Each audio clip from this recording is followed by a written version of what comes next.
Hi everyone, we hope you're doing well. We're hanging in there though honestly, we haven't been getting much sleep lately. Today, we want to answer a question we get a lot: how do we publish our audiobooks? First, we post most audiobooks on Patreon as paid content. They stay paid for a few months. After that, they become free to listen to on Patreon forever. A few weeks later, we post them on other places like YouTube, Facebook, and Twitter, X. Lately, things have been a bit slow in terms of new members.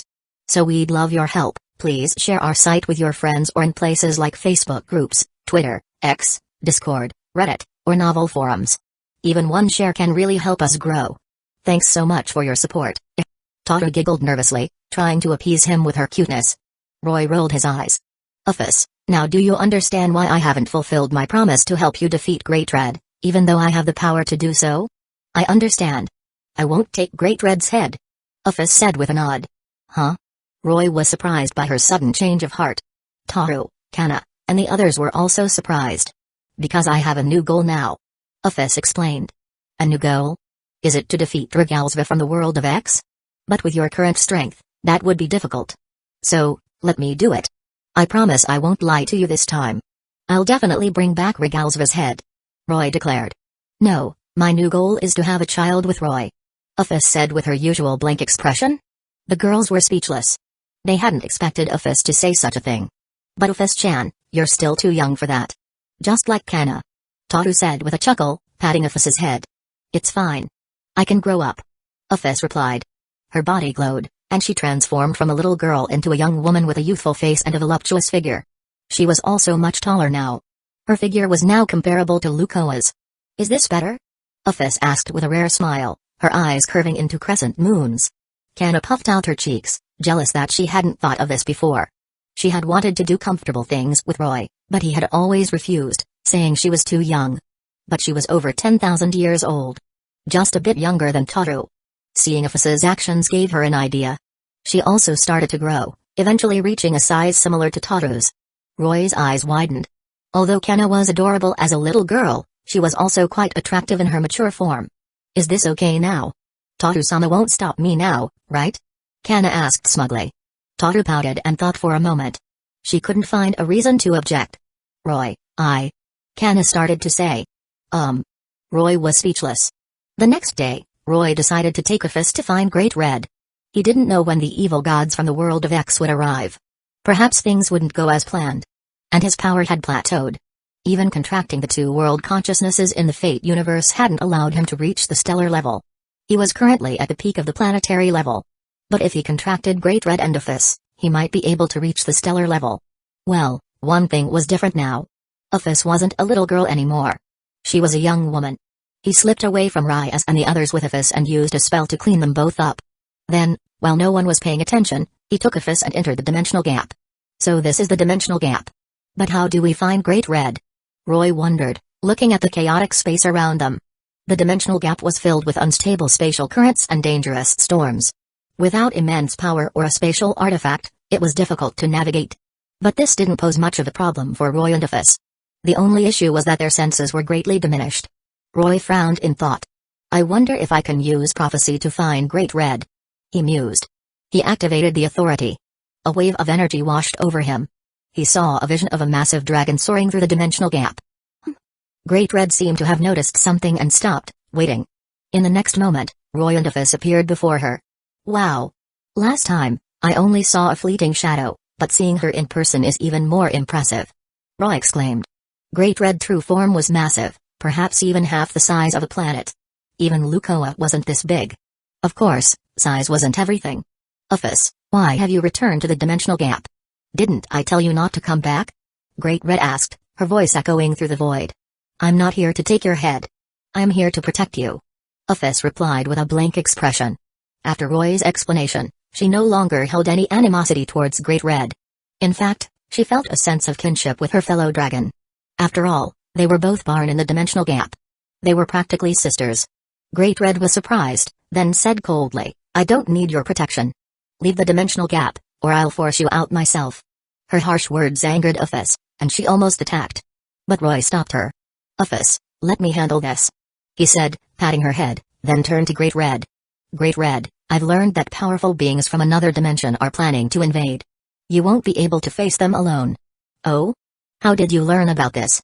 Great Red asked, surprised. As the guardian of this world, she was aware of the impending invasion, but she hadn't expected a devil to know about it. I have the authority of prophecy.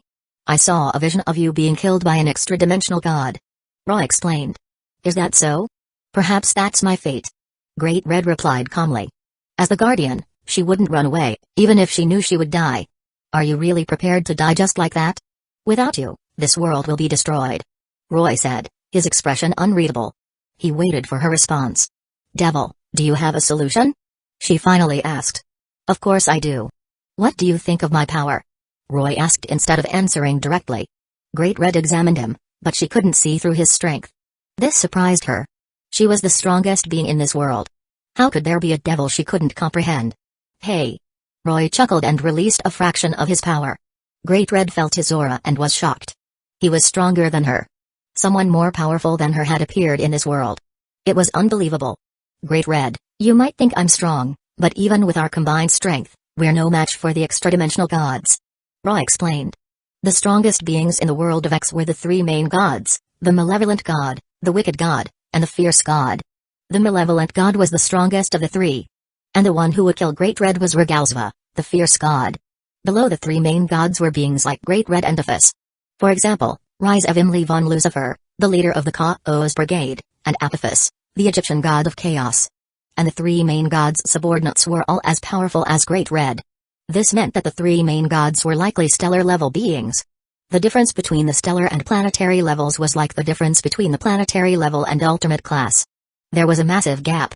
It was no wonder Great Red had been instantly killed by Regalsva. Chapter 217, officially a stellar-level being subduing the Great Red Testament of Sister New Devil World. Even so, I won't back down. Great Red declared after a moment of silence. Protecting this world was her duty. Don't worry, Great Red. Since I'm here, I'll definitely find a way to stop the invasion. Roy assured her, then opened his palm, revealing an evil piece. If you accept this evil piece, your power will increase significantly. So you want to make me your servant? Great Red asked, understanding his intention. But she didn't believe that an evil piece could make her stronger. This isn't an ordinary evil piece. You can take a look. Roy said, knowing she was skeptical. Great Red's massive eyes focused on the evil piece in his hand, almost crossing. Roy couldn't help but chuckle inwardly. After examining it for a moment, Great Red realized that it was not a common evil piece. Even she couldn't see through it. But that wasn't enough to convince her that it could make her stronger. A devil's servant was, in a sense, a family member. But it was also a subordinate. Even if it was to protect the world from invasion, becoming someone else's subordinate wasn't an easy decision for Great Red. Seeing her stubbornness, Roy wondered if he should resort to force. But a fight between them would be catastrophic. He had an idea. It seems you don't believe the evil piece can make you stronger. In that case, let's have Aphis try it. He said, then turned to Aphis. Aphis, would you accept the power of the evil piece? Yes. Aphis replied without hesitation. Although she was an emotionless little girl, she trusted Roy completely after becoming his woman. Roy smiled and handed her the evil piece. Aphis merged it with her body without a second thought. At their level, there was no need for a ritual. Aphis's aura surged as she absorbed the evil piece's power, growing stronger and stronger. She had been at the early stage of the planetary level, but now, she had reached to the mid-stage. Although it was just a small step, the difference was significant. Great Red was also at the peak of the early stage of the planetary level. Previously, she could easily defeat Aphis. But now, Aphis could easily overpower her. Great Red's eyes widened in shock. She hadn't expected the evil piece to be this effective. It had increased Aphis's power by a whole level. If Aphis had tried to achieve this through normal means, it would have taken her a lifetime. Although they were born with immense power, it was incredibly difficult for them to grow stronger through training. There was almost no hope for them to progress further. Aphis finally retracted her aura. Roy, I'm stronger now. She exclaimed, her usually expressionless face filled with surprise and joy. See? I didn't lie to you. Roy said with a chuckle, patting her head, then turned to Great Red. After contracting Aphis, he could feel his own power reaching a critical point. If he contracted Great Red, he would definitely progress to the stellar level. I believe you. To protect this world from the invasion, I'm prepared to become your servant. Great Red finally agreed after a moment of contemplation. Protecting this world was her mission. Even if it meant paying a price, she would do it. Then accept the power of the evil piece," Roy said, summoning another evil piece and sending it towards her. Great Red didn't resist this time. The evil piece merged with her. A powerful aura erupted, shaking the entire dimensional gap. Roy quickly transported them to the subspace. His own power surged uncontrollably, and an even more powerful aura exploded outwards. This aura transcended the subspace and enveloped the entire realm of DxD. The underworld heaven Asgard. Everyone felt the oppressive pressure. What's happening? Countless powerful beings wondered, confused and alarmed. This aura. Sursts, feeling the pressure, recognized it. It was his brother-in-law. Only Roy could have this unfathomable power. The oppressive aura soon subsided. Roy is officially a stellar-level being. And Great Red's power had also increased to the high stage of the planetary level. She had jumped 2 levels. "Great Red, you should transform into your human form," Roy said, staring at her massive eye with a slight discomfort. "Yes, Master," Great Red replied. A blinding light flashed, and she transformed into a beautiful young woman, similar in appearance to Aphis. Perhaps she had modeled her human form after Aphis. But why was she naked? Roy sighed. He snapped his fingers, and a dress materialized on her body. Roy nodded in satisfaction, looking at the now clothed Great Red. "Great Red. That's not a very personal name. How about I give you a new one?" he said, stroking his chin thoughtfully. "How about Akaheim?" It was a combination of Great Red's name and the name of the Red Dragon Emperor. He was quite proud of his naming sense. "Okay." Akaheim agreed. "Now, come home with me." Roy took Aphis and Akaheim's hands, ready to teleport back home. But Akaheim shook her head. "No, I have to stay here and guard this world." As the guardian, she couldn't leave her post. "I see." Roy frowned. "How about this, Akaheim? Come home with us and meet everyone, then you can return. You're my servant now, so you should at least visit your new home," Roy suggested. Akaheim considered it. Leaving for a short while shouldn't be a problem. She nodded in agreement. "Let's go then." Roy smiled and snapped his fingers, and they vanished from the dimensional gap. They reappeared in the living room of Roy's mansion. "You're finally back," a sulky voice said from behind him. Ryaz, what's wrong?" Roy asked with an awkward chuckle. "Humphrey. Going out early in the morning and bringing back another beautiful woman. You're quite something, aren't you?" Ryaz pouted, glaring at Akaheim. "Ahem. Ryaz, this is Great Red, the guardian of this world. You've met her before, haven't you?" Roy explained, trying to appease her. "Great Red?" Ryaz's jealousy subsided as she recalled the massive dragon she had seen before. "You mean she's the one we saw last time?" "That's right. Call everyone. Akaheim is part of our family now," Roy declared. Ryaz was no longer jealous. She was simply amazed by his accomplishment. He had even managed to make Great Red his servant. It was unbelievable. Roy gathered everyone in the living room and introduced Akaheim. Akaheim was surprised to see Toru, Elma, Ilyalu, Kana, and Lukoa. She hadn't expected there to be so many dragons in this world, and she hadn't even noticed their presence. But it was understandable. They had been discreet, not revealing their true power. Akaheim, after enjoying the hospitality and delicious food, returned to the dimensional gap. But she promised to visit often. Roy didn't stop her. He was no longer worried about her safety. With the devil contract, he could reach her instantly, no matter where she was. Just like with Yasaka in Kyoto, he would visit Akaheim from time to time.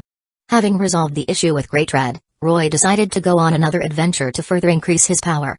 The system had already refreshed several new worlds. He wasn't familiar with Undefeated Bahamut Chronicle, so he skipped it. The Testament of Sister New Devil. The protagonist, Naruto, looked almost identical to Ryaz.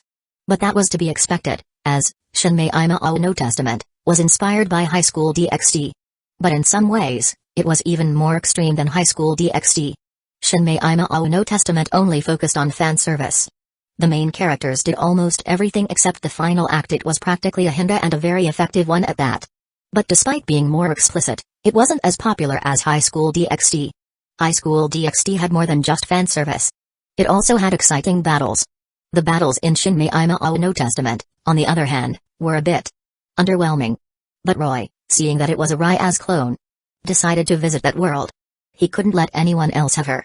He also saw the world of Arcane, but he hadn't watched it before, so he ignored it. And so, he set off to rescue Ryaz clone. Chapter 218, First Meeting with Naruto and Maria Naruto's new little sisters. Having decided to rescue Naruto, Roy immediately set his plan in motion. But first, he informed Ryaz and the others even though he would be back in a flash. He didn't want them to worry. Ryaz and Suna readily agreed and didn't ask to come with him. They knew that if Roy wanted them to come, he would have said so. There was no need for them to accompany him to the world of Shinigami no Testament. And so, Roy vanished from the room. Under the bright night sky, Roy appeared above a bustling city. So this is the world of Shinigami no Testament. He mused, a smirk playing on his lips. He scanned the city with his senses, instantly pinpointing the current time and location. He found Mio Naruse and Maria Naruse fleeing through a dark alley. Mio was one of the main heroines of this world. And Maria was a succubus who had been threatened into serving as Mio's guardian. They were being chased by a group of stray demons. Mio had inherited immense power from her father, the previous demon lord, making her a target for both stray demons and demons from the demon realm. But she couldn't control her inherited power yet. Although she has great potential, her own power was being suppressed by her father's conflicting energy. She couldn't even defeat a few stray demons. And Maria, tasked with watching over Mio, was essentially useless in battle. So, they had no choice but to run. Roy, observing the scene, stroked his chin thoughtfully. He teleported to a location ahead of Mio and Maria. There was an old, abandoned house. Roy waved his hand, and the dilapidated house instantly transformed into a beautiful two-story mansion with a small garden filled with flowers and trees. It wasn't a grand castle, but it was cozy and comfortable. Roy nodded in satisfaction. He entered the house. It was fully furnished, with everything they might need. He then cast a subtle suggestion spell on Mio and Maria. When they reached this place, they would enter the house and hide. And he had placed a barrier around the house, preventing the stray demons from entering. Having made all the necessary arrangements, Roy brewed a cup of tea, turned on the TV, and waited for the two girls to arrive. "Mio-sama, be careful!" Maria exclaimed. Mio and Maria were still running. These stray demons were different from the ones in the world of high school DxD. They were more like ghosts, appearing and disappearing without warning. A stray demon suddenly materialized behind Mio, and Maria cried out in alarm. Ah! Mio also noticed the attacker. She leaped forward, narrowly dodging the attack. Then, she spun around and faced the stray demon, summoning a magic circle that unleashed a torrent of crimson flames. Boom! The stray demon was instantly incinerated. Mio sighed in relief, exhausted from the constant running and fighting. She collapsed to the ground. "Mio-sama, we have to keep moving," Maria urged, helping her up. Mio knew they couldn't stay here, so she forced herself to stand. "Let's go." They continued running, supported by Maria. After a while, they realized that there were no more stray demons pursuing them. "It seems they've given up for now. Let's rest for a bit," Mio said, her face grimy and exhausted. "Yes, Mio-sama. That house over there looks nice. Let's go there," Maria suggested, pointing towards the beautiful mansion. "But isn't that inappropriate? There might be someone living there." Mio hesitated. "Don't worry, Mio-sama. We'll just stay for one night and leave tomorrow. The owner won't even know we were here," Maria reassured her. She had done this many times before. They would leave before the owner woke up, and she would cast a spell to erase their memories. "All right," Mio agreed. They entered the courtyard and admired the beautiful garden. Mio wondered what kind of person lived here. Ding dong. The doorbell rang. Roy, knowing they had arrived, opened the door. "May I help you?" he asked with a smile, looking at the two girls. On the left was Mio Naruse, who looked almost identical to Ryaz, especially with her long red hair. And on the right was Maria Naruse, a petite silver-haired succubus. Mio and Maria were stunned by Roy's appearance. They had seen many handsome men, and this wasn't a world where looks mattered. But they had never met anyone as naturally handsome and charming as Roy. Their first impression of him was excellent. Mio blushed and looked down, flustered. Maria, on the other hand, grinned mischievously. "From today onwards, we're your little sisters," she declared. She then cast a charm spell on Roy. An ordinary person would instantly accept them as his sisters under the influence of this spell. Of course, Roy wasn't affected by such a low-level spell, but he decided to play along. "Welcome home, my dear little sisters," he said with a warm smile, inviting them inside. "Maria, is this really okay? I don't want to lie to him anymore," Mio said, her conscience bothering her. She didn't want to manipulate this kind man. "Mio-sama, we can't be picky now. Besides, wouldn't it be nice to have this handsome man as our older brother?" Maria asked with a playful grin. Mio was conflicted. She couldn't deny that the idea was tempting. It would be wonderful to have a caring older brother. "My dear little sisters, you must be hungry. I'll prepare dinner for you," Roy said, leading them into the house. "Wow! It's so clean here. Maria exclaimed, impressed by the tidy living room. It seems our new brother really cares about us. Maio commented with a smile. After running for so long, she was indeed quite hungry. Yes, he's so kind. Maria agreed. Soon, a delicious aroma wafted from the kitchen. Maio and Maria couldn't help but salivate. They wondered what he was cooking. They tiptoed towards the kitchen and peeked inside. Unai-chan, what are you making? It smells so good. Maria asked, sniffing the air. Roy turned around with a smile. It's ramen. It'll be ready soon. I can't wait. Maio exclaimed, her eyes sparkling with anticipation. The ramen was soon ready. Roy brought the bowls to the dining table. Maria was about to dig in, but Roy stopped her. You have to wash your hands before eating. Ugh. Maria pouted, clearly unhappy. Yes, Unai-chan. Maio said, taking Maria to the bathroom to wash their hands. This is so troublesome. Maria grumbled in the bathroom. Washing hands before meals is important. You're just lazy. Maio scolded playfully. Fine. But this brother is different from the other humans we've charmed before. He's actually taking care of us. Maria commented, recalling their past experiences with the charm spell. Those who were charmed usually became a bit dull and unresponsive, not this attentive. Maybe he really does have a little sister. Maio suggested. She didn't find anything strange about Roy's behavior. She simply felt safe and comfortable around him. They finished washing their hands and returned to the dining table. Here you go. Roy said, placing the bowls and utensils before them. They eagerly took a bite. This is delicious. Maria exclaimed, her eyes widening in surprise. This was the best ramen she had ever tasted. Maio also nodded in agreement. The flavor was incredible. Eat as much as you want. There's plenty more. Roy said with a chuckle. He was amused by their reactions. His cooking skills were top-notch, of course. Another bowl. Maria finished her bowl in record time and held it out for more. Roy smiled and refilled her bowl. Unai-chan, please. Maio also requested a refill, her face slightly red. Roy filled her bowl as well. Both of them had quite the appetite. They ate several bowls before finally feeling full. They leaned back in their chairs, satisfied. But when they saw Roy clearing the table, Maio immediately stood up. Unai-chan, let us do that. She offered, taking the dishes from him. They felt bad for having eaten so much delicious food without doing anything in return. Alright, then I'll leave it to you. Roy said with a smile. The two girls started cleaning up. In the kitchen. Maio-sama, why are we doing this? It's so boring. Maria complained as she washed the dishes. Unai-chan made such delicious food for us. It's the least we can do. Maio replied. But we're leaving tomorrow, aren't we? Maria asked, realizing that Maio wasn't planning on leaving. Maio fell silent. She had started to see Roy as her real brother. After their adoptive parents were killed by Zolgir, they had been on the run constantly. They had finally found a warm and welcoming home, and a kind older brother. She didn't want to leave. Maria, seeing her expression, understood her thoughts. If you don't want to leave, Maio-sama, then let's stay. She said. But.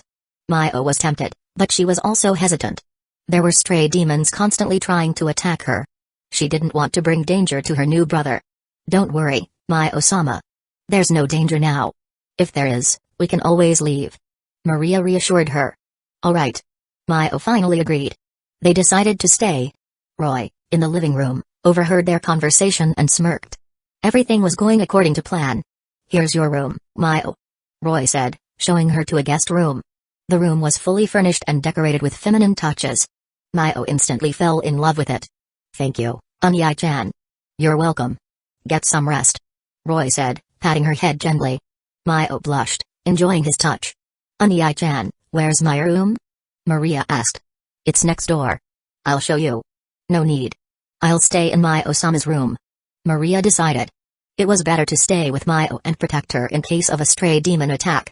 Maria, you should go to your own room. Maio suggested. But Maio-sama. It's fine. I'll be okay. Alright.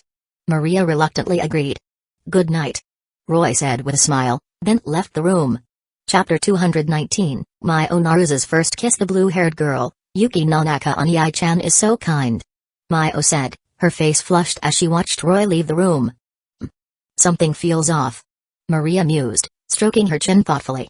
She felt that something was strange about Roy, but she could also sense that her charm spell was working on him. Maria, there's nothing wrong with Unai-chan. Now, go get some rest. Mayo said, crossing her arms with a slight pout. Alright, Mayo-sama. Good night. Maria reluctantly left the room. But she wasn't going to sleep just yet. She had to protect Mayo. Ever since she was assigned to watch over Mayo, she had been working hard every night, eliminating the stray demons attracted to Mayo's power. So, after leaving Mayo's room, Maria went outside to patrol the area, as usual. However, hours passed, and she didn't encounter a single stray demon. She was starting to feel sleepy. That's strange. Why aren't there any stray demons tonight? She wondered. She carefully examined the surroundings but couldn't find anything unusual. Finally, she gave up and went back to sleep. The next morning, Roy was sleeping soundly when he heard the door open. He peeked through his eyelashes and saw Mayo entering the room. What is she doing? He wondered. He decided to pretend to be asleep and observe her. Unai-chan looks cute when he's sleeping. Mayo giggled, approaching the bed and looking at Roy with amusement. According to the knowledge Maria gave me, this is how you wake someone up, she muttered to herself, then climbed onto the bed and sat on Roy's lap. Dressed only in shorts and a tank top, she seemed oblivious to how suggestive her actions were. Unai-chan, wake up. She whispered, leaning down and resting her head on his chest. Roy decided to play along and opened his eyes. Ugh. Mayo. He mumbled, rubbing his eyes and forcing a sleepy smile. Yes, I'm here to wake you up, Unai-chan. Mayo replied with a bright smile. Okay. Roy nodded and wrapped his arms around her waist. Mayo froze, her body stiffening. Unai-chan. She stammered, her voice trembling with embarrassment. Mayo, aren't you forgetting something? The good morning kiss? Roy asked, feigning confusion. Gee, good morning kiss? Mayo's face flushed crimson. Yes, we always do that, don't we? Mayo, seeing his confused expression, instantly understood. She assumed that Roy's memories were influenced by the charm spell. That's why he remembered their past together. And in those memories, he always received a good morning kiss from his little sister when she woke him up. Mayo's face turned even redder. But she realized that if she didn't play along, the charm spell might wear off. So, she did it. She gave him her first kiss. After a while, they finally left the room. Unai-chan, breakfast is almost ready. Maria called out from the kitchen. Good work, Maria. Roy said, entering the kitchen after washing up. Hey, it's nothing. But my cooking isn't as good as yours, Unai-chan. Maria replied, a bit embarrassed. Her cooking was nowhere near as good as Roy's. Don't worry, let me see. Roy examined the dishes Maria had prepared, then added some seasonings. Wow, it smells so good now. How did you do that? Maria asked in surprise. It's all about the seasoning. I can teach you if you want. Roy offered with a smile. Really? That would be great. Maria exclaimed, thrilled. They soon enjoyed a delicious breakfast. Mayo and Maria ate with gusto, not caring about their table manners. After breakfast, Mayo, Maria, it's time for school. Roy announced. School. Mayo and Maria exchanged hesitant glances. They hadn't been to school in days due to the constant attacks from stray demons. And they didn't want to bring those demons to school. Yes, of course, you have to go to school. It's Monday, remember? Roy insisted. Mayo and Maria reluctantly agreed and got ready. Unai-chan, what class are you in? Mayo asked as they walked to school. They were surprised to find that Roy attended the same school as them. I'm in the same class as you, Mayo. Don't you remember? Roy replied casually. Oh, really? Mayo was confused. She didn't remember having a classmate named Roy. Perhaps he had transferred during her absence. She couldn't think of any other explanation. Roy had just arrived in this world. Of course, he wasn't in the same class as Mayo. He had simply made it up. But with a simple spell to alter perceptions, he could make everyone in the school believe he was a student. Even the powerful beings in the school wouldn't notice anything amiss. At school, several girls greeted Roy enthusiastically. Huh? When did Unai-chan become so popular at school? Mayo wondered, feeling a bit annoyed by the attention he was receiving. Unai-chan is handsome. It's normal for him to attract girls. Maria replied matter-of-factly. I guess so. Mayo agreed. Roy simply smiled without saying anything. Maria wasn't attending this school, as she was only here to protect Mayo. So, only Roy and Mayo entered the school. The classroom fell silent as they entered. Then, it erupted in whispers. Mayo-san and Roy-san came to school together. Mayo-san was on leave, wasn't she? I wonder what their relationship is. Damn it. Is Mayo-san going to steal Roy-san away from us? I'm not giving up. This new guy is infuriating. He's already close to two of the school's most beautiful girls. Mayo blushed, hearing their comments. The desks were separate, so Roy and Mio weren't sitting together. Instead, Roy was sitting next to a blue-haired girl. Roy recognized her as Yuki Nanaka, a member of the hero clan and one of the main heroines. The power structure in this world was similar to that of high school DxD. There were demons, gods, as well as heroes. The three factions maintained a delicate balance of power. Yuki was here to monitor Mio, the heir to the Demon Lord. And since the hero clan was monitoring Mio, the demon and gods factions must have sent their own representatives as well. There was also Chisato Hasegawa, a mature woman with long black hair and glasses. Her true identity was a former high-ranking god amongst the 10 gods of the divine realm. However, most of her powers were sealed, leaving her with only defensive and support abilities.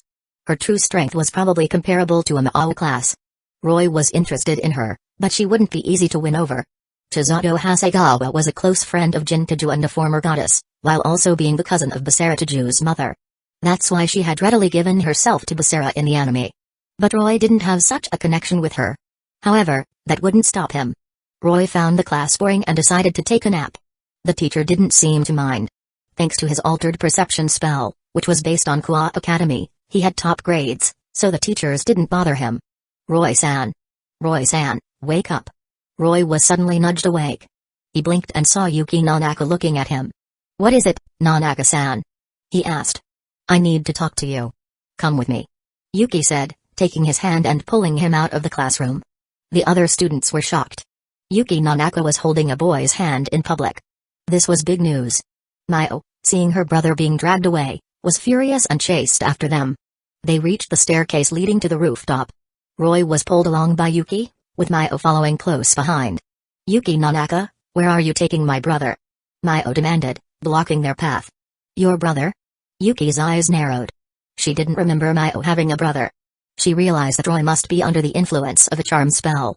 That's why he came to school with Mio today. He's not your brother, is he? Step aside, or else. Yuki threatened. Mio flinched, afraid that Yuki would tell Roy the truth and break the spell. She didn't want to lose her brother. Chapter 220, Rooftop Rivalry between Yuki Nanaka and Mio Naru's Yaehiro Takigawa's probe. Yuki had brought Roy to the rooftop to get him away from Mio and the conflict between the various factions. Now that she knew he was under a charm spell, she would naturally try to break it. Under the influence of Roy's perception-altering magic, he was the Prince Charming of all the girls in school, and Yuki was no exception. Although she still cherished the memories of her childhood sweetheart, those feelings had faded over the years. Mio reluctantly stepped aside but followed them to the rooftop. So, Nanaka-san, what did you want to talk to me about? Roy asked, breaking the tense silence. Roy-san, I want you to leave Mio-san. Yuki said with a serious expression. Mio glared at her, feeling both angry and worried. Nanaka-san, don't joke around. Mio is my little sister. I would never leave her. Roy replied with a smile. As I suspected. Yuki thought. Roy was definitely under a spell. She was about to dispel the magic when Mio suddenly stepped in front of Roy, facing Yuki. I won't let you touch my brother. Mio declared, her eyes filled with determination. You're the one who's hurting Roy-san by using magic. Yuki retorted calmly. Mio froze. Yuki was right. They were the ones who had wronged Roy by intruding into his home and using charm magic on him. Nanaka-san, I don't know what you're talking about, but Mio didn't hurt me. Roy said, stepping forward to defend Mio. Mio's eyes welled up with tears, touched by his words. Just then, a figure appeared on the rooftop, overlooking them. Ha ha ha, this is interesting. Mio Naru's has involved a human. Are you trying to get him killed? The newcomer taunted. He was dressed in a tuxedo and wore a mask, concealing his identity. Who are you? Yuki and Mio asked warily.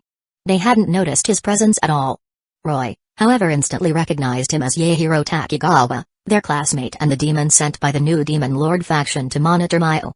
Hey! Yaehiro didn't answer. He suddenly attacked, firing a beam of light towards Roy. Look out!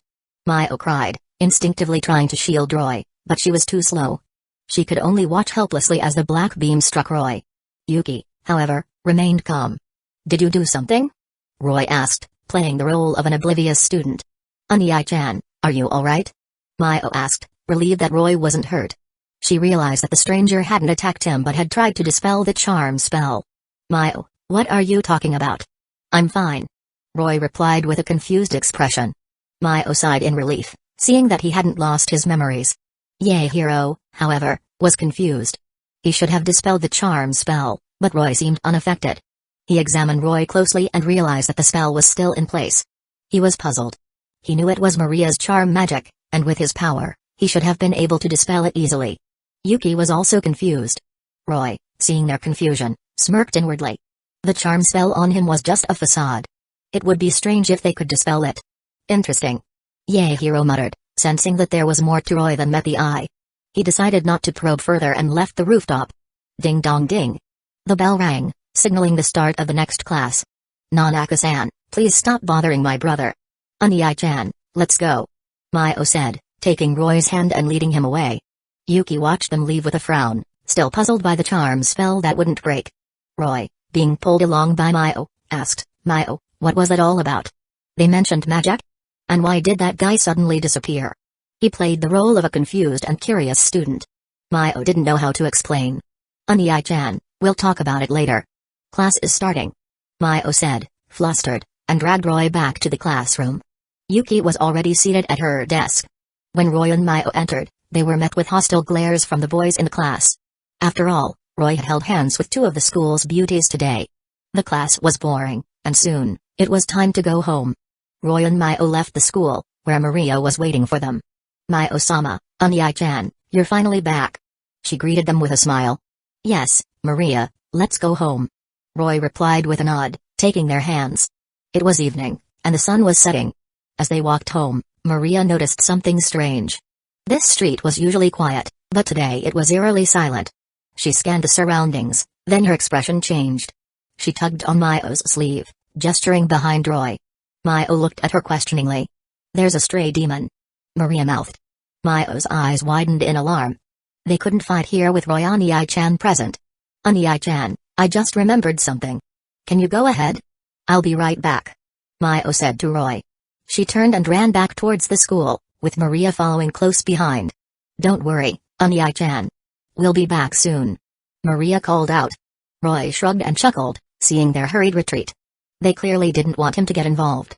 The stray demons were after Maio. If she left, they would naturally follow her. But was it really that simple? Maio and Maria reached a deserted alley. A stray demon suddenly attacked. Maio-sama, be careful. Maria shouted, then started fighting the stray demons that were appearing around them. They battled in the alley. There were over 10 stray demons. Although they weren't very strong individually, their numbers made them a formidable opponent. After a fierce struggle, Maio and Maria finally managed to defeat all the stray demons. Maria, let's go back. Maio said, panting heavily. She was eager to return to Roy. Yes, Maio-sama. Let's go. Those stray demons shouldn't reappear for a while. Maria agreed with a sigh of relief. They headed back, exhausted. But to their surprise, Roy was still waiting for them. Oniai-chan, why didn't you go back? Maio exclaimed, throwing her arms around him in a hug. Maria also hugged him. How could I leave my little sisters behind? Roy chuckled, embracing them both. Wah. Maio was touched. Suddenly, Roy's eyes narrowed. He saw a figure standing on a nearby rooftop, watching them with a smirk. It was Yaehiro Takigawa, their classmate. Hey, let's see what you're made of. Yaehiro muttered. Just then, a stray demon materialized behind Roy. Maio and Maria gasped in horror. The stray demon's claws slashed towards Roy's head. No. Maio cried out, trying to push Roy out of the way, but she was too exhausted to react in time. The claws struck Roy's head. Maio's eyes widened in shock and despair, and a surge of crimson energy erupted from her, threatening to go berserk. But then, both Maio and Maria froze. The stray demon's claws had passed harmlessly through Roy's head. And the demon itself suddenly vanished into thin air. This. Maio and Maria were speechless. Roy was unharmed, and the stray demon was dead. What had just happened? Even Yaehiro, watching from afar, was stunned. He had been controlling that stray demon. This wasn't the outcome he had expected. Who are you? He muttered, his eyes narrowed in suspicion. To survive a stray demon's attack unscathed and then effortlessly kill it. This couldn't be a human. Chapter 221, The Sensual Test. Maria's probing Oniai-chan, are you alright? Maio asked, her voice filled with concern. She had finally recovered from her shock and carefully examined Roy, relieved to find that he was unharmed. Maio, what are you talking about? Of course, I'm alright. Let's go home. Roy replied casually. Maio and Maria were stunned. But Oniai-chan, there was a stray demon behind you. Behind me? Roy turned around and looked. There's nothing there. Mio and Maria exchanged glances. Roy didn't seem to be faking it. Had he really not noticed the stray demon's attack? Come on, it's getting late. Let's go, Roy said, taking their hands and leading them away before they could question him further. The two girls were puzzled as they walked home. All right, I'll go make dinner. Be good, okay? Roy said, patting their heads before heading to the kitchen. Maria, who do you think Onii-chan really is? Mio asked once Roy was gone. I don't know, but he's definitely not an average human. Maria replied, thinking about the events of the day. Not an average human? Then why did he fall for your charm spell? That. Maria didn't have an answer. It doesn't matter who he is as long as he's still the same kind Onii-chan, Mio declared, crossing her arms. She decided not to dwell on it. Maria, however, remained deep in thought. She couldn't figure out Roy's true identity. She decided to report this to Zolgir later. Why don't we test him? She suddenly suggested. Test him? Isn't that a bit risky? Mio hesitated. Don't worry, I'll make sure he doesn't get angry.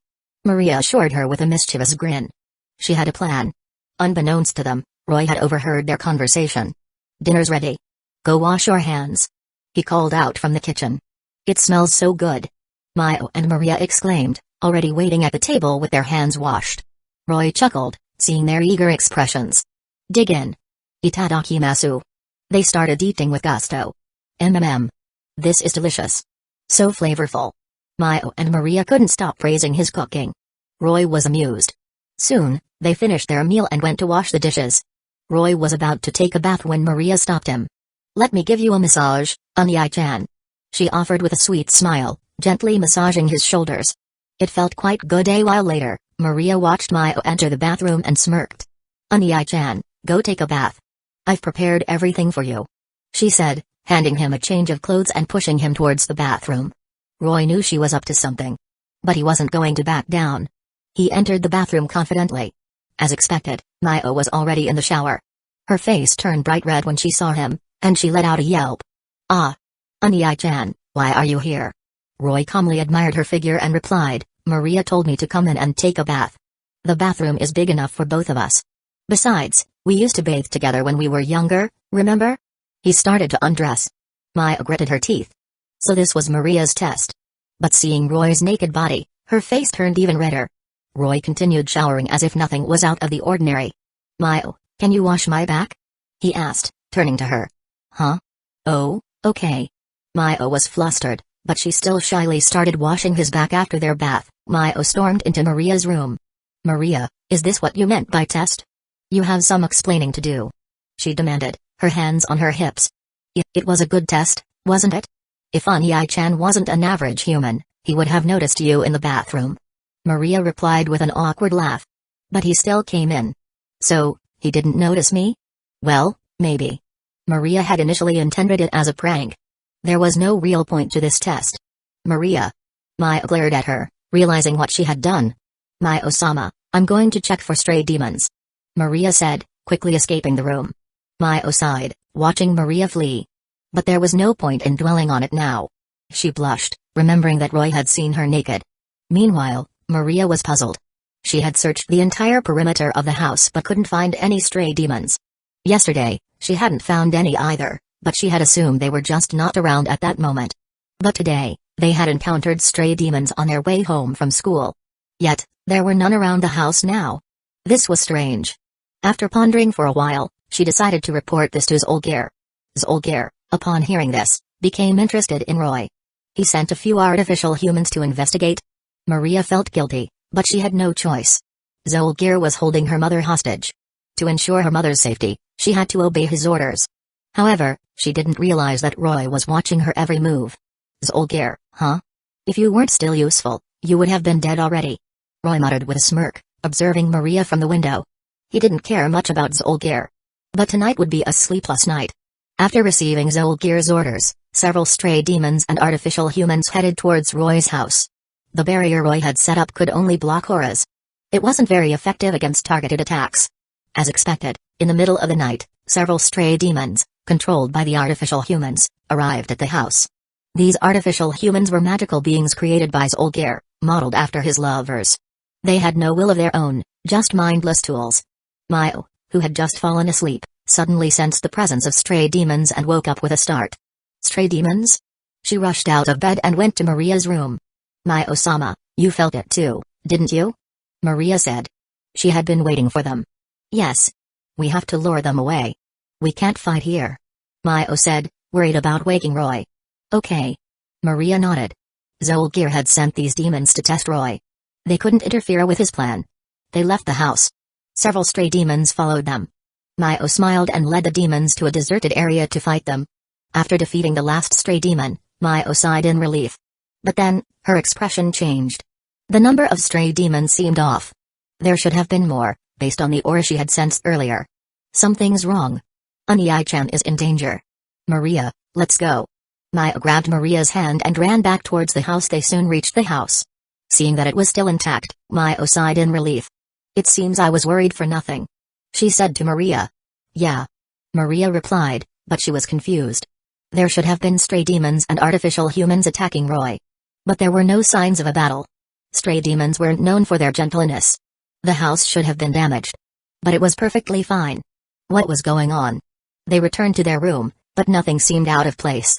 Mio cautiously opened the door to Roy's room and peeked inside. Roy was sleeping peacefully. She closed the door and sighed in relief. It seems I was overthinking it. We must have lured all the stray demons away. She said. I guess so. Maria replied, though she was still suspicious. Let's get some rest. There shouldn't be any more stray demons tonight. Mio said, yawning and returning to her room. Maria, however, reported the situation to Zolgir. Zolgir, realizing that the demons and artificial humans he had sent hadn't returned, frowned. This Roy was more mysterious than he had anticipated. But he still didn't think much of it. He assumed Roy was just a human with some special abilities. He then gave Maria another order, which she reluctantly accepted. Chapter 222, Mio Naru's and Maria's confession forming a contract. The next morning, Roy woke up to find Mio sleeping beside him. She must have come in during the night, worried about him. Her crimson hair looked radiant in the sunlight, reminding him of Ryaz. The only difference was that Mio was still a bit childish. Roy gently stroked her hair, then got out of bed to prepare breakfast. To his surprise, Maria was already up and about, preparing breakfast in the kitchen. Good morning, Maria. Roy greeted her with a smile. Morning, Onii-chan. I'll take care of breakfast. Maria replied, turning around with a spatula in her hand. Thanks. Roy said with a nod. Mio soon woke up and panicked when she didn't find Roy beside her. She rushed out of the room, still half-dressed, only to find Roy sitting in the living room. Good morning, Mio. Roy chuckled, amused by her flustered appearance. Onii-chan. Mio breathed a sigh of relief, then blushed and scurried back to her room to get dressed. After breakfast, the three of them went to school. Good morning, Roy-san.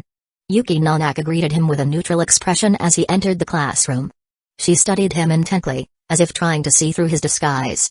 As the Hero clan's representative tasked with monitoring Mio, she had followed them last night. She had witnessed the stray demon attack and Roy's effortless defense. She tried to investigate his background but couldn't find anything useful. Good morning, Nanaka-san. Roy replied with a smile. Hiro Takigawa, sitting nearby, remained silent, his eyes fixed on Roy. He was also curious about Roy's identity after yesterday's failed attempt to dispel the charm spell. During lunch break, Maria pulled Mio aside. Mio-sama, I have something to tell you. What is it, Maria? Mio asked. I think it's time we tell Onii-chan the truth about our identities. Maria declared. What? Why? Mio was surprised. It's not fair to him to keep deceiving him. We should be honest. Maria explained. But. Mio hesitated. What if Roy rejected them after learning the truth? Mio-sama, he'll find out eventually. It's better to tell him now. Maria insisted. If he truly cares about you, he won't mind having a daemon and a succubus as his little sisters. Mio's heart wavered. She also didn't want to keep deceiving Roy with the charm spell. She was constantly worried that he would discover the truth and abandon them. All right, Maria, I agree. Mio finally said with a nod. Great. Maria beamed, but her true intentions remained hidden. That night, after dinner, Mio and Maria sat down with Roy in the living room. Mio, is there something you want to tell me? Roy asked with a smile, gently patting her head. Mio blushed, fidgeting with her fingers. Onii-chan. She tried to speak, but the words wouldn't come out. Maria, growing impatient, decided to take action. Let me do it. She exclaimed, then dispelled the charm spell on Roy. However, Roy hadn't been under any spell. He had simply been pretending. So, he remained the same, his expression unchanged. "Unai-chan?" Mayo asked cautiously. "Yes, Mayo." "What's wrong?" Roy replied with a gentle smile. "You weren't affected by the magic?" Mayo asked in surprise. "Magic? What magic?" Roy feigned ignorance. "My magic didn't work on you, Unai-chan?" Maria also exclaimed in disbelief. "I don't know what you're talking about, but I haven't been affected by anything," Roy said with a shrug. "But when we first came here..." Mayo was confused. Maria had used her charm spell on him that day. "The first day?" "Oh, that's because Maria said you would be my little sisters. And I've always wanted cute little sisters, so I played along," Roy explained.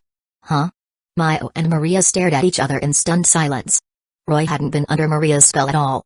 He had been acting with them all along. Mayo wanted to crawl into a hole and disappear. She had been calling him Unai-chan and acting like his little sister all this time. How embarrassing. After the initial embarrassment subsided, Mayo became worried. "Unai-chan, what about you?" "Hey, as long as you don't mind, Mayo, I'll always treat you as my little sister," Roy replied with a smile, gently stroking her head. Mayo blushed, her ruby eyes sparkling with gratitude. "What about me, Unai-chan?" Maria chimed in, feeling a pang of envy. "The same goes for you, Maria. I'll always be your big brother," Roy reassured her, also patting her head. "Unai-chan is so kind," Maria exclaimed, snuggling against him. Mayo puffed out her cheeks, feeling a bit jealous. "By the way, Unai-chan, we have something to tell you," Maria said, remembering their mission. "What is it, Maria?" Roy asked with a smile. Mayo looked at him nervously, wondering how he would react to the truth about their magic. "We're not actually humans," Maria declared, stepping in front of Roy. A bright light enveloped her, and she transformed from a cute and innocent girl into a seductive succubus. Although Maria was still petite, her charm as a succubus was undeniable.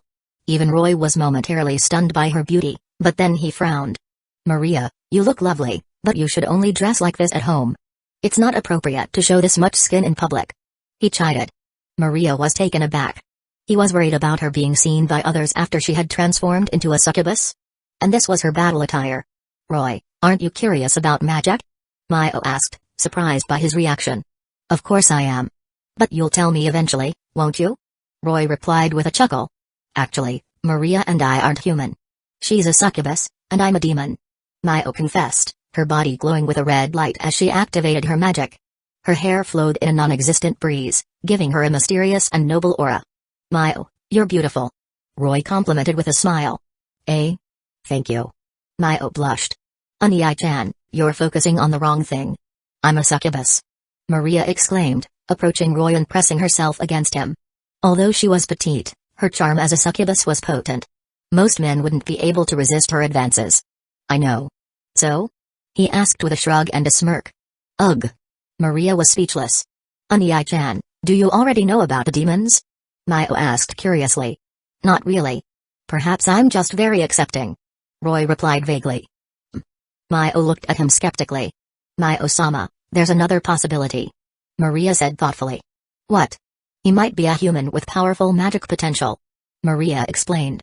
"In this world, humans could also possess magical talent. So, Maria theorized that Roy has a huge magical potential. That would explain why he was unharmed by the stray demon's attack. Is that so?" Mayo asked, still unsure. "There's no other explanation. It must be true," Maria insisted with a nod. Mayo, convinced by her words, nodded in agreement. Roy chuckled inwardly, watching them make assumptions. He didn't have to explain himself after all. Unai-chan will protect his little sisters, right? Maria finally revealed their true motive. "Of course," Roy replied without hesitation. Maria nodded in satisfaction. "But Unai-chan isn't strong enough to protect us yet. So, form a contract with Mayo-sama." "Eh?" Mayo was surprised. They hadn't discussed this. "A contract? No problem," Roy agreed, recalling the rather suggestive contract-forming ritual in the original story. "Mayo-sama, you too," Maria said, turning to Mayo. "But..." Mayo hesitated. Forming a servant contract with her brother felt disrespectful. "Mayo-sama, don't hesitate. Unai-chan has great magical potential. If we teach him some magic, he'll be able to protect us," Maria explained. "Maria is right, Mayo. Make a contract with me." Roy urged with a smile. Of course, he wasn't going to become anyone's servant. But in the original story, Maria had tricked Maio into becoming the servant instead. And whenever Maio had any bad thoughts, the contract would activate. She would act strangely and need to be punished to return to normal. Roy was quite intrigued by this unique contract and its effects. Chapter 223, The Servant Contract. Maio Narusa's bashfulness. Maio hesitated for a moment, then nodded. Alright, Unyai-chan. I'll form a contract with you. She agreed. Maria, seeing that they had both agreed, grinned triumphantly. She began drawing a magic circle. As a succubus, the magic she used often had strange side effects. This particular contract magic circle, for example, would cause an uncontrollable desire for physical intimacy if the servant disobeyed their master's orders or felt guilty. The only way to alleviate this side effect was through. Well, you know.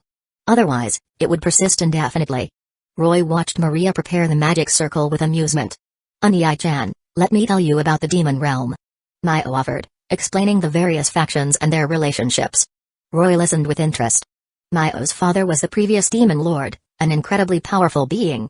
Although he was rumored to be dead, he had actually faked his death. Roy didn't know why he had done that.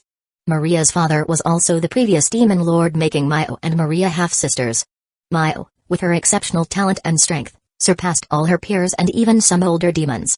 But the immense power inherited from her father was suppressing her own abilities. Roy found this rather ironic. The old demon lord hadn't made proper arrangements for his daughter before his death and had instead created problems for her. He chuckled and shook his head, then turned his attention back to Maria. Unyai-chan, Maio-sama, the contract magic circle is ready. We can begin now. Maria announced with a smile. Alright, let's start. Roy said, taking Maio to the center of the magic circle. Since this is Maio-sama's first time using contract magic, let me assist you. Maria offered, taking Maio's hand. Maio didn't refuse. Unyai-chan, all you have to do is kiss the magic circle that will appear on Maio-sama's arm. Maria explained to Roy. Okay. Roy replied with a nod. Maria activated the magic circle. But the magic circle didn't appear on Maio's arm. It appeared on Roy's arm instead. As expected, Maria had tricked them. She must have been following Zolgir's orders, and there was definitely some hidden motive behind this. Wait, Maria, what's going on? Maio exclaimed, confused and flustered as she saw the glowing magic circle on Roy's arm. Oh? That's strange. It seems I made a mistake somewhere. Maria replied with a faint innocence. What do we do now? Maio asked, worried. Well, the magic has already been activated. We can't stop it now. How about Maio-sama kisses Unyai-chan's hand instead? Maria suggested with a mischievous grin. What? Maio blushed. She didn't mind becoming Roy's servant, but the thought of it made her incredibly shy. After all, she would have to obey her master unconditionally. She glanced at Roy, her face burning red. Maio-sama, hurry up. The magic circle on Unyai-chan's arm is about to disappear. If you don't kiss it in time, there might be consequences. Maria urged, noticing that the magic circle was flickering. Ah. Maio hesitated, her heart pounding. After a brief internal struggle, she finally made up her mind. She approached Roy and gently kissed the back of his hand. However, due to her hesitation, the magic circle had already vanished by the time her lips touched his skin. It's gone. Maria exclaimed in surprise. Maio froze, her body suddenly paralyzed. A purple collar with a heart-shaped pattern appeared around her neck. What's happening? She stammered, a strange sensation coursing through her body. She collapsed to the ground, her legs no longer able to support her. What's wrong? Roy asked, pretending to be concerned, though he was secretly thrilled. The curse has been activated. Maria explained. Curse? Roy asked, playing along. Maria giggled nervously, then explained, the master-servant contract is meant to ensure the servant's loyalty. But because I used my magic, if the servant disobeys the master's orders, they'll become insatiable. Maio, lying on the floor, her face flushed and her body tingling, moaned, stop talking and help me. Even Roy couldn't help but gulp, seeing Maio's alluring state. Don't worry, as long as you obey master's orders, the curse will be lifted. Maria reassured her with a smile. Maio looked at Roy with pleading eyes. Unyai-chan, please help me. Roy couldn't refuse such a request. Ignoring Maria's presence, he began to discipline Maio. Amazing. Maria cheered from the sidelines, her face flushed with excitement. Roy was speechless. Not only was Maria not embarrassed, but she was actively cheering him on. It seemed he would have to discipline her as well. He couldn't let her keep leading him around by the nose. Within few minutes, Maio had climaxed 7 times, eventually passing out from exhaustion. Roy glared at Maria, who was still cheering. Maria, sensing his dangerous gaze, chuckled nervously. Unai-chan. I'll go back to my room and sleep now. She scurried away. Roy sighed and carried Maio to bed. The next morning, Roy woke up to find Maio staring at him with a love-struck expression. Maio, what are you looking at? Unai-chan, I. Maio stammered, then buried her face in his chest, flustered. Roy chuckled. Maio was quite shy, it seemed. But although she could control her words, her body was honest. And due to the side effect of the contract, whenever Maio disobeyed her master's orders, she would experience a strange sensation. A purple, heart-shaped collar appeared around her neck. Maio moaned, her face turning crimson. Maio, what's wrong? Roy asked with a playful smirk. Unai-chan. Maio, seeing his teasing expression, realized he was just messing with her. She pouted and snuggled closer. Haha, alright, I get it. Roy said, giving into her adorable act. He spent the morning training her until Maria's calls finally forced them out of bed. During breakfast, Maio glared at Maria, who was smirking at her. If it weren't for Maria's messed up spell, she wouldn't be in this state. But it wasn't so bad either. She glanced at Roy and blushed. Maio, I don't think we should let Maria tease you like this. How about we make her sign a contract with me too? Roy suggested with a chuckle after breakfast, while Maria was cleaning up in the kitchen. Maio's eyes lit up. This was a perfect opportunity for revenge. That's a great idea. I'll go talk to her. If she doesn't agree, I'm free. Maio declared with a mischievous grin. She went to the kitchen and told Maria about the plan. Maria froze, hearing Maio's words. She hadn't expected this. Although she was a succubus, she valued her chastity. Even Zolgir hadn't been able to sway her. She had used a special lock to protect herself. No one could take her first time without her consent. Maria actually had a more developed figure than Maio, but due to the lock, she appeared as a little girl. But Maio-sama, the contract magic can only be activated during a full moon. Maria said with a nervous laugh. Is that so? Maio asked suspiciously. Of course. Maria insisted with a nod. Fine. We'll just have to wait until next month then. Maio said, disappointed that she couldn't enact her revenge immediately. But she wasn't going to let Maria off the hook. The full moon had already passed. They would have to wait for the next one. Ugh. Maria's face fell. She reluctantly agreed. She had a month to come up with a plan. Roy, in the living room, overheard their conversation and chuckled. Maria wouldn't be able to escape now. At school. Good morning, Nanaka-san. Roy greeted Yuki with a smile as he entered the classroom. Yuki frowned, seeing Roy and Maio holding hands. Chapter 224, Yuki Nanaka bento feeding Maio until she's full. Yuki couldn't explain why, but she didn't want Roy to get involved with Maio. However, things seemed to be heading in the opposite direction of her wishes. Roy, seeing her silence, shrugged. It seemed that without a childhood friend-like relationship, it was indeed difficult to win her over. Especially with someone like Yuki, who was rather reserved. But to his surprise, Yuki invited him to lunch. I'd like to invite you to have lunch with me, Roy-san. I made you a bento. She said, offering him a beautifully prepared lunchbox. The entire class erupted in gasps and whispers. Yuki Nanaka, one of the school's beauties, had personally made a bento for him? The rumors about them were definitely true. The other students were filled with envy and jealousy. No, you can't. Unai-chan is having lunch with me. Maio suddenly declared, clinging to Roy's arm and glaring at Yuki. Roy sighed. It seemed Maio was feeling threatened. He accepted the bento. If he didn't, Yuki probably wouldn't back down. Maio puffed out her cheeks, displeased. Maio, be a good girl, okay? Roy said gently, patting her head. Ugh, fine. Maio grumbled, still pouting, but she agreed. Please follow me. Yuki said to Roy, then left the classroom. Roy followed her, with Maio trailing behind them, eager to eavesdrop on their conversation. They arrived on the rooftop. Nanaka-san, what did you want to talk about? Roy asked, getting straight to the point.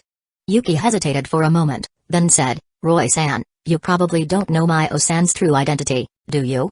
Maio, hiding near the stairwell, thought, as expected, she brought Roy here to expose my identity. But we already told Unai-chan the truth. There's nothing to worry about. I know. Maio told me last night. Roy replied calmly. Yuki was surprised. Maio Naruse had told him? Then you should know how dangerous it is to be with her. She said. Of course. But I'll protect Maio. Roy said with a confident smile. But you're just a human. It doesn't matter. Mayo said I have magic potential, and she'll teach me magic. Yuki was surprised again. He had magic potential?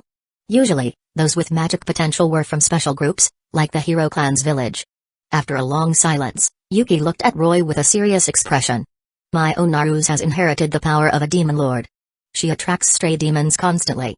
If she poses a threat to humans, our Hero Clan will eliminate her.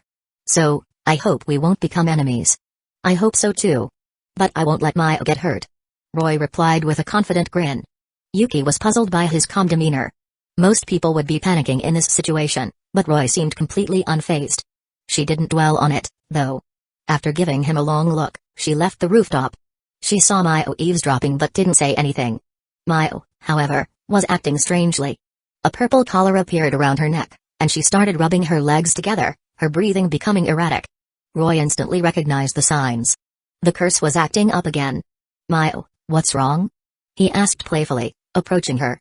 Mayo had become insecure after he readily agreed to Yuki's invitation. But after hearing their conversation, she was touched. However, she also felt guilty for doubting him. And so, the succubus curse activated. Unai-chan, quickly. Mayo pleaded, her face flushed. Quickly what? Roy teased, gently poking her cheek. Mayo let out a yelp and climaxed. The curse made her incredibly sensitive. Roy, seeing her reaction, stopped teasing her and took care of her. Over the next few days, Yuki didn't approach Roy again, but he knew she was still watching them from the shadows. Mayo and Maria began teaching Roy magic. With his magic authority, Roy could be considered a god of magic. But now, he was being taught magic by others. It was a bit ironic. But he enjoyed spending time with Mayo. Her curse would activate at random moments, such as in the bathroom, the school's changing room, the nurse's office, the restroom, and even the empty classroom after school. They had trained in various locations. It was quite exciting. Tonight, Mayo and Maria were taking Roy to practice magic. They had been teaching him the basics, and it was time for him to try casting a spell. They went to a deserted forest, a perfect location for practicing magic without being disturbed. Unai-chan, do you remember the magic bullet spell we taught you? Maria asked. Yes, I remember it well. Roy replied with a smile and a nod. The magic bullet was a basic spell. Roy had learned it after hearing it just once. It was easy for him. Then try casting it, Unai-chan. Don't worry, no one will disturb us here. Maria said with a grin. Mayo also looked at him expectantly. All right. Roy nodded. He extended his hand, and a fist-sized ball of magical energy formed in his palm. Wow! You succeeded on your first try. Mayo and Maria cheered, hugging each other excitedly. Roy, however, simply smirked. Did I? I wonder how powerful it is. Yes, we haven't tested its power yet. If it's too weak, it won't be effective against stray demons. Maria said, pointing at a 10-meter-tall boulder. Unai-chan, try hitting that boulder. Mayo suggested. Okay. Roy casually tossed the magic bullet towards the boulder. The white ball of energy glowed like a light bulb as it slowly flew towards the boulder. As it neared the boulder, the light suddenly vanished. Mayo and Maria were confused. It failed? It seems the power is lacking. But don't be discouraged, Unai-chan. You succeeded on your first try. They tried to comfort him, much to Roy's amusement. It's not over yet. Look. Roy said, pointing at the boulder. Mayo and Maria turned to look.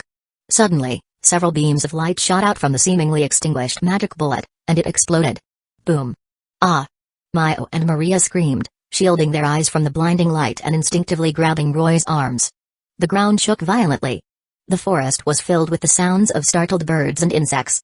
After a while, the light subsided. Mayo and Maria opened their eyes. They stared at the scene in stunned silence. Where the boulder had been, there was now a crater over 10 meters wide. The boulder itself was completely gone. This. Maria was speechless. Even with all her power, she couldn't create a magic bullet with this destructive force. Amazing. Mayo was also stunned. This was just a basic magic bullet. How powerful would his stronger spells be? She couldn't imagine. Roy chuckled inwardly, seeing their shocked expressions. He could create thousands of these magic bullets in an instant. When playing bullet hell games with Toru, Kana, and the others, magic bullet was just a basic attack. Unai-chan, you're so incredible. Mayo exclaimed, hugging him tightly. Hey, you don't even know the half of it. Roy teased. Mayo blushed. Roy was indeed incredible in many ways. She used to worry about him not being able to keep up with her, as he was just a human, and she was a demon. But after that one lesson where she had been trained until she fainted, She no longer had such concerns. This is bad, Unyai-chan, my Osama. Someone must have noticed the commotion. We should leave. Maria suddenly exclaimed. She had initially thought that causing a scene in this deserted forest wouldn't be a problem, but Roy's magic bullet had caused an earthquake. Such a powerful display of magic would definitely attract stray demons or other factions. Alright, let's go back. Roy agreed. He wasn't that interested in practicing magic anyway. They quickly left the forest.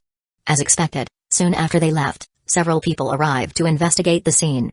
Chapter 225, The Power of a Demon Lord is a Burden meeting Chisato Hasegawa. After Roy and the girls left, a group of teenagers arrived at the scene of the explosion. They examined a large crater with serious expressions. What happened here? How did this crater appear? I don't know. There are traces of magic, but no signs of a battle. Was it caused by someone practicing magic? Yuki, you're monitoring the Demon Lord's successor. Have you noticed anything unusual lately? This group was also from the Hero clan, and the girl they addressed was Yuki Nanaka. My Onaru's recently acquired an older brother. Nothing else out of the ordinary. Yuki replied calmly. A brother? One of the boys scoffed. We should report this to the village. And the village elders seem to have a negative view of the Demon Lord's successor. They might order us to eliminate her soon, another boy with short blonde hair said with a frown. Well, there's nothing we can do about it. We just have to follow orders. A third boy shrugged. Unbeknownst to them, a masked figure was watching them from a nearby tree. It was Yaehiro Takigawa. He smirked, listening to their conversation. Roy, you're more than you appear to be. He muttered. He had witnessed Roy's magic bullet and was shocked by its destructive power. It was unbelievable that an average magic bullet could be so powerful. This further confirmed his suspicions about Roy. He decided to test Roy again. Meanwhile, Mayo and Maria were even more enthusiastic about teaching Roy magic. If an average magic bullet could be so powerful, how strong would his more advanced spells be? One day at school, Mayo suddenly felt unwell, and Roy took her to the nurse's office. The school nurse was Chisato Hasegawa, a mature and beautiful woman. She was also a Fura, former high-ranking god amongst the 10 gods of the divine realm. Hasegawa-sensei, is Mayo alright? Roy asked. He was surprised that Mayo could get sick. It didn't seem logical. Chisato chuckled and tucked a strand of hair behind her ear. She's fine. It's just her time of the month. Oh. Roy was relieved. He hadn't expected Mayo to be too embarrassed to tell him about it. So, don't do anything naughty to her during this time, okay? Chisato warned, playfully poking Roy's forehead. Roy's face twitched. He was embarrassed that she had seen through him. Ahem. I understand, Hasegawa-sensei. He replied awkwardly. Good. Chisato smiled and left the room. Roy sighed. That was embarrassing. Mayo, why didn't you tell me? He asked, turning to Mayo. Mayo blushed and looked away. How could she tell him something like that? Roy turned to get her a glass of water. But Mayo grabbed his arm. Don't go. She pleaded. Don't worry, I'm not leaving. I'm just getting you some water. Roy reassured her, gently patting her head. Mayo relaxed. She took the glass of water he offered and sipped it, her face still flushed. She began hesitantly. What is it, Mayo? Roy asked, looking at her curiously. What if the curse activates? She asked in a small voice. Roy almost laughed. Did she think the curse meant she had to do that with him? He leaned closer and whispered in her ear, don't worry, there's another place we can do it. What? Mayo gasped, her face turning crimson. They stayed in the nurse's office for a while longer until Mayo felt better. It was already evening when they finally left. Just as they stepped out of the office, Maria came running towards them. Maria, what's wrong?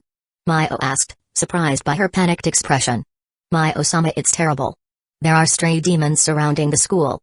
Maria exclaimed. Mayo frowned. Let's go check it out. Roy suggested. He had noticed Yuki Nanaka fighting the stray demons outside. And more stray demons were gathering. There were already over 20 of them, and their numbers were still increasing. Mayo and Maria nodded in agreement. They couldn't run away now that the stray demons had surrounded the school. And they couldn't let the demons harm the students who would be coming to school tomorrow. They reached the school grounds and saw Yuki battling the stray demons. She was wearing armor on her arms and legs and wielding a sharp sword. Her usually calm and collected demeanor was replaced by a fierce determination. Even Roy was impressed. Let's help her. Mayo said. If we don't stop these stray demons, they'll destroy the school. Alright. Maria agreed, transforming into her succubus battle form. She charged into the fray, punching a stray demon and shattering it. Yuki glanced at her but didn't say anything. Now wasn't the time for arguments. They had to focus on defeating the stray demons. As a member of the hero clan, her duty was not only to monitor Maio but also to protect humans. Seeing so many stray demons, she immediately suspected Maio. Only the Demon Lord's successor could attract so many demons. Unai-chan, let's help too. But remember what I told you, don't use too much magic. Maio reminded Roy. She didn't want him to accidentally destroy the school, like he had done with the magic bullet in the forest. Don't worry, I can control my magic now. Roy assured her with a sigh. He was a bit annoyed that his control over magic was being questioned. But as someone with the magic authority, he could indeed control his power perfectly. Okay, then let's go. Maio nodded, then raised her hand, summoning several magic circles in the air. The magic circles glowed, and several stray demons were instantly incinerated. It seemed she was trying to show off in front of Roy. Roy chuckled, then waved his hand, creating countless magic bullets behind him. The magic bullets swarmed towards the remaining stray demons. Bang! Bang! Bang! After a series of explosions, all the stray demons were eliminated. This Maio, Maria, and even Yuki were stunned. Yaehiro Takigawa, who had been watching from the shadows, was also shocked. He had always thought highly of Roy, but he had still underestimated him. To be able to wipe out so many stray demons in an instant, even he couldn't do that. But seeing Roy's nonchalant expression, his suspicion grew. There was another person watching the battle from the window of a classroom in the school building. It was Chisato Hasegawa. Witnessing Roy's overwhelming power, she couldn't help but adjust her glasses, a glint of interest in her eyes. Roy, you're quite interesting. She muttered with a smirk. The battle wasn't over yet. More stray demons appeared as soon as the previous ones were defeated. And Yaehiro Takigawa, wearing his mask, emerged from the shadows. Of course, Roy knew that this was just a puppet controlled by the real Yaehiro. Yaehiro wouldn't risk exposing himself directly. Who are you? Maio demanded, glaring at the masked figure. Maria and Yuki also looked at him warily. Ha ha ha, successor of the Demon Lord, you should know that your demonic power constantly attracts stray demons. Why don't you just hand it over? Yaehiro's voice was distorted by the mask, sounding strange and metallic. Hey! You're the one who brought these stray demons here. Don't try to frame Maio-sama. Maria retorted. Yuki frowned. She had initially assumed that Maio was responsible for attracting the stray demons. But it seemed that wasn't the case. Maio also glared at Yaehiro angrily. Ha ha ha, you're wrong. Both the stray demons and I were attracted by the Demon Lord's power. Yaehiro cackled. They were speechless. He was right. It's not just me. More and more powerful and evil beings will come for you. So, hand over the Demon Lord's power. Or those around you will eventually get hurt. Yaehiro continued. Maio lowered her head, her resolve wavering. He was right. What would she do if she encountered someone she couldn't defeat? The thought of Roy getting hurt, or even killed, terrified her. She began, but Roy interrupted her. Leave this to me. He said gently, patting her head. Maio looked at him with her big, innocent eyes, then nodded. Roy was actually in favor of Maio giving up the Demon Lord's power. She already possessed great potential and strength. Yaehiro was just a boy her age. If it weren't for the burden of the Demon Lord's power, she could easily defeat him. The Demon Lord's power was currently hindering her growth. Chapter 226, Provocation from the Hero Clan taking advantage of Kurumi no Naka. Roy stepped forward and sneered at Yaehiro. The Demon Lord's power isn't a toy for you to covet. An invisible pressure descended upon them, and countless magic bullets materialized behind Roy. Yaehiro's eyes widened in shock and fear. He had seen Roy use this attack before and assumed he had exhausted his magic power. That's why he had appeared to force Maio to surrender the Demon Lord's power. But Roy was still capable of unleashing another powerful attack. This was beyond his expectations. Before he could react, the magic bullets engulfed him. When the dust settled, all the stray demons and Yaehiro's puppet were gone. Maio and Maria were stunned. Was this godlike being their Onii-chan? But Maio didn't feel any fear or estrangement. She had already entrusted everything to Roy. Yaehiro, hiding in the shadows, was pale with fear. Although the one who had been destroyed was just a puppet, he could still feel the terror of those magic bullets. He glanced at Roy, who remained calm and composed, then turned and fled without hesitation. Roy didn't bother pursuing him. Yaehiro might still be useful. Meanwhile, Chisato Hasegawa, observing the scene from the rooftop, was also shocked. According to her investigation, Roy was just an average human with some magic potential. But his power had grown tremendously in just a few days. If she hadn't sensed any other power within him, she would have suspected that he was some powerful god in disguise. Onii-chan, are you alright? Mayo asked worriedly, clinging to Roy. I'm fine. I could go another 300 rounds with you, Mayo. Roy teased, hugging her back. No. Mayo protested, burying her face in his chest. But she had forgotten that disobeying her master's orders would activate the curse. As soon as she finished her sentence, the purple collar reappeared around her neck, and she moaned. Mayo, you say you don't want to? Roy chuckled, then added with a suggestive grin, Mayo, you're on your period, right? Then I'll just have to take the back door. Mayo was speechless. Maria, let's go home. Roy said, taking Mayo's hand. Okay. Maria replied, then looked at Roy's back with a thoughtful expression. She was considering telling him everything. Roy's performance today had been incredible. He had become so powerful after just a few days of learning magic. If she asked for his help, would he agree? But she held back. Although Roy was strong, he was still no match for a demon cadre like Zolgir. However, she couldn't help but see Roy as a glimmer of hope for saving her mother. The next few days were peaceful. Roy, Mayo, and Maria went to school together as usual. But today was different. Due to Mayo's presence, the school was attacked by a large number of stray demons, disrupting the lives of ordinary students. The hero clan finally decided to eliminate Mayo. And the demon faction, disappointed with Yae Hero's incompetence, sent a new representative to monitor Mayo. As Roy and the girls were leaving school that day, they were intercepted by a group of 4 from the hero clan. Mayo Naros, you've become a threat to humans. The hero clan has decided to eliminate you. Surrender now. A young man with blonde hair named Takashi Hayase declared. Roy-san, I advise you to leave Mayo-san. You can't protect her this time. Yuki also said. After spending time with him, she had developed some feelings for Roy. Yuki, don't bother. He's just an idiot who's been seduced by a succubus. Another young man named Kichi Shiba scoffed. You're right, On-chan. He's not worth it. If he tries to interfere with our mission, we'll just have to kill him. A petite girl with blue hair added. This was Kurumi Nanaka, Yuki's younger sister. Yuki, hearing their words, remained silent. Mayo and Maria frowned. It seemed a battle was unavoidable. Of course, we won't fight here. We'll set up a barrier in an empty field south of here tomorrow.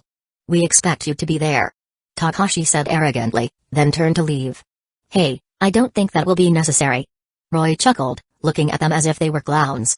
What? Takashi turned back, confused. I said we can settle this here and now. Roy repeated. There was no one else around. This was the perfect place to deal with them. He didn't want to waste time. Takashi and the others scowled. Are you underestimating us? Kurumi demanded angrily. You'll pay for your arrogance, Takashi sneered. Anii-chan. Mayo and Marie looked at him worriedly. Don't worry, it won't take long. We have a movie to watch tomorrow, remember? I don't want to miss our date because of these guys. Roy reassured them with a smile. Takashi and the others couldn't stand his arrogance any longer. Kurumi stepped forward. You overconfident fool. I'll make you regret that. She declared. Oh, really? Roy chuckled, then turned to Yuki. Is she your sister? Yuki hesitated, then nodded. Yes. Then I'll go easy on her. Kurumi's face turned red with anger. I don't need my sister's help. I can defeat you myself. Is that so? Then come at me. Roy challenged, gesturing for her to attack. If we fight here, the village elders will be furious. Kichi Shiba muttered with a sigh. But Kurumi didn't care. She charged at Roy, her body surrounded by swirling winds. She was a master of wind magic. A small tornado formed and rushed towards Roy. Wind magic, huh? I can do that too. Roy said with a smirk, snapping his fingers. A tornado several times larger than Kurumi's appeared before him. The street was filled with howling winds, and people fled in panic. Chow. Kurumi gasped, shocked by the power of Roy's magic. But she quickly regained her composure.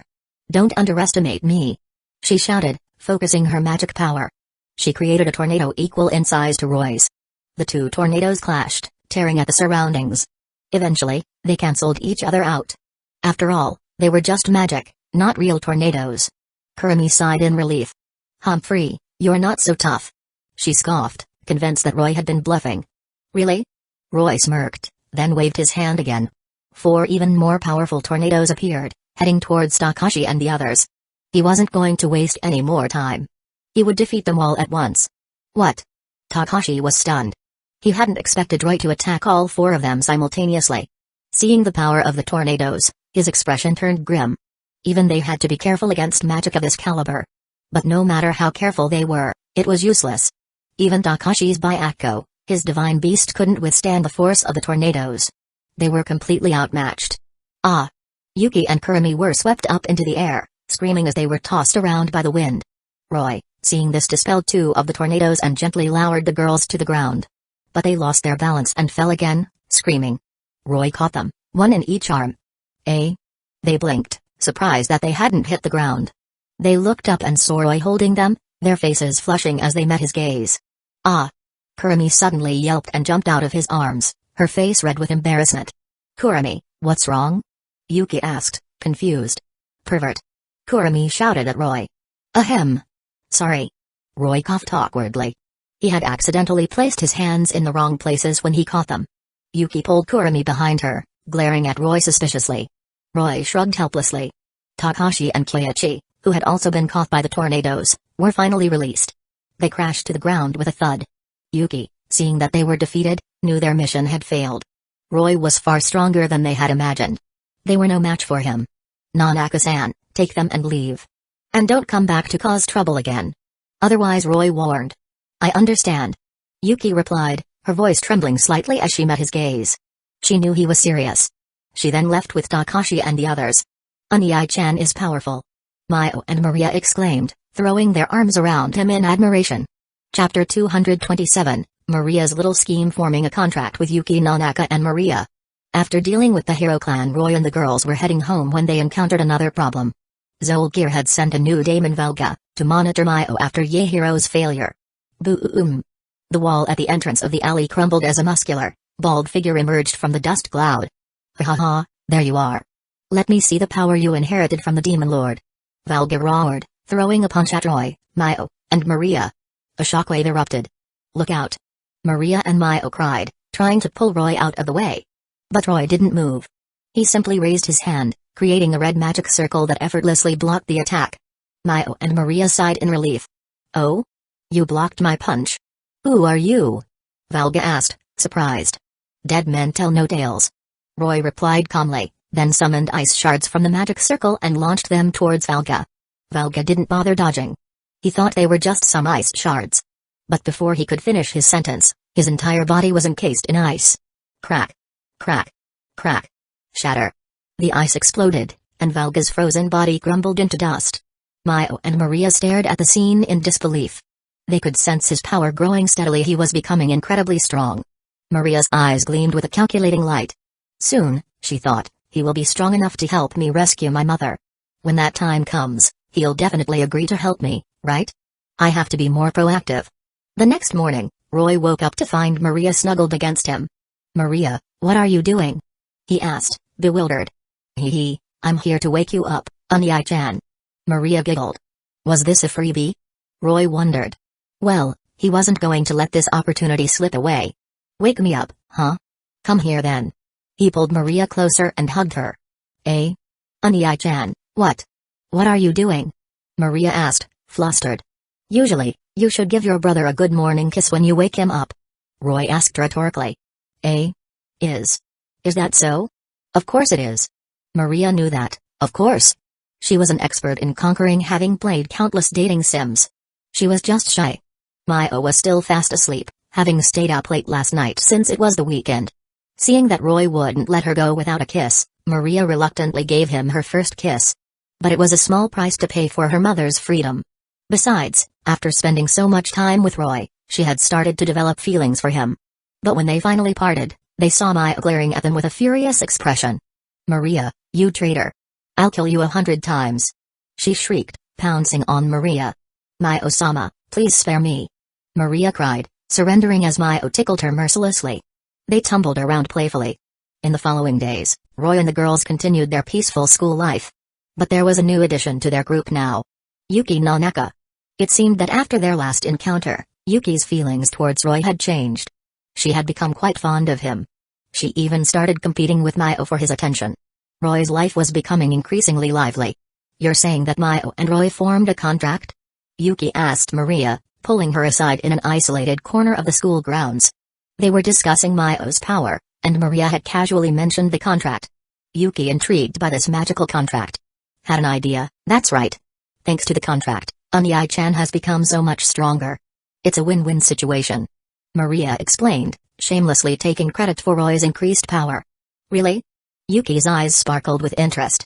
Yes, and the next full moon is approaching. That's the perfect time to form a contract. Maria added. Maria, I'm counting on you. Yuki said. Leave it to me. Maria grinned and puffed out her chest confidently. They had a plan. As the full moon approached, Maria's anticipation grew. She and Maio had been diligently teaching Roy all the magic they knew. They wanted him to become even stronger, given his exceptional talent. Maria even taught him her unique succubus magic. She had initially just wanted to see if he could learn it, but to her surprise, he mastered it instantly. She couldn't help but marvel at his monstrous talent. Finally, the night of the full moon arrived. Roy, Maio, Maria, and Yuki were gathered in the living room. Maria had already prepared the magic circle. So, who wants to go first? Roy asked with a playful grin, looking at Maio and Yuki. I'll go first. Yuki volunteered, her face slightly flushed. Maria sighed in relief. She was nervous. After all, forming a contract with Roy meant betraying Zolgir. If she didn't rescue her mother before Zolgir found out, she would be in trouble. She decided to confess everything to Roy later. For now, she focused on activating the contract magic. Yuki-san, after the contract is activated, you have to kiss the magic mark that appears on Onii-chan's arm, okay? Maria reminded her. Is my Onaru's like that too? Yuki suddenly asked, her face flushed. No, she's not. That's why my Osama often acts indecently and begs Onii-chan for. 4. Maria trailed off, unable to finish the sentence due to embarrassment. Yuki's face turned even redder. The magic mark has appeared. Roy announced, raising his arm to show a circular mark on his skin. Alright, Nanaka-san, quickly kiss the mark. Maria urged. No. Yuki refused. Huh? Maria was stunned. Why wouldn't she do it? Maio was also confused. She wasn't happy about Yuki becoming Roy's contractor too. Yuki glanced at Maio, then said, I want the same treatment as her. Maria and Maio were speechless. They hadn't expected that. Meanwhile, the magic mark on Roy's arm faded. Yuki suddenly collapsed. Roy quickly caught her. But there was no rush. He still had to deal with Maria. Maria, you too. He said. Eh? Maria fidgeted nervously. This. Don't worry, I can handle all three of you. Roy reassured her with a chuckle, patting her head. Maria blushed, then nodded. Okay. But I have something to tell you, Onii-chan. Roy knew what she wanted to say. No matter what it is, I'll help you, Maria. He promised. Really? Maria's eyes lit up. With his promise, she no longer felt the need to rush. She activated the contract magic. Maria, the magic mark has appeared. Roy said, showing her the back of his hand. Actually, I also want the same treatment as my Osama. Maria confessed, glancing at Maio. Maio puffed out her cheeks. It wasn't like she had volunteered for this. Why was everyone comparing themselves to her? Although she was a bit jealous, she didn't stop them. She had already been conquered by Roy. Soon, Maria also had a purple collar around her neck. She swayed and almost fell, but Roy caught her just in time. He carried both of them to his room. Yuki was already dazed and out of it. Just as Roy was about to discipline her, Maria suddenly sat up, her face filled with determination. Maria, what's wrong? Roy asked, curious. Onii-chan, wait a moment. Maria said, then focused her magic power. A key materialized in her hand and magically inserted itself into a keyhole on her collar. Click. The lock on her collar sprang open. Maria transformed from a petite girl into a mature young woman with a voluptuous figure. Even Maio was stunned by the sudden change. Onii-chan. Maria purred, throwing herself into Roy's arms. Roy realized that the lock was a magic tool to protect her chastity.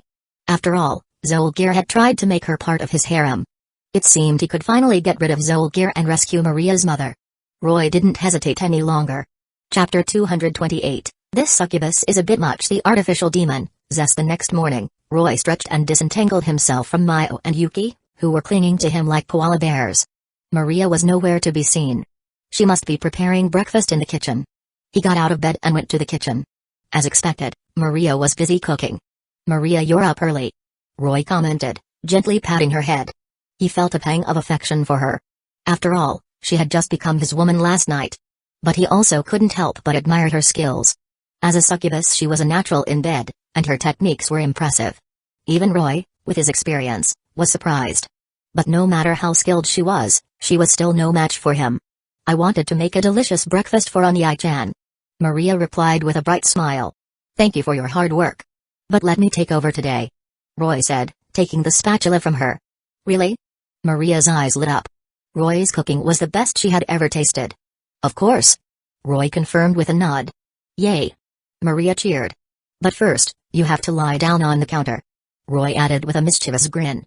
Maria was confused, but she complied. She lay down on the counter and looked at Roy expectantly. Like this? Yes, perfect. Roy nodded, then. Maria was stunned. She hadn't expected this. Roy, meanwhile, started asking her some questions. Now that he had conquered her, there was no need to keep pretending to be an average human. Playing the fool was fun occasionally, but it was time to get down to business. Maria, you said you had something to tell me, right? Ah, yes, that's right. What is it? Tell me, and I'll help you. It's about my mother. She was captured by Zolgir, a cadre of the demon faction. And he has been threatening me. Maria finally confessed, her voice trembling. She revealed everything, her mission to spy on Mayo, Zolgir's plot. And she even climaxed twice during their conversation. I see. Don't worry, Maria. I'll definitely rescue your mother. Roy promised. Thank you, Unai-chan. It's no problem. Just trust me. Roy easily agreed. Rescuing Maria's mother was a simple task for him. Soon, a delicious breakfast was ready. Dear Oma woke up Mayo and Yuki. Wow! Unai-chan made breakfast. This is great! Mayo exclaimed excitedly. Even Yuki couldn't help but drool, despite not knowing what he had cooked. During breakfast, Roy told them about Maria's situation. Mayo was initially upset that Maria had been spying on her, but she eventually forgave her after Roy explained everything. After all, Maria had been forced to do it, and she hadn't harmed Mayo in any way. So, Maria, do you know where Zolgir is? If we know his location, we can go rescue your mother. Roy asked. I'm sorry, Unai-chan. I don't know where he is, or where my mother is being held. Maria replied sadly. Don't worry, we'll find a way. Roy reassured her, patting her head gently. Even if we knew his location, we can't just barge in there. Yuki said with a frown. Although she knew Roy was powerful, Zolgir was a demon cadre and had hostages. Rescuing Maria's mother wouldn't be easy. Mayo agreed. Even if they could defeat Zolgir, he must have many subordinates. It would be difficult for them to rescue Maria's mother with just the four of them. Roy, hearing their concerns, chuckled. Don't worry. Once we find Zolgir's base, I'll find a way to rescue the hostages. Trust me. The girls nodded, convinced by his confidence. Finding Zolgir's base was easy. Yaehiro Takigawa, the demon sent to monitor Mayo, would definitely know its location. They just had to ask him. After breakfast, they went to school. Yaehiro Takigawa, come with me. Roy said, calling him out of the classroom. Yaehiro was surprised. He rarely interacted with Roy, and Roy had never paid much attention to him. Why was he calling him out now? Had his identity been exposed? He hesitantly followed Roy, Mayo, and the others to the rooftop. The rooftop, where they had fought before, had a nice view. Yaehiro Takigawa, do you know why you're still alive? Roy asked, his back turned towards Yaehiro as he looked at the scenery. Yaehiro frowned. I don't understand what you mean. Hey, you don't? Then let me tell you. You should have died after you controlled that stray demon to attack us last time. Understand? Yaehiro's expression changed. He had been discovered. A chill ran down his spine. Roy suddenly seemed much more menacing. Mayo, Maria, and Yuki were stunned. So it was their classmate who had orchestrated the stray demon attack? They were furious. What do you want? Yaehiro asked, already thinking of ways to escape. This wasn't a puppet. It was his real body. If he was killed here, he would truly die. Don't worry, you're still alive because you're still useful. Roy said with a smirk. Yaehiro's expression turned grim. He was no match for Roy, and he didn't believe Roy had shown his true strength yet. What do you want me to do? Simple. Take us to Zolgir. Roy replied calmly. Yaehiro's eyes widened. So Roy was planning to confront Zolgir. He actually had a grudge against Zolgir. His adoptive parents, who were high-ranking demons serving the previous demon lord, had been killed by Zolgir. Alright, I agree. He would gladly help Roy deal with Zolgir. Maria was overjoyed and threw her arms around Roy. Thank you, Unai-chan. It's nothing. Roy chuckled, patting her head. Maria was even more grateful and determined to reward him properly tonight. They followed Yaehiro to a castle. This is Zolgir's current base. Yaehiro explained. Roy sensed Zolgir's presence inside. You can leave now. Roy said to Yaehiro, then took Maria's hand and entered the castle. "Let me come too," Hiro suddenly said, kneeling on one knee. "I also have a grudge against Zolgir. Could you let me witness his death?" Roy glanced at him. "Fine." Hiro's face lit up with joy, and he followed them inside. "Who's there?" Just as Roy was about to push the door open, a girl with short white hair, tan skin, and revealing clothes blocked their path. "That's Zest, one of Zolgir's artificial demon subordinates," Hiro explained. "How dare you betray Master Zolgir Hiro Takigawa?" Zest snarled. Hiro simply smirked without replying. Zest's shout alerted the other artificial beings within the castle. They swarmed out, mindless and hostile, and attacked. "Oniai-chan, what do we do?" Mayo and Maria asked nervously, seeing the approaching horde. "Don't worry, I've got this," Roy said with a smile, then snapped his fingers. Snap. The ground froze over, and all the artificial demons except for Zest were encased in ice. Shatter. The ice exploded, and the artificial demons vanished into dust. Hiro's eyes widened in shock, and a cold sweat trickled down his forehead. As he had suspected, Roy was incredibly powerful. Mayo, Maria, and Yuki were also stunned. "Did we teach Oniai-chan that spell?" "No, we don't even know that spell," Mayo whispered to Maria. "It doesn't matter. As long as it's Oniai-chan, it's fine," Maria replied, shrugging. They couldn't explain it, but they trusted Roy implicitly. They had already entrusted everything to him. Chapter 229, Maria's mother Sheila. The only surviving artificial demon, Zest, trembled with fear, her body frozen in place. Just then.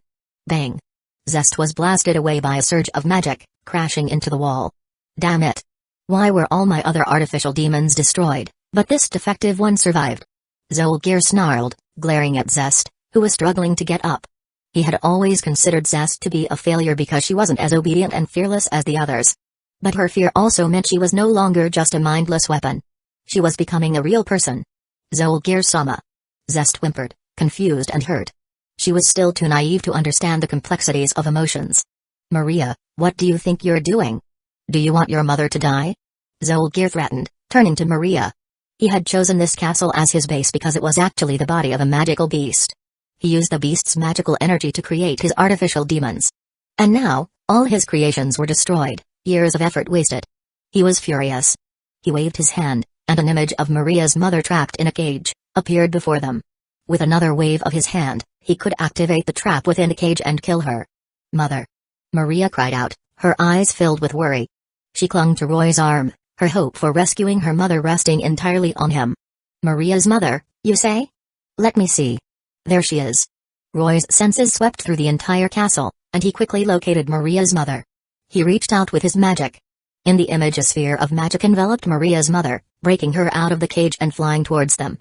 Zolgir's eyes bulged in shock. His carefully crafted trap had been effortlessly bypassed. "Damn it! What did you do?" he roared, finally realizing that Roy and the others were responsible. Roy simply smirked without replying. Just then. Crash. The wall exploded, and Maria's mother Sheila flew towards them, encased in a sphere of magic. "Mom!" Maria cried, catching her mother in her arms. "Eh? Maria, what's going on?" Sheila asked, confused and disoriented. "Mom, Oniai-chan saved you," Maria explained, stepping back and gesturing towards Roy. "Oh? Is that so?" Sheila looked at Roy, then back at Maria. She could tell that her daughter had given herself to this man.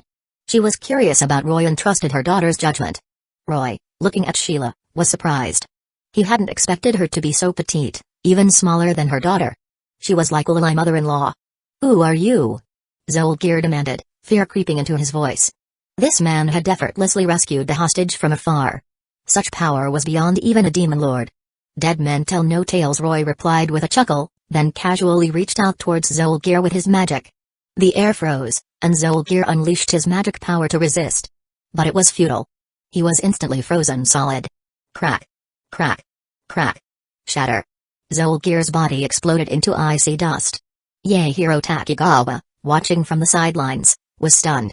Zolgir had been defeated so easily?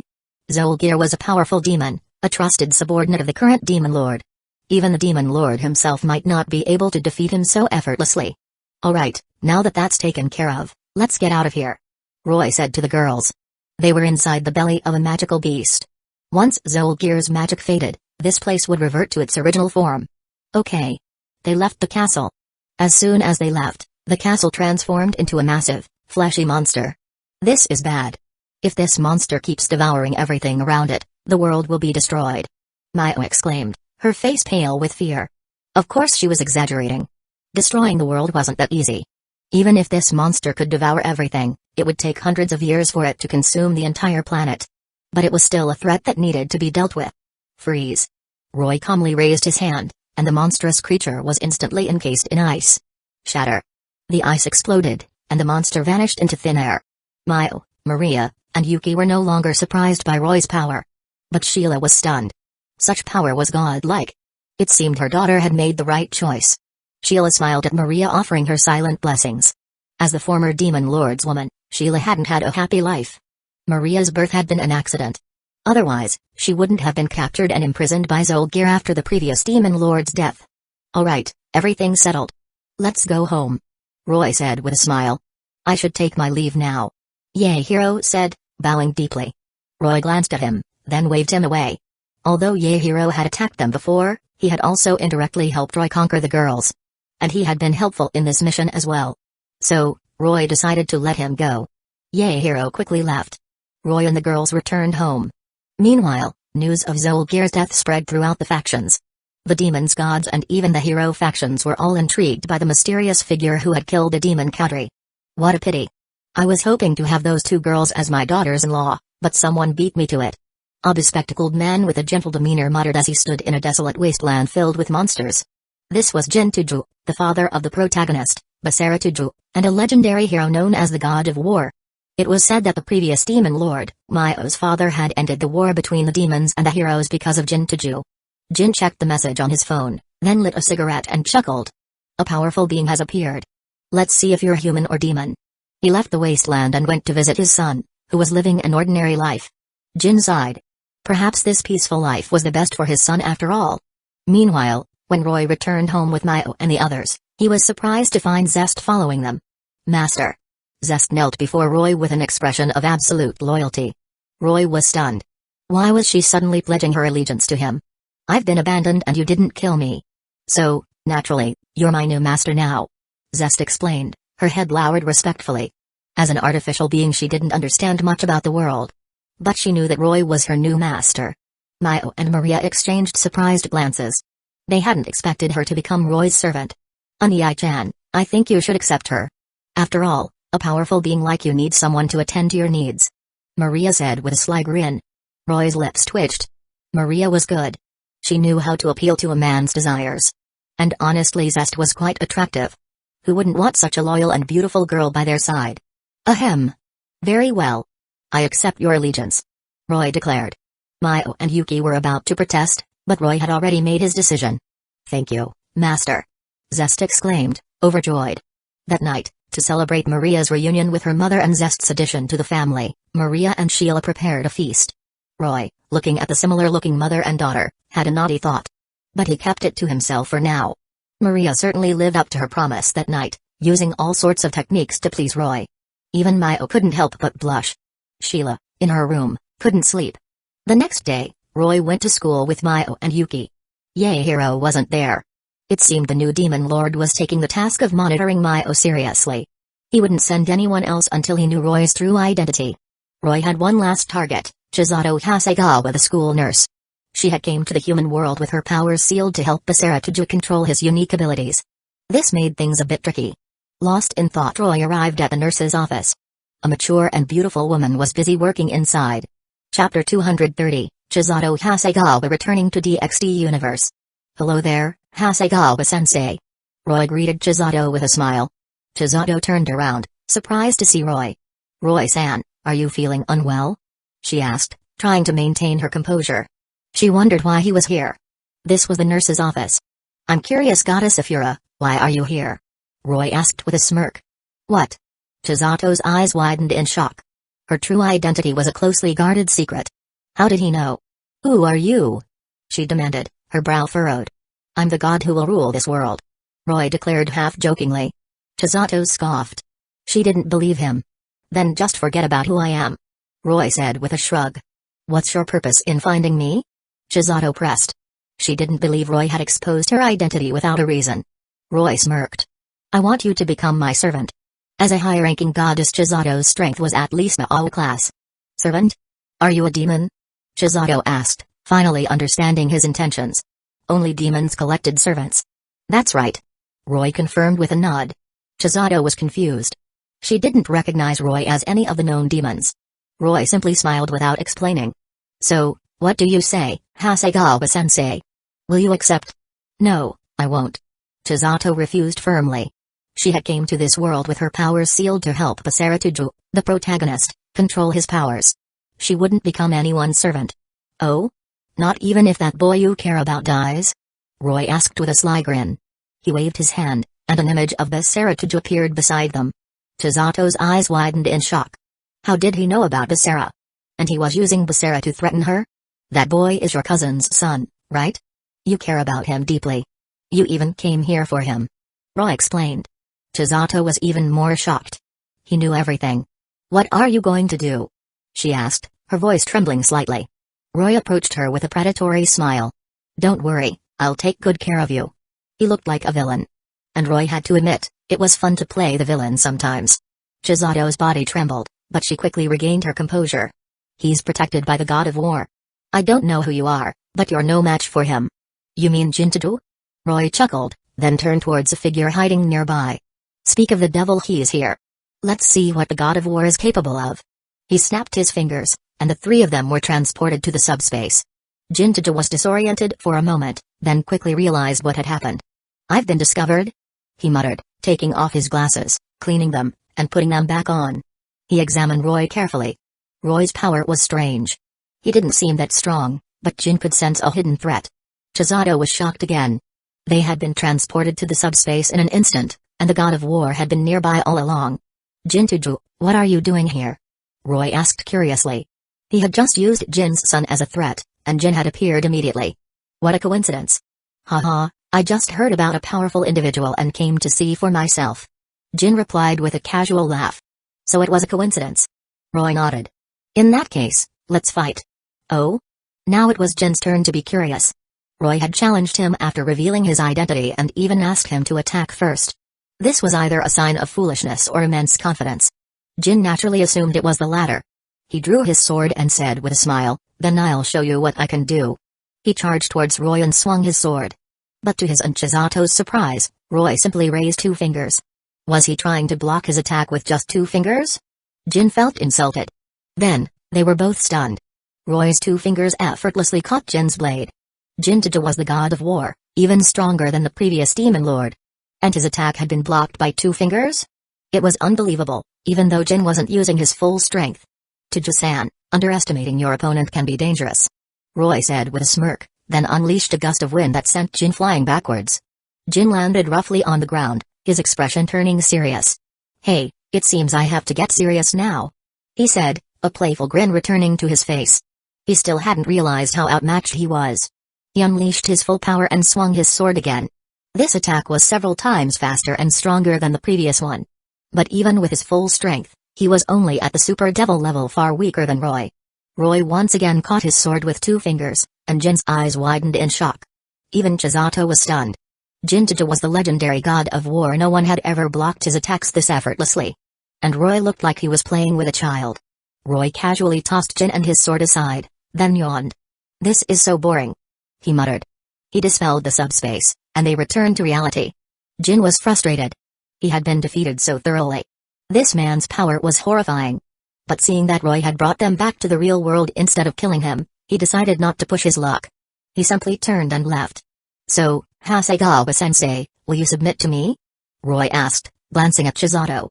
Chizato hesitated for a moment, then sighed in defeat. She couldn't resist him, especially with her powers sealed. I accept. But you must promise not to harm Viscera. She said. No problem. I have no interest in him. Roy replied with a wave of his hand. He sat down on the office chair in the nurse's office and beckoned Chizato over. Chizato obediently knelt before him and did as he pleased. Roy enjoyed playing the villain for a bit. But now that he had settled things here, it was time to return home. But before that, he had one more thing to do, help Maio cause some chaos in the demon realm. He vaguely remembered that Maio's father, the previous demon lord, wasn't actually dead. But it didn't matter. The previous Demon Lord wasn't a good person anyway. Back at the mansion, Roy told the girls about his plan to help Mio reclaim the Demon Lord's throne. But Mio hesitated. She was happy with her current life. She didn't want to return to the demon realm and become the Demon Lord. Maria was also hesitant. She didn't want to go back to the demon realm either. With no place for them there, she was reluctant to return. I know what you're worried about. Don't worry, leave everything to me. Roy reassured them, patting their heads gently. Okay. Mio and Maria trusted him. That night, Roy turned his attention to Sheila. He shared his plan with Maria. Maria was shocked. How could he ask her to help him conquer her own mother? But after a moment of hesitation, she agreed. She was the type of person who would do anything for the one she loved. And so, Roy enjoyed another rewarding experience. He was quite proud of himself for fulfilling such a bold fantasy. After enjoying a few days of peaceful domestic bliss, Roy took Mio, Maria, Sheila, Yuki, Kurami, Chisato, and Zest to the demon realm. With a display of his aura he effortlessly subdued the current demon lord. Then, after defeating a few rebellious demon cadres he easily claimed the demon lord's throne. But the throne meant nothing to him. He wasn't going to leave Mio here to rule the demon realm. He glanced at Yaehiro Takigawa and decided to give him the throne. Ignoring the reactions of the other demons, he left the world of Shinmei no Testament with Mio, Maria, Sheila, Yuki, Kurami, Chisato, and Zest. They returned to the world of high school DxD. Chapter 231, Capturing Older Sister Greyfire heading to the Konosuba world. Ryaz, I'm back. Roy announced, returning after a brief absence. Welcome back. Ryaz, Akano, Konko, and the others greeted him. Who is she? Ryaz asked, looking curiously at the girl with crimson hair who looked strikingly similar to her. Let me introduce everyone. This is Mio Naruse, and this is Maria Naruse. Roy said, introducing the girls. Mio felt a pang of insecurity as she looked at Ryaz, who was even more beautiful and elegant than her. She was still a bit dazed. Roy hadn't explained much before bringing them back. They were still trying to process everything. It took them half a day to finally understand the situation, thanks to the explanations from the other girls. But understanding the truth only made them more bewildered. Roy was incredibly powerful. And to think that they had actually tried to use charm magic on him when they first met. Life returned to its peaceful routine. Roy spent his days enjoying the company of his harem. Jack, come here. I have some snacks for you. Roy called out, playing hide-and-seek with Jack the Ripper in the Lucifuge territory in the underworld. No. Jack shouted, then disappeared in an instant. Roy sighed. Jack was a problem child who didn't seem to like him very much. Instead, she was quite attached to Greyfire and even saw her as a mother figure. And Greyfire was also fond of Jack. Roy, there you are. I was looking for you. Greyfire said, approaching him. Huh? What is it, sister? Roy asked.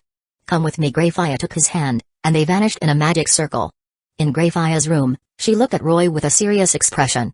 I think it's time we discuss the future of the Lucifuge family. The future? Roy was confused. They were immortal devils. Why talk about the future now? Since you haven't produced any heirs yet, this is a very important matter. Greyfire explained. It's too early for that, sister. Roy said with a shrug. Having children seemed like a distant concept to him. He was only 20 years old. Besides, the birth rate for devils was already low, and it decreased even further with increased strength. That's why none of his women had gotten pregnant yet. There was no need to rush. It's not too early. You know how difficult it is for us devils to have children. We have to start working on it now to increase our chances later. Greyfire insisted. Alright, I understand. I've been working hard, haven't I? Roy said with a sigh. He had already gathered so many girls. Wasn't that enough effort? Yes, you have. But as your older sister, I should also do my part. Greyfire activated a magic circle, and her clothes vanished. Roy was stunned, but seeing Greyfire's initiative, he couldn't back down. He hadn't expected to finally conquer Greyfire. It felt like a dream. Roy spent the next few months enjoying Greyfire's company, lost in a blissful haze. Eventually, he returned to Kwa Town, prompted by the complaints from Ryaz and the others. The system had refreshed many new worlds during his absence, but only a few caught his attention. The first was problem children are coming from another world, aren't they? Roy's eyes lit up. This was the key to the world of Little Garden. But with his current stellar level power, he couldn't do whatever he wanted in Little Garden. And life there wasn't necessarily suitable for him. If he remembered correctly, some communities in Little Garden still lived a life of hard labor. In that case it was better to stay in the world of high school DxD for now. But he would eventually visit Little Garden. Just not yet. The next two worlds made him hesitate. One was Konosuba, God's blessing on this wonderful world, and the other was, is it wrong to try to pick up girls in a dungeon? Both worlds had powerful gods that could potentially help him increase his strength. If he could contract them and advance to the solaric level, he would be able to roam freely in Little Garden. After some consideration, Roy decided to visit the world of Konosuba first. The world of Danmachi was complex, with numerous gods and factions. He wasn't sure if he could handle it with his current power. Hence Konosuba was the safer choice. Although Aqua was a bit of an airhead, she was still the goddess of water. And despite being ridiculed by many for her stupidity, Aqua was still beautiful. Roy didn't mind her flaws at all. There was also Eris, the goddess of luck, who was petite and cute, even if she was a bit flat-chested. But both Aqua and Eris seemed to dislike devils. It wouldn't be easy to win them over. And despite their seemingly unreliable personalities, they were still legitimate gods with considerable power, likely at least at the planetary level or higher. Although they weren't strong enough to help him reach the solaric level, they could still boost his power.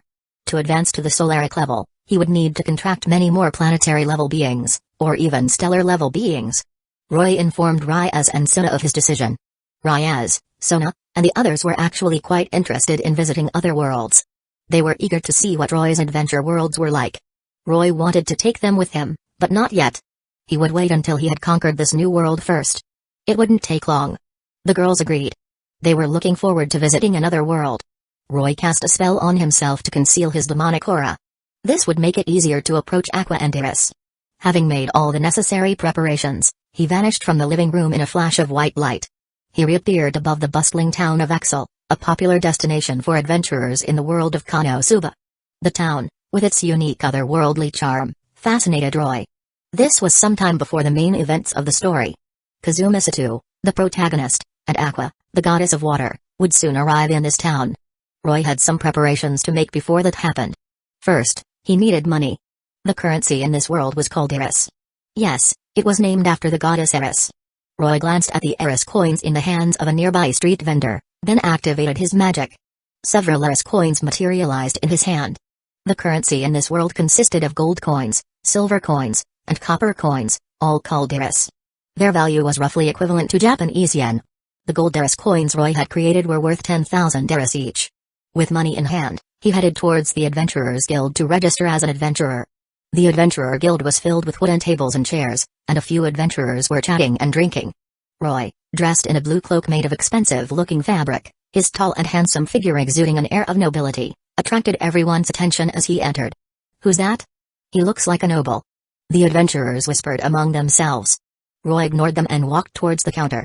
Several waitresses in short skirts, their legs on full display, were smitten by his appearance. But the receptionist Luna, a mature woman with golden hair and a voluptuous figure, looked at him with curiosity. She wasn't fawning over him like the other girls. She was intrigued by his presence. Luna was a kind and helpful woman. But she was also known for being stingy when it came to paying out rewards.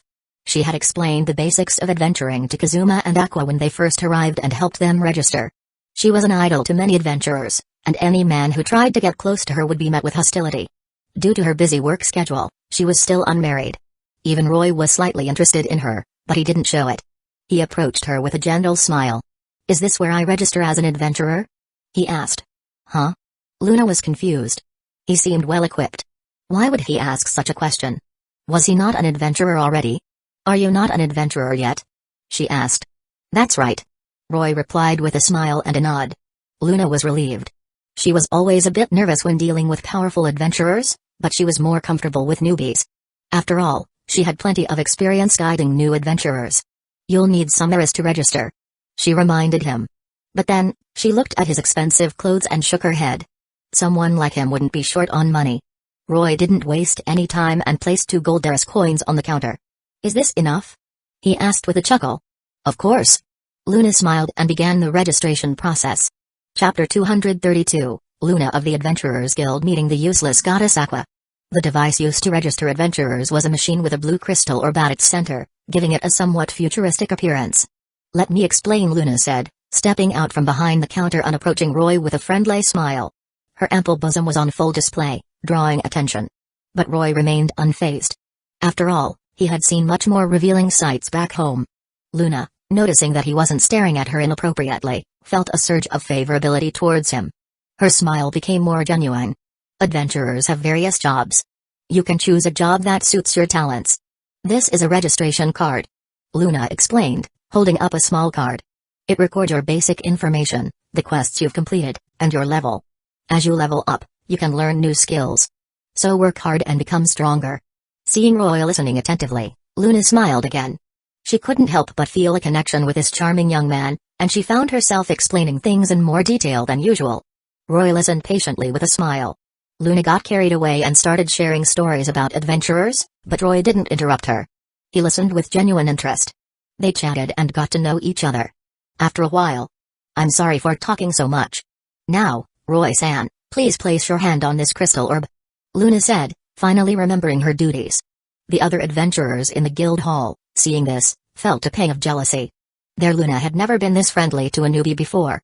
Was their precious flower about to be plucked? They glared at Roy with hostility. He suppressed his magic power and placed his hand on the crystal orb. The orb glowed brightly, illuminating the entire guild hall with a blue light. Even though Roy had suppressed his power, the slightest trace of his magic caused a dramatic reaction. The adventurers were stunned and stood up to see what was happening. The receptionists, blinded by the intense light, shielded their eyes. Only Luna stared at the orb with her mouth agape. She had never seen anything like this before.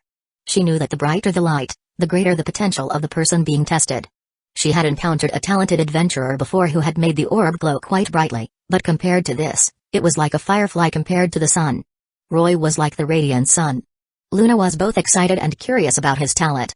The light from the orb informed a beam that shone on a blank adventurer card, inscribing information on it like a typewriter. Usually, this process was quick, but this time it took a while. Luna waited patiently, then finally snatched up the card when it was finished. "How did it go?" Roy asked with a smile. Let me see." Luna's eyes widened as she read the first line. Magic aptitude, max. Fire magic affinity, max. Water magic affinity, max. Ice magic affinity, max.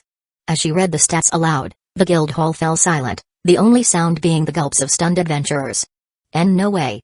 Even a great mage wouldn't have such magic aptitude. This is insane. Is the machine broken? Has a hero who can defeat the Demon King finally appeared in our humble town? The adventurers whispered among themselves, unable to believe what they were hearing. Magic aptitude at max? That was unheard of. But Luna wasn't finished yet. Strength, max. Agility, max. Swordsmanship, max. Spearmanship, max. Luck, max. Intelligence, max. She continued. The adventurers were speechless. Every stat she read was max. Of course, this was to be expected. Roy was a stellar-level being. Testing him with a device meant for novice adventurers was like using a ruler to measure the size of a planet.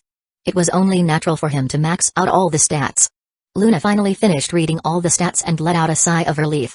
She couldn't help but wonder if Roy was a god in disguise. Roy-sama, this is your information. Based on your talents, you can choose to become an archmage, a magic swordsman, a magic knight. Anything you want. She said, her tone unconsciously becoming respectful. Roy smiled. Then I'll choose to be a magic swordsman. That's an excellent choice. It's one of the highest-ranking jobs. Luna explained with a wink. She quickly updated his registration card. Roy was now officially a magic swordsman. In this world, all beings possessed a soul within their bodies. Whenever a creature was killed or consumed, or its life force extinguished through other means, a portion of its soul and memories would be absorbed. This was known as experience points EXP normally. This process was invisible to the naked eye. By absorbing experience points, adventurers would level up and become stronger. Their adventurer cards would also gain upgrade points, which could be used to learn new skills or enhance existing ones. This world had a comprehensive leveling system, similar to that of a video game. Adventurers could quickly gain strength by defeating monsters and leveling up. Roy even considered going to the world of Black Bullet to gather the cursed children and mass-produce adventurers here. After all, the world of Black Bullet was also one of the worlds that had been refreshed in the system. But he decided to put that plan on hold for now and focus on the current world. Having successfully registered as an adventurer, it was time to leave the guild hall. Thank you, Luna-san. I'll be going now, Roy said with a smile. Luna handed him his adventurer card, then bowed deeply along with the other smitten receptionists. Roy-sama, we wish you good luck on your adventures. We look forward to seeing your future achievements. Roy couldn't help but glance at their ample bosoms, which were barely concealed by their skimpy outfits. Luna, noticing his gaze, smiled to herself. It seemed this young man wasn't completely immune to her charms. Thank you for your blessings. But I suggest you wear something a bit more modest in the future, Luna-san. Roy said with a chuckle before turning to leave. Luna blushed and looked down at her revealing outfit.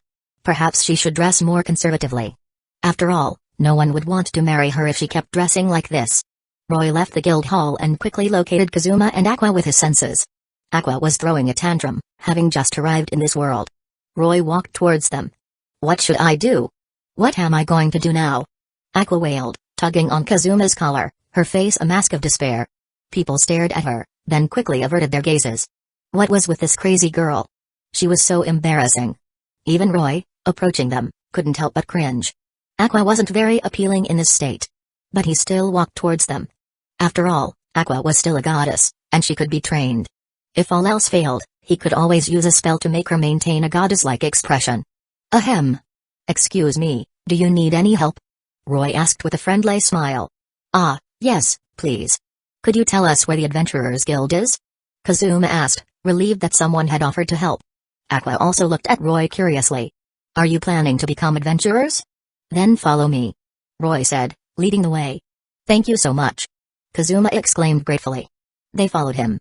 Roy smirked. His plan was going smoothly. Aqua, having just arrived in this world, was naturally wary of strangers. She only trusted Kazuma. So, to win her over, he had to gain their trust first. Then, he would simply get rid of Kazuma. That was his plan. And he wouldn't underestimate Aqua's trust in Kazuma. In the original story, one of the people who had been reincarnated into this world with a cheat ability from Aqua was Kyoya Mitsurugi, who respected Aqua greatly. When he first met Aqua, he had tried to recruit her, but she refused. She preferred to suffer with Kazuma, a low-level adventurer, rather than join Kyoya, who possessed a powerful magic sword. This showed how important trust was. By the way, I'm Kazuma Sato. May I know your name? Kazuma asked, trying to gather information about Roy. I'm Roy Lucifuge. And what about her? Roy introduced himself, then looked at Aqua. I'm Goddess Aqua. Aqua declared proudly, puffing out her chest. Goddess? Roy raised an eyebrow. She's a bit eccentric. Don't mind her.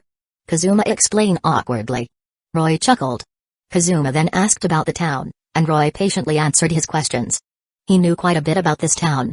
Chapter 233, Aqua is still pretty great. The giant toad extermination quest. The trio arrived at the Adventurers Guild. So this is the Adventurers Guild? Kazuma said with a hint of awe in his voice. It's scary. Aqua exclaimed, clutching her clothes tightly. Roy chuckled, finding her reaction amusing. Huh? That guy's back. One of the adventurers exclaimed as they entered the guild hall. The adventurers all remembered Roy and his incredible talent. Roy-san, do you know these people? Kazuma asked, curious about the attention they were receiving. No, I don't. I just registered as an adventurer today. Roy replied. Really? I didn't expect you to be a newbie too. Kazuma said, surprised. The registration counter is over there. Roy pointed towards the counter. They ignored the curious gazes of the other adventurers and approached the counter. Roy-sama, you're back. Luna greeted him with a bright smile. Roy was surprised. Luna was now wearing a more modest outfit. Although it was less revealing than before, she still looked beautiful and elegant. Yes, I brought 2 friends to register as adventurers. Roy explained. Luna, noticing his surprise, smiled even wider. No problem. She retrieved the blue crystal orb used for registration. So, who wants to go first? And by the way, there's a registration fee. She reminded them with a professional smile. Okay. Wait, a fee? Kazuma's face fell as he realized he might have to pay. He turned to Aqua. Hey, do you have any money? Aqua shook her head. I was brought here suddenly. How could I have any money? Kazuma sighed. Useless goddess. He thought. Roy stepped in to save them. I'll pay the registration fee. He offered, placing 4 gold Daris coins on the counter. Ah, thank you so much. Aqua exclaimed gratefully, taking the coins and glaring at Kazuma. Useless man. She then handed the coins to Luna. Kazuma's eye twitched, annoyed at being called useless by the useless goddess. Luna collected the fee and explained the basics of adventuring to them. Now, please place your hands on the crystal orb. Who wants to go first? Me. Aqua volunteered, stepping forward and placing her hand on the orb. A bright light emanated from the orb, attracting the attention of the surrounding adventurers. Wow! Aside from your intelligence being below average and your luck being abysmal, All your other stats are far above average. You even have a few max stats. Luna exclaimed, looking at Aqua's adventurer card. Really? So I'm awesome? Aqua asked with a smug grin. More than awesome. Although you can't be a mage, which requires high intelligence, you can choose any other job you want. It's a shame, though. A shame? What do you mean? It's a shame that someone with even higher stats has already appeared. Otherwise, your stats would be the highest in history. Luna explained with a sigh. Although Aqua's initial stats were impressive, they were nothing compared to Roy's. This was to be expected. As a goddess who had been reincarnated, her power was limited. It was normal for her stats to be lower. There's someone stronger than me? Who is it? Aqua asked curiously. She was a goddess. She couldn't believe there was someone with better initial stats than her. It's Roy-sama. Luna replied, gesturing towards Roy. Huh? Kazuma and Aqua were surprised. They hadn't expected the person who brought them here to be powerful. Roy simply smiled and shrugged. Luna turned to Aqua. Aqua-sama, you can choose to be a crusader, a sword master, an archbishop. Any advanced job you want. So, what will it be? It's a shame there's no goddess job. I'll be an archbishop then. I'll heal my companions. Aqua declared proudly. Archbishop? It's a versatile and powerful job that allows you to use all kinds of healing and support magic. Welcome to the Adventurers Guild, Aqua-sama. Luna and the other receptionists bowed deeply to Aqua. This was a sign of respect for an advanced job. Only those with advanced jobs received such treatment. The other adventurers also cheered. As everyone was celebrating Aqua's impressive stats, Kazuma also placed his hand on the crystal orb. The orb didn't glow and quickly finished analyzing his stats. Luna picked up his adventurer card and examined it. So? Am I a genius too? What job should I choose? Sword master? Crusader? Kazuma mumbled, already lost in his fantasies. Sato Kazuma-san, is it? Well, your stats are quite average. Aside from your slightly above average intelligence and decent luck. Luna trailed off.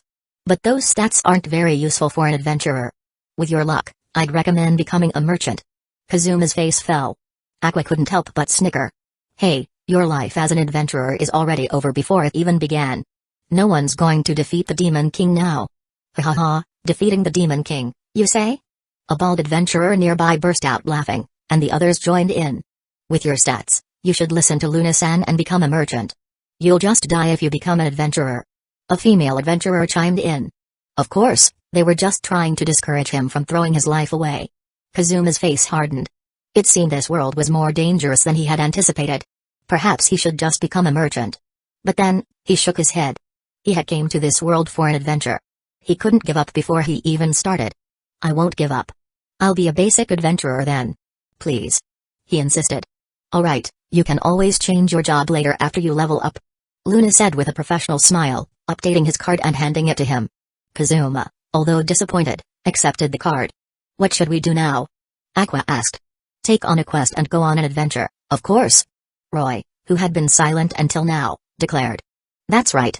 Kazuma agreed. But you don't even have any weapons. How can you go on a quest? Luna asked, confused. Eh? Kazuma and Aqua exchanged glances. Haha, don't worry about that.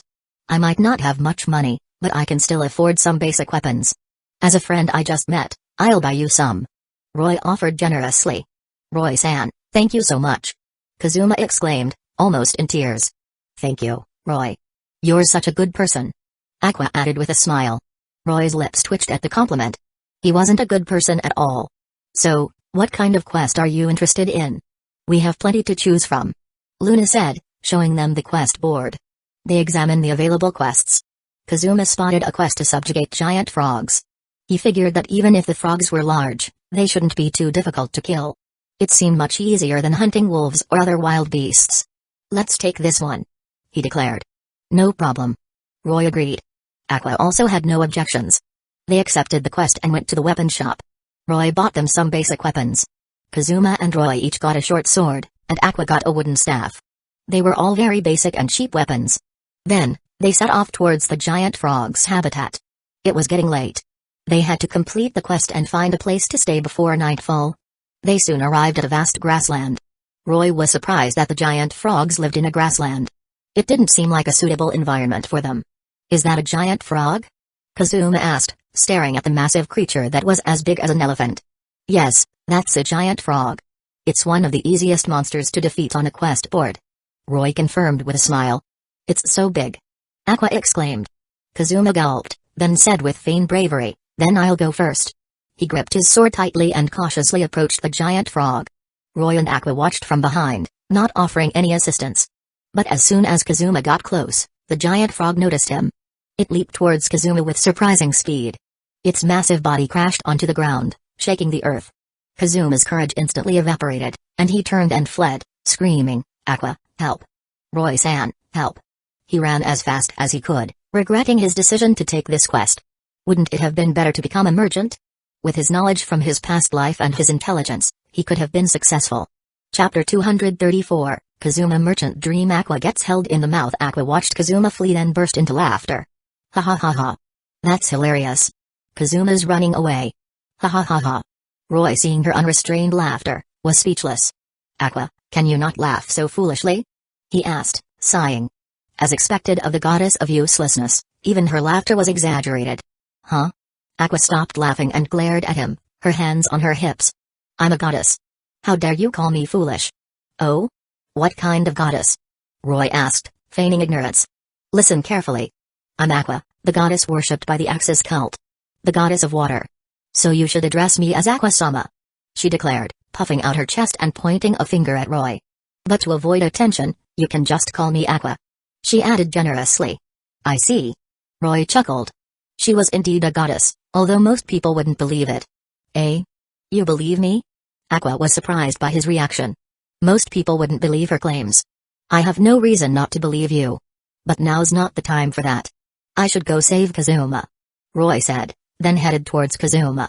If he didn't hurry, Kazuma would be eaten by the giant frog. Kazuma, seeing Roy approaching, sighed in relief and ran towards him, panting heavily.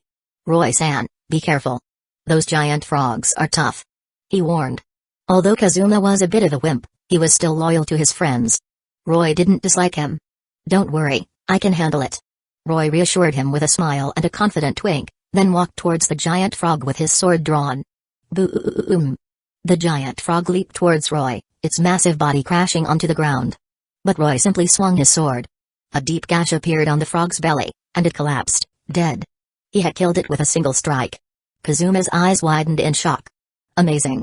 Humphrey, Kazuma, you're so useless. Aqua scoffed.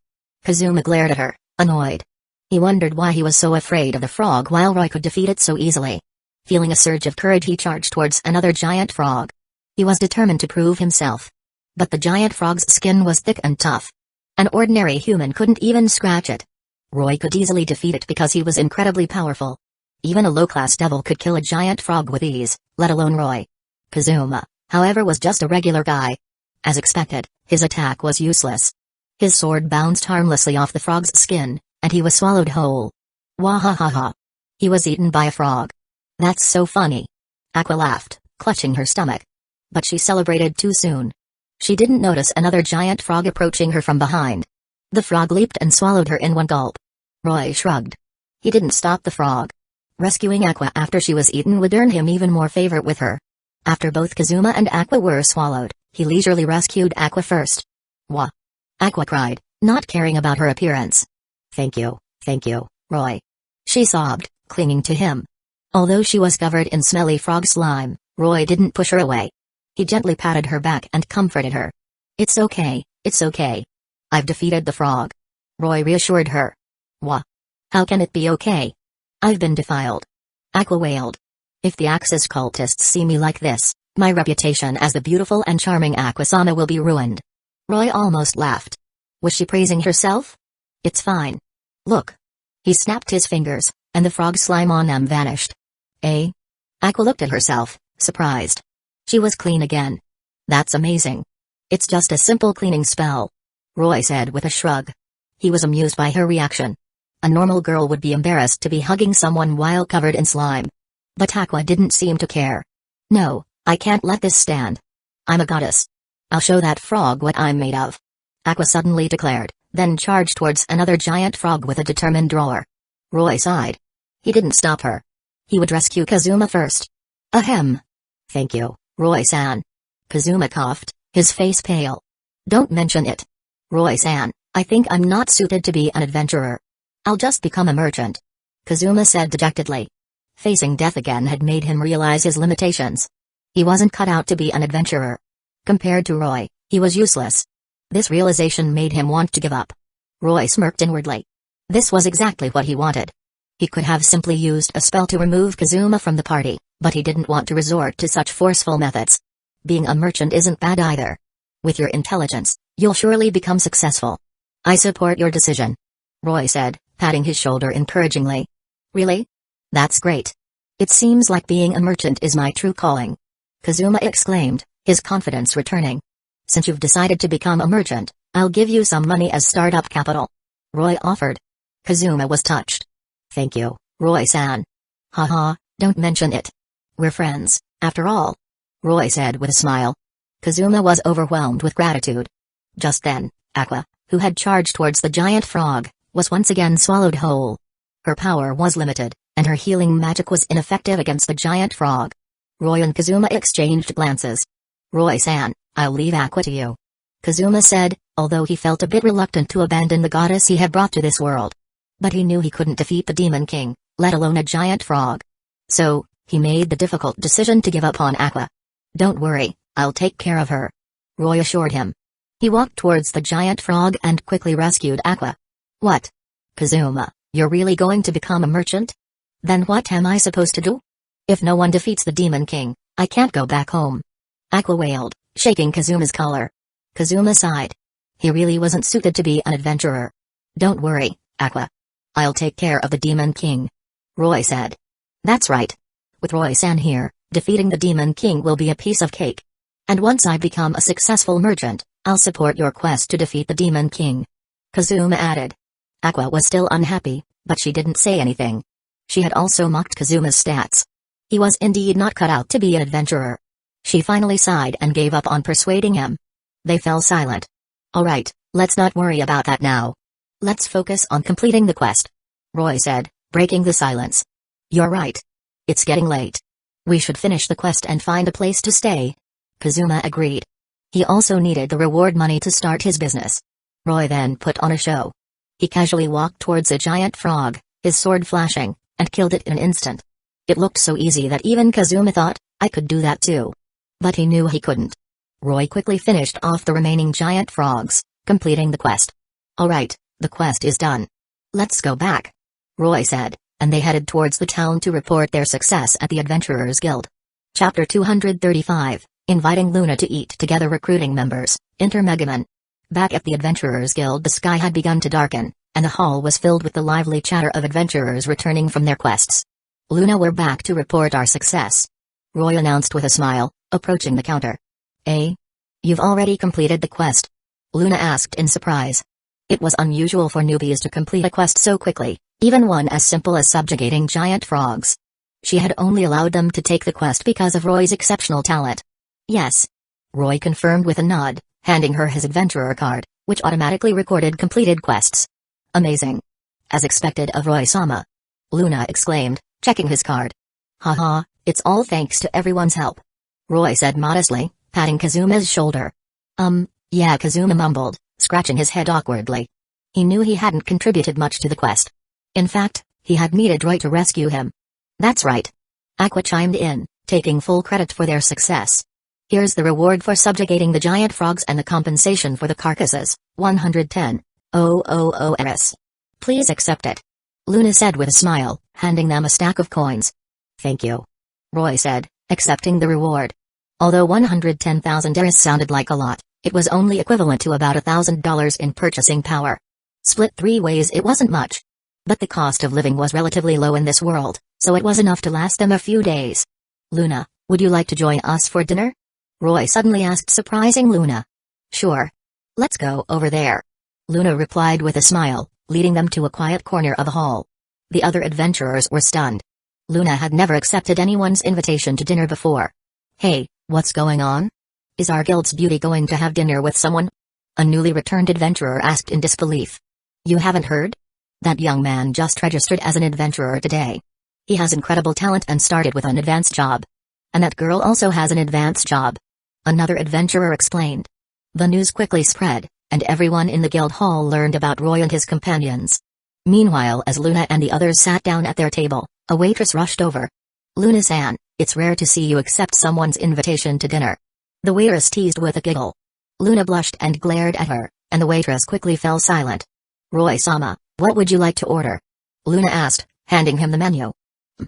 "Just bring us some of your recommendations," Roy replied, handing the menu back to her. Luna nodded and gave the order to the waitress. "By the way, Luna, we don't have a place to stay tonight. Could you recommend a good inn?" Roy asked.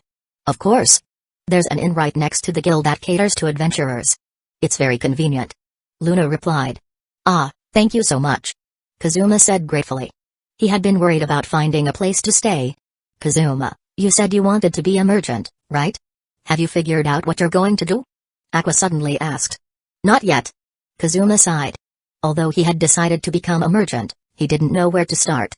He was also feeling a bit melancholic about parting ways with Roy and Aqua. The waiters soon brought their food and drinks. They chatted as they ate. "Kazuma, you're leaving tomorrow. Let's have a toast," Roy said, raising his glass. "Yes, Kazuma, you might be a useless NEET, but I believe you'll become a great merchant," Aqua added, already slightly drunk. "Aqua, stop drinking. You're going to get drunk," Roy said, taking her glass and finishing her drink. "To your success," Luna said, her cheeks flushed from the alcohol. "No, give it back. I want to drink," Aqua protested, clinging to Roy and trying to grab her glass back. "Aqua, you're drunk. No more drinking for you," Roy said, holding her firmly to prevent her from causing a scene. Aqua soon calmed down and fell asleep. Kazuma, seeing this, felt a pang of sadness and drank a few more glasses. After a few rounds of drinks they decided to go to the inn. "See you tomorrow, Luna," Roy said, waving goodbye. "Yes, see you tomorrow." Roy carried the sleeping Aqua and walked to the inn with Kazuma. "Roy-san, Aqua is actually a goddess. I hope you can really help her defeat the Demon King," Kazuma confessed as they reached the inn's entrance. "I know. Aqua already told me. Don't worry, I'll defeat the Demon King," Roy reassured him with a smile. Kazuma sighed in relief. "I see. Then I'll see you tomorrow." He entered the inn. Roy carried Aqua to her room, tucked her into bed, then went to his own room to rest. The next morning, Roy woke up Aqua, whose sleeping posture was as terrible as ever, and they went to the Adventurers Guild. Kazuma had already left to explore business opportunities. Their paths were diverging. "Good morning, Luna. We're here to take on a quest." Roy greeted Luna with a smile. "Good morning. What kind of quest are you interested in, Roy-sama?" Luna asked with a sweet smile. Roy and Aqua looked at the quest board and chose a quest to subjugate a pack of wolves. They had to kill 10 wolves for a reward of 1 million eris. This quest was more difficult than the giant frog quest, but the reward was also much higher. "Roy-sama, for this quest, I suggest you recruit some teammates," Luna said with a concerned frown. "Yes, our party is a bit small. Let's recruit some people." Aqua agreed. "Alright, let's do that," Roy said with a smile. "I'll handle it." Aqua excitedly went to the bulletin board and wrote a recruitment notice. Roy's lips twitched as he read it. It said, "A fun and friendly party, led by the beautiful and noble Archbishop Aqua-sama, is looking for new members to join our adventure." The rest of the notice was filled with nonsensical and Chunabu-esque phrases. But he didn't change anything. After all, this kind of notice was perfect for attracting Megaman, the crazy explosion girl in darkness, the masochistic crusader. Roy and Aqua waited in the guild hall. Since the notice was posted by 2 advanced job holders, it attracted a lot of attention. But the requirement for new members to also have advanced jobs deterred most adventurers. After all, this was a town for novice adventurers. Advanced jobs were rare. They waited until noon. Seeing Aqua dozing off on the table, Roy ordered some food. "Wow, food. It smells so good. I'm starving," Aqua suddenly exclaimed, her energy restored as she grabbed a frog leg and started munching on it. Roy sighed. "Roy, you should eat too," Aqua said, offering him a frog leg. Roy chuckled and accepted it. Aqua might be a bit of an airhead, but she still knew how to care for others. Roy suspected that she simply lacked proper guidance. If someone taught her some manners and etiquette, she might actually act like a proper goddess. He was starting to look forward to that. Just then, a little girl wearing a red mage robe and carrying a staff approached them. Roy instantly recognized her as Megaman. "I saw your recruitment notice," she declared. Aqua and Roy looked at her. Megaman gulped, eyeing the food on the table, then said, "This encounter is fate. I've been waiting for people like you." She paused, then struck a dramatic pose. "I am Megaman. An archmage. Wielder of the strongest offensive magic explosion. Roy's lips twitched at her Chiunabu-esque introduction, but he found her quite endearing. With her black hair, red eyes, and petite figure, she was an adorable little girl.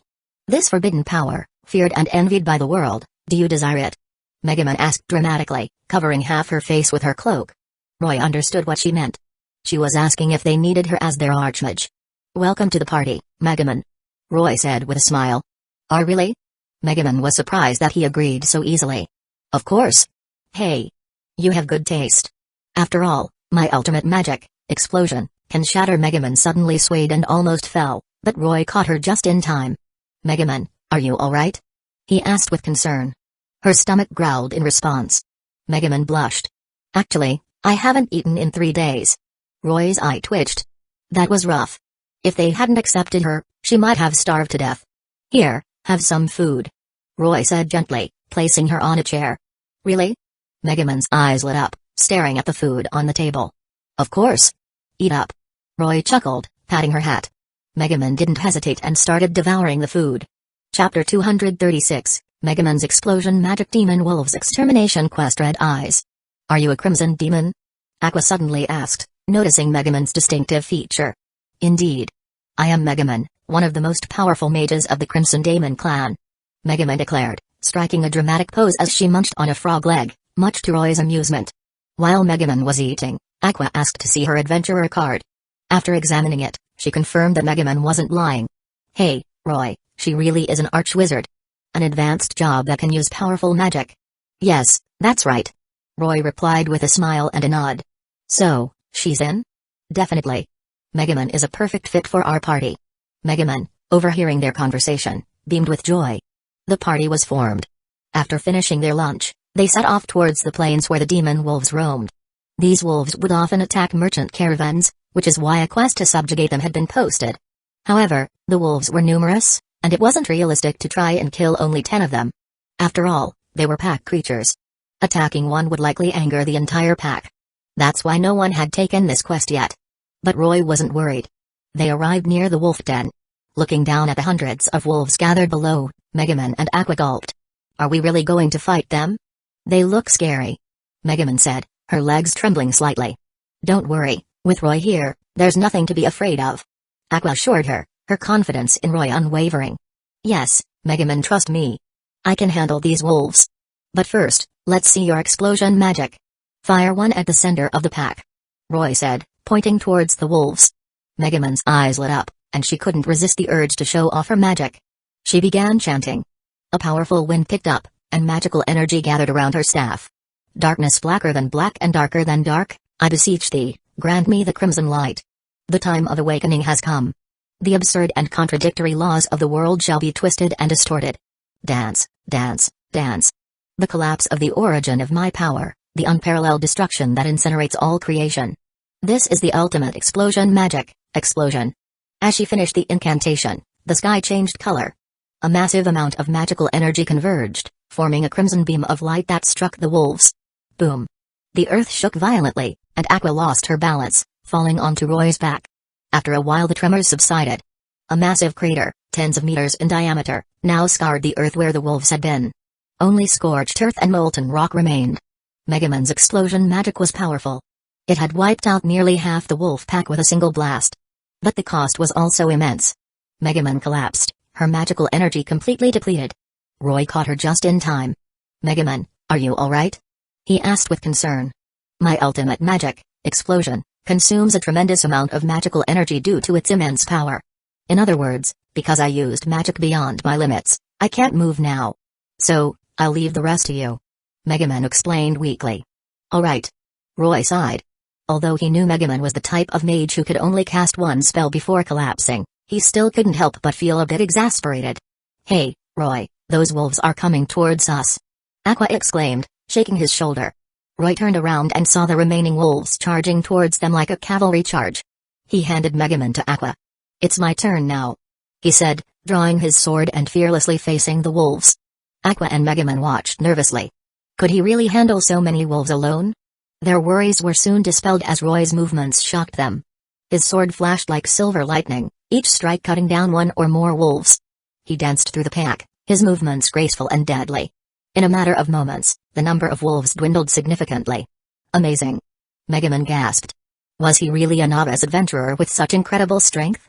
Humphrey, of course he's strong. He's going to defeat the Demon King. Aqua said. Defeat the Demon King? That's amazing. Megaman exclaimed. The Demon King was the most powerful and evil being in this world. Countless adventurers had tried and failed to defeat him. Within moments, Roy had single-handedly defeated all the remaining wolves. Incredible. Megaman couldn't help but exclaim again. She looked at Roy with admiration. Let's go back and have someone collect the carcasses, Roy said. The wolf carcasses could be sold for a good price, even more than the reward for the quest. He scooped Megaman up in a princess carry, and they headed back to town. Megaman blushed, feeling flustered by the close proximity to Roy. She remained silent the entire way back. Roy-sama, you defeated all those wolves. Luna exclaimed, checking Roy's adventurer card back at the guild hall. The other adventurers were also stunned. The quest to subjugate the demon wolves had been on the board for a long time. And now, a three-person party had accomplished it. The news spread quickly, shocking everyone in the town. Roy-sama, here's your reward, 3 million eris. Luna said, handing him the coins. The reward included the money from selling the wolf carcasses and the quest reward. Luna would send someone to collect the carcasses later. Hey, we were able to defeat those wolves so quickly thanks to our powerful archwizard. Roy said with a smile, patting Megaman's head. Megaman had recovered some of her magical energy and could now move on her own. She blushed flustered by his praise. No one had ever complimented her magic before. The other adventurers she had joined had always complained about her only being able to cast one spell before collapsing.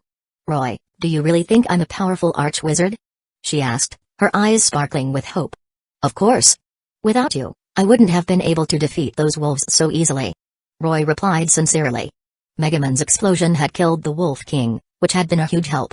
You really don't mind that I can only cast one spell before collapsing? Megaman asked again, touched by his words. Everyone has their strengths.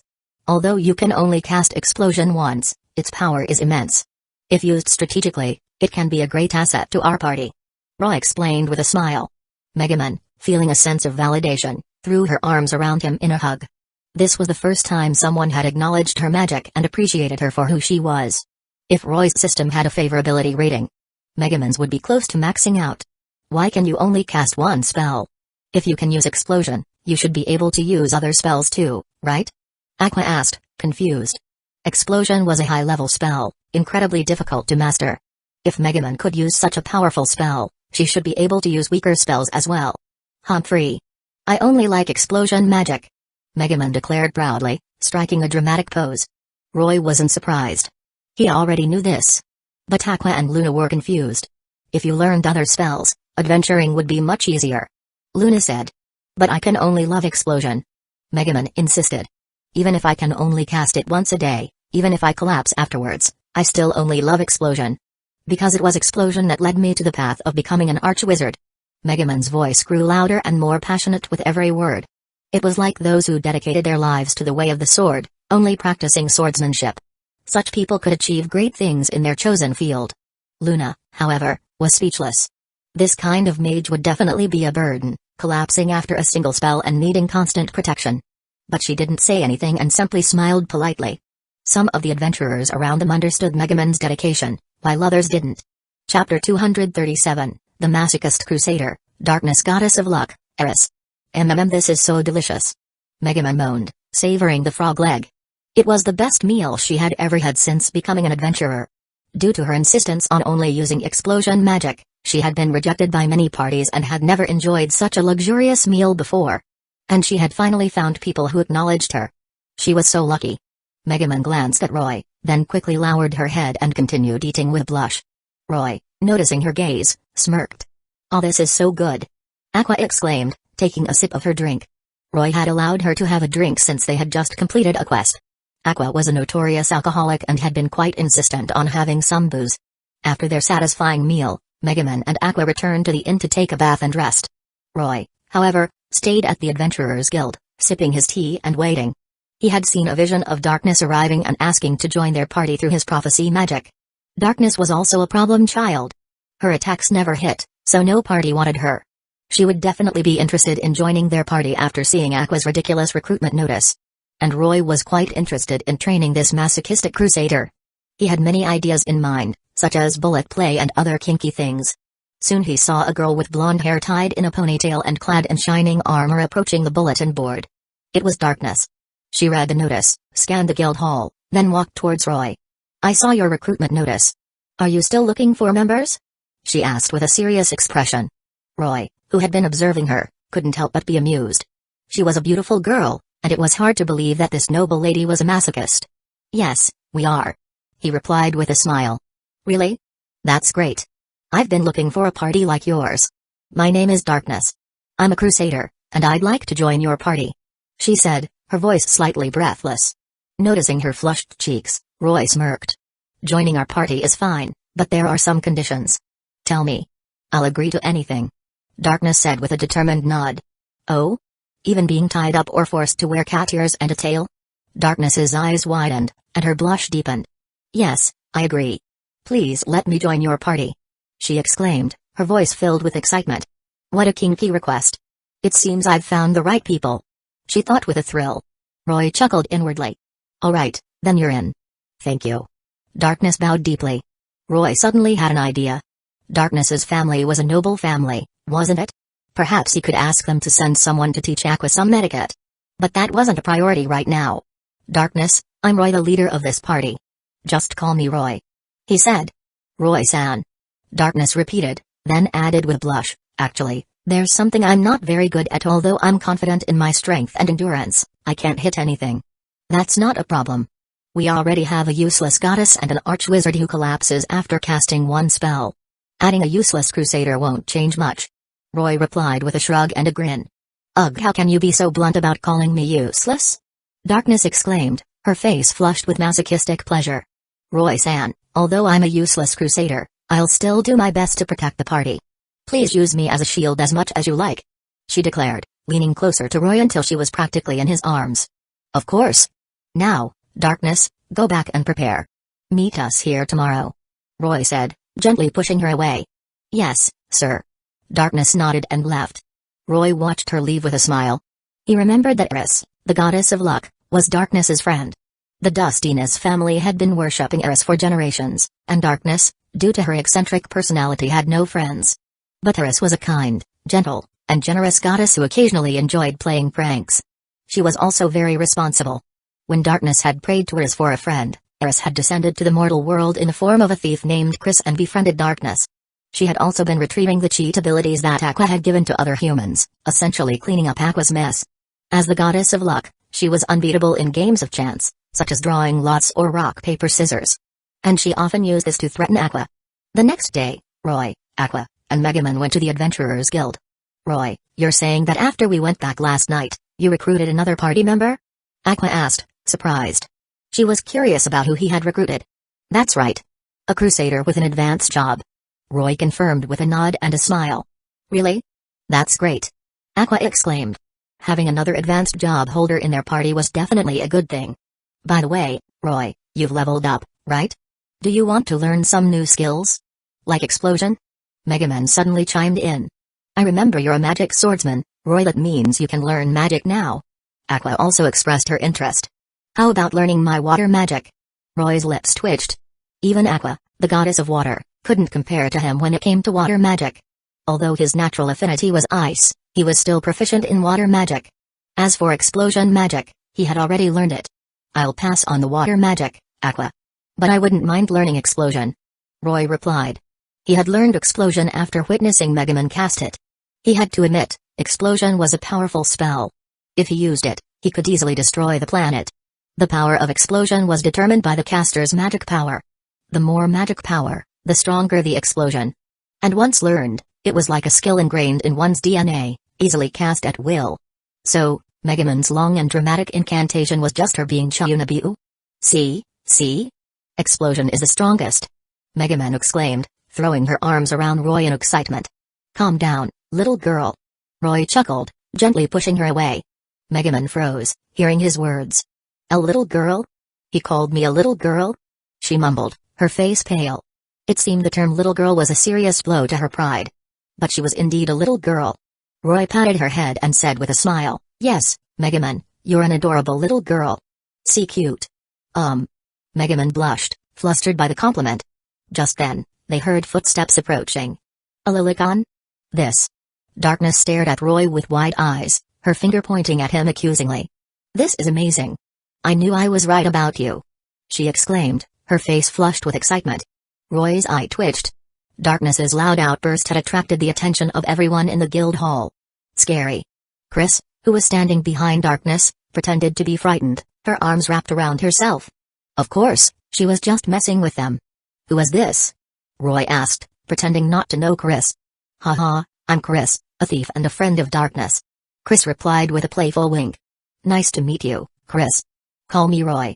By the way, I heard you leveled up. Would you be interested in learning some thief skills? Chris offered. She was grateful to Roy for accepting Darkness into his party. Thief skills, huh? Sure, I wouldn't mind learning a few. Roy replied with a shrug. He was particularly interested in the steal skill, which could randomly steal items from others. Then follow me, Chris said with a grin. She led them out of the guild hall and into an isolated alley. Chapter 238, Stealing Goddess Eris. Darkness game thieves have various skills like sensing enemies and hiding. But my specialty is this. I'll show you. Watch closely. Chris, standing in an isolated alley, turned to Roy with a playful grin and extended her hand towards him. Roy could clearly see her rather disappointing figure. With her short white hair and black banda, she had the body of a young girl.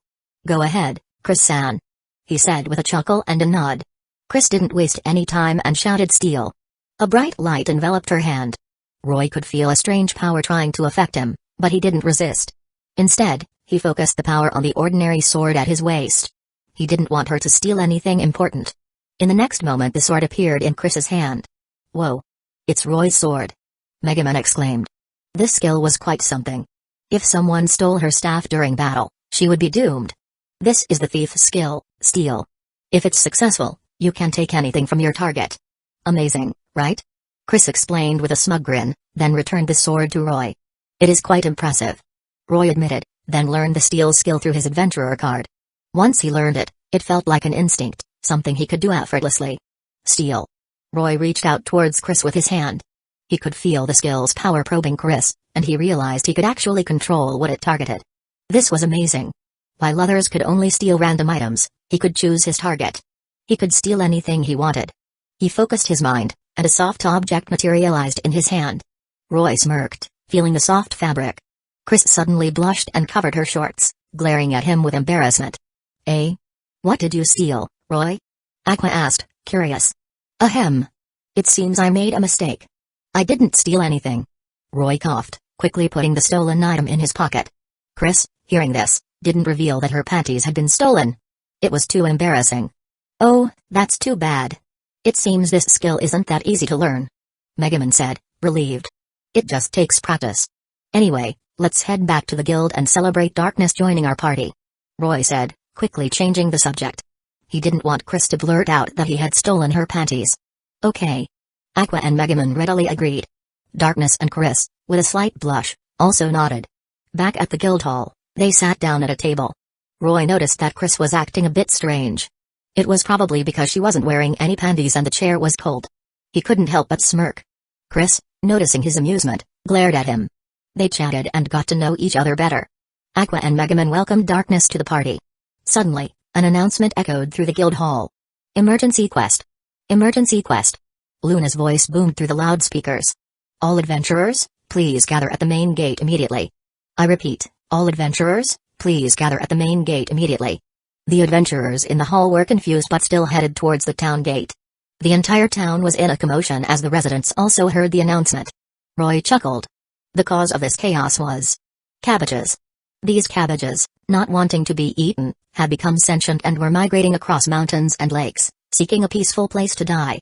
And now, they had arrived at Axel, the town of novice adventurers. The adventurers' task was to capture these cabbages. But these weren't ordinary cabbages. They could fly at high speeds, and their impact was strong enough to injure or even kill a person. Ordinary adventurers couldn't stop them. This was a town for novice adventurers. Most of them weren't very strong. In the original story, if Megaman hadn't used explosion magic, the adventurers would have been wiped out. No one could stop the flying cabbages. But using explosion came with a heavy price. These cabbages were actually delicious and valuable. A single cabbage was worth 10,000 iris. and there were thousands of them heading towards the town. Roy, Aqua, Megaman, Darkness, and Chris arrived at the town gate. Give it back," Chris hissed, approaching Roy with a flushed face.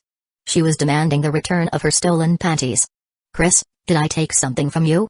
Roy asked innocently with a smile. Chris puffed out her cheeks and glared at him. This guy was pretending that nothing had happened. How shameless.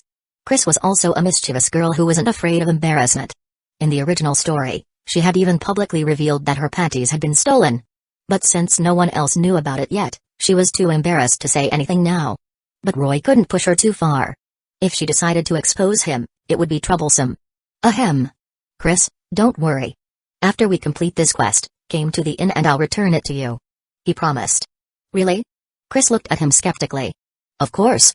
I wouldn't lie to you," Roy said with a sincere nod. Chris rolled her eyes. Wasn't he the one who had just denied taking anything from her? Fine.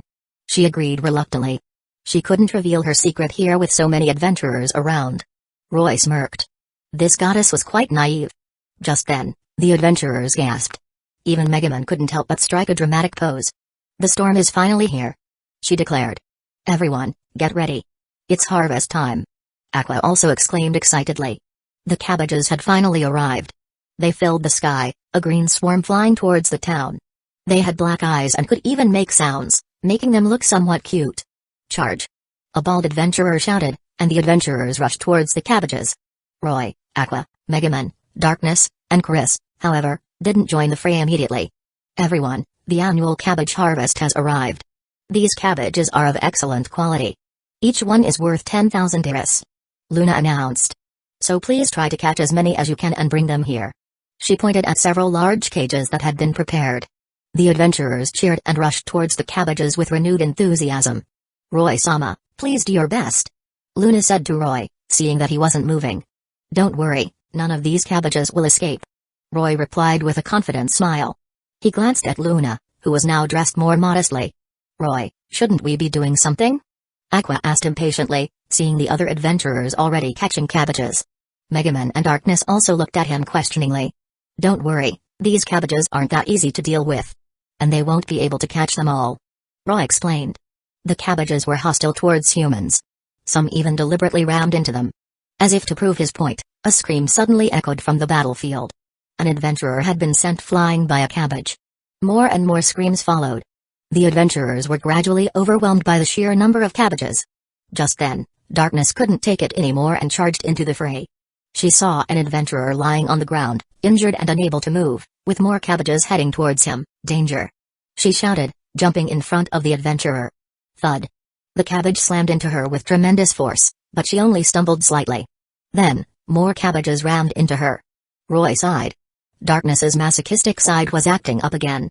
He teleported to her side, swatting away the cabbages and pulling her into his arms. "If you want to play games, I'll play with you back home. But I won't allow you to do anything reckless in public," he whispered in her ear. Darkness nodded obediently, her face flushed with anticipation for the games Roy had promised her. Chapter 239, Harvesting Cabbages. Eris joins the party. Roy, hugging Darkness, suddenly slapped his forehead. He had forgotten about another problem child in their party. Megaman, her eyes glowing red, stepped forward, her cape billowing dramatically. "Before my ultimate explosion magic no one can stand. Mwahahaha," she declared, then suddenly blushed and giggled, clearly eager to unleash her destructive spell.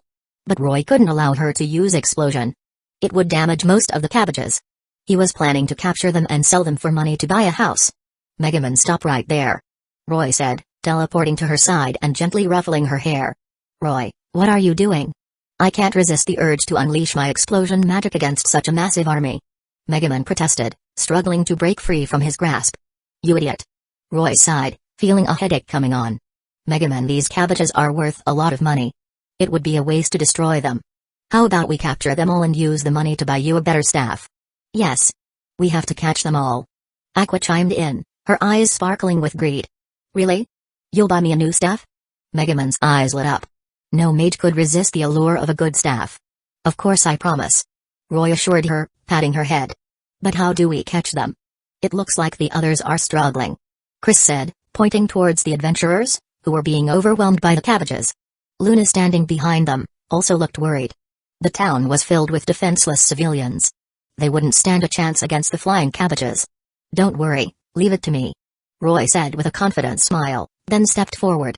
The girls watched expectantly, curious to see how he would handle this situation. Roy smirked, then extended his hand towards the swarm of cabbages. Suddenly, all the cabbages froze in midair, then flew towards the cages Luna had prepared. Under Roy's magic, they flew into the cages one after another. Everyone was stunned. Controlling so many cabbages at once, it was an incredible feat, especially for a novice adventurer. But everyone knew that Roy had only registered as an adventurer a few days ago. Amazing. As expected of Roy-sama, Luna exclaimed, her eyes filled with admiration. Although she knew Roy was talented, she hadn't expected him to be this powerful. Megaman and Darkness were also impressed. Thank you, Roy-sama. Thank you. We would have been in trouble without you. You saved us, Roy-sama. The injured adventurers expressed their gratitude. If Roy hadn't intervened, they might have been killed. Don't mention it. Protecting the town is our duty, Roy said with a dismissive wave of his hand and a smirk. He had saved them as an afterthought. The important thing was that he had captured almost all the cabbages. They would fetch a hefty sum. The other adventurers didn't mind that he had taken all the credit. After all, he had saved their lives. They returned to the guild hall. The staff were busy cleaning up the battlefield and counting the cabbages. It would take a while, as there were simply too many cabbages. It wasn't until evening that they finally finished counting. Roy and the others were enjoying a meal made with the cabbages. This is delicious, Roy commented, savoring the taste. Even with simple cooking methods, the cabbages were quite tasty. If he or Shizuka and Suko were to cook them, they would be even more delicious. Fortunately, he had used magic to store some of the cabbages earlier. He would take them back and let the girls try them. You're a true crusader, Darkness. To stand up to those dangerous cabbages and protect others with your sturdy body, even the cabbages couldn't penetrate your defenses. Aqua suddenly exclaimed, praising Darkness. After the battle, Aqua had grown fond of Darkness. Darkness blushed. It's nothing. I'm just a slightly tough woman. I'm useless at everything else except protecting others. Roy's lips twitched. You're not just slightly tough. You're a masochist, he thought. Aqua, Darkness, and Megaman chatted and got to know each other better. But then, the conversation shifted to Roy. Roy is amazing too, Aqua suddenly exclaimed, leaning closer to him with a smile. Yes. Although he doesn't have powerful destructive magic, that spell that made all the cabbages fly into the cages was incredible. Megaman added with admiration. Yeah, that magic was amazing. I wonder what it feels like to be controlled by it. Darkness mused, her eyes sparkling with masochistic curiosity. Even Chris, who was secretly a goddess, was impressed. Roy, seeing their gazes, shrugged and chuckled. It was just a simple spell. But with this, our party is becoming more and more amazing. All four of us have advanced jobs now, Aqua exclaimed. Speaking of which, I haven't told Megaman and Darkness about our party's goal yet, have I? Roy said. Megaman and Darkness looked at him curiously. That's right. The ultimate goal of our party is to defeat the Demon King. If you don't have that resolve, Roy declared, using reverse psychology. He knew Megaman and Darkness wouldn't be able to resist such a challenge. That's right. That's right, Aqua chimed in. Darkness's eyes lit up. Fighting the Demon King is dangerous. But it has always been a crusader's duty to battle the Demon King. So, I have a good reason to join now. Roy's lips twitched. Well, since she was so eager to battle him, the Demon King, he wouldn't disappoint her. Megaman suddenly slammed her hands on the table and stood up, her red eyes blazing. I am Megaman, the #1 mage of the Crimson Daemon clan. Wielder of explosion. My ultimate magic will bring down the Demon King, she declared passionately. Excellent.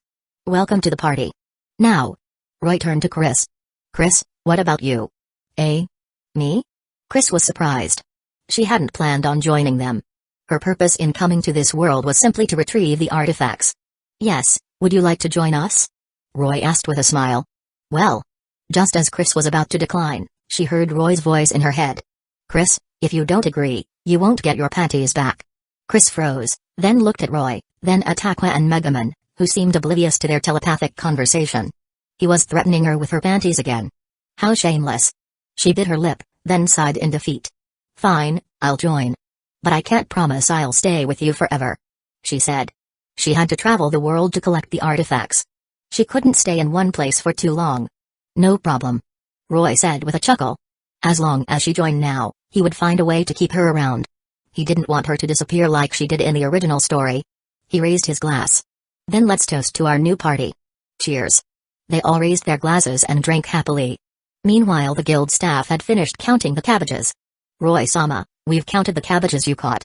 There are 135,000 of them, worth 1.3 billion eris. Luna reported, approaching Roy. But since the Novice Adventurers Guild doesn't have that much money, I've contacted the headquarters. They'll send the full amount soon. Roy smiled at Luna, who was bowing respectfully. Thank you for your hard work. Have a drink with us. He was growing increasingly fond of Luna. He might even consider making her his servant, even though she wasn't a fighter. He didn't always choose his servants based on their strength. Yes, Roy-sama. Luna sat beside him and poured him a drink, then poured one for herself. Congratulations on your successful harvest, Roy-sama. Cheers. She said, downing her drink in one gulp. The other adventurers were stunned. Luna had never had a drink with any adventurer before, let alone offered a toast. But remembering Roy's incredible talent and power, they remained silent. Chapter 240, Capturing Darkness. Arrival of a Demon King's Army. Wow! So much money. Does this mean I can buy anything I want? Aqua exclaimed, her eyes sparkling as she heard about the massive amount of Eris Roy had earned. Not a chance. You don't need anything, Aqua. And you're definitely not allowed to use it for gambling or alcohol. Roy said sternly. He had to help Aqua get rid of her bad habits. Aqua's face crumpled, and she latched onto Roy, wailing, no. Roy, you earned so much. Give me some. Just a little. A few 100 million will do. Roy's eye twitched as he gently pushed the blubbering Aqua away. A few 100 million? That was outrageous. Get a grip, Aqua. You look ridiculous. He scolded. As soon as he finished speaking, Aqua instantly transformed, her demeanor shifting from a sobbing mess to that of a graceful lady. Her mood swings are insane. Roy thought, shaking his head. Royani-chan, please give me some money. I promise I won't waste it. Aqua pleaded, her voice sweet and innocent. She had switched from her usual idiotic persona to that of a charming goddess, even calling him Money-chan with a seductive tone. Roy almost caved. Fine. Here's 1 million eris. But no gambling or excessive drinking. If I find out you've been misbehaving, you're in trouble. Understand? Aqua snatched the money and cheered, I knew you were the best, Roy. She had conveniently ignored his warning. Don't worry, Megaman, Darkness, and Chris, I'll give you your share later. Roy assured the others. Yay! I'm going to buy a fancy new staff. Megaman exclaimed, her eyes gleaming with excitement. She had always wanted a better staff. Darkness, however, didn't seem too interested. As a noble, she wasn't short on money. I get a share too? Chris asked in surprise. Of course. Just tell me what you want. Roy said with a smile and a nod. Wonderful. Roy, I want a staff too. Aqua suddenly chimed in, clinging to Roy and acting cute. After spending so much time with him, she had learned how to manipulate him. They played around for a while, then finally returned to the inn late at night. Roy was about to go to bed when he heard a knock on his door. He opened the door and saw Chris standing there. He knew what she wanted. Roy, give me back my panties. She demanded, holding out her hand. About that. Come in first. Roy said, pulling her into the room and closing the door behind them. Chris was startled, and her face flushed slightly.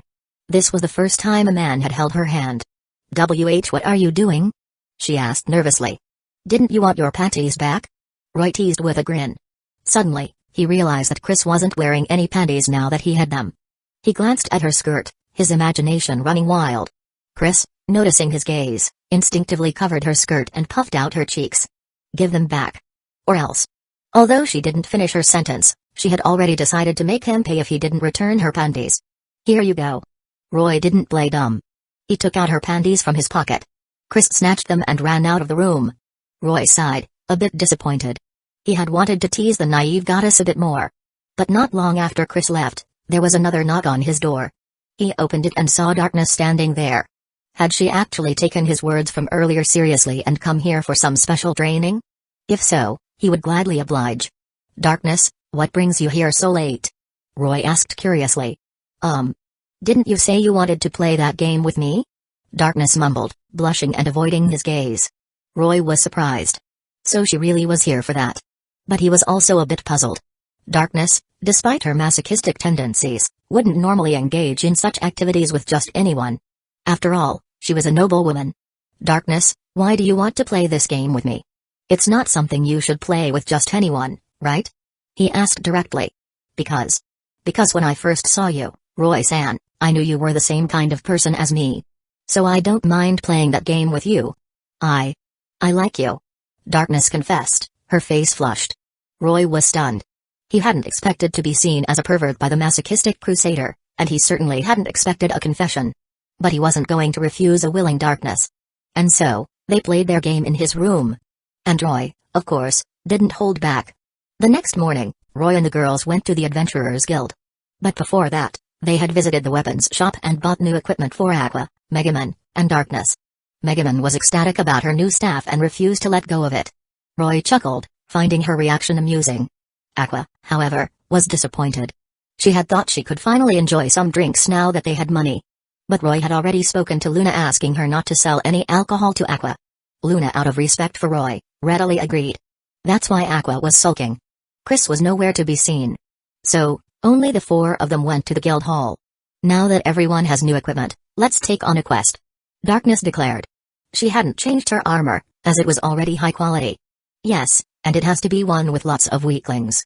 Megaman added eagerly, clutching her new staff. She had been holding back her explosion magic since the cabbage incident. Now, with her new staff, she was eager to unleash it. No, I want something that hits hard. Darkness chimed in, her face flushed and her thighs squeezing together. Megaman and Aqua didn't find her behavior strange. But Roy smirked inwardly. He had put a toy inside Darkness earlier that morning. That's why she had already climaxed several times on their way to the guild. But thanks to his magic, there were no visible signs of her excitement. Roy was impressed by her ability to maintain her composure in such a state.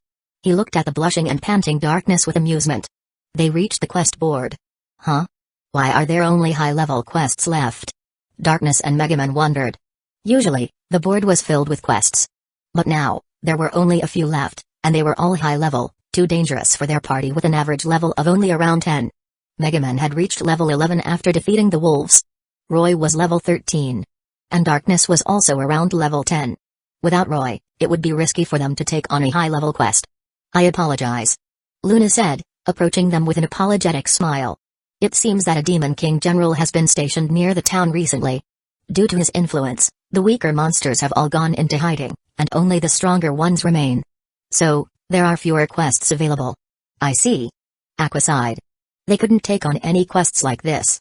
What do we do now? Megaman whined. She had just gotten a new staff and was eager to test it out. Luna, is there a quest about the Demon King General? Roy asked. Eh? Luna was surprised, then replied, yes, there is. There's a hefty reward for defeating him. But it's a very difficult quest, so it's not posted here. You'll have to go to the headquarters to accept it. And so far, no adventurer has taken it. Darkness and Megaman's faces turned grim. This quest was undoubtedly dangerous. Then we'll take it. Roy declared with a confident smirk. What? The girls were shocked. They hadn't expected Roy to accept such a dangerous quest. With their current levels, it was practically suicide. Roy looked at the stunned Darkness and Megaman and chuckled. What's wrong? Is the strongest explosion mage and the masochistic crusader scared? How could I be scared? I'm the one who controls the strongest magic, explosion. Megaman retorted, her pride wounded. Yes, as a crusader, I won't back down from a fight. Darkness agreed with a determined nod. They had been riled up by Roy's taunts. Aqua, however, looked worried. Roy, I'm scared. Why don't we get stronger first, then challenge the Demon King General? She pleaded. Roy sighed. She was a goddess, yet she was so timid. Chapter 241, The Demon King General Extermination Quest. The Power of Explosion. Luna, please accept the quest for us. Roy-san, are you sure you want to take this quest? Luna asked, her voice laced with concern.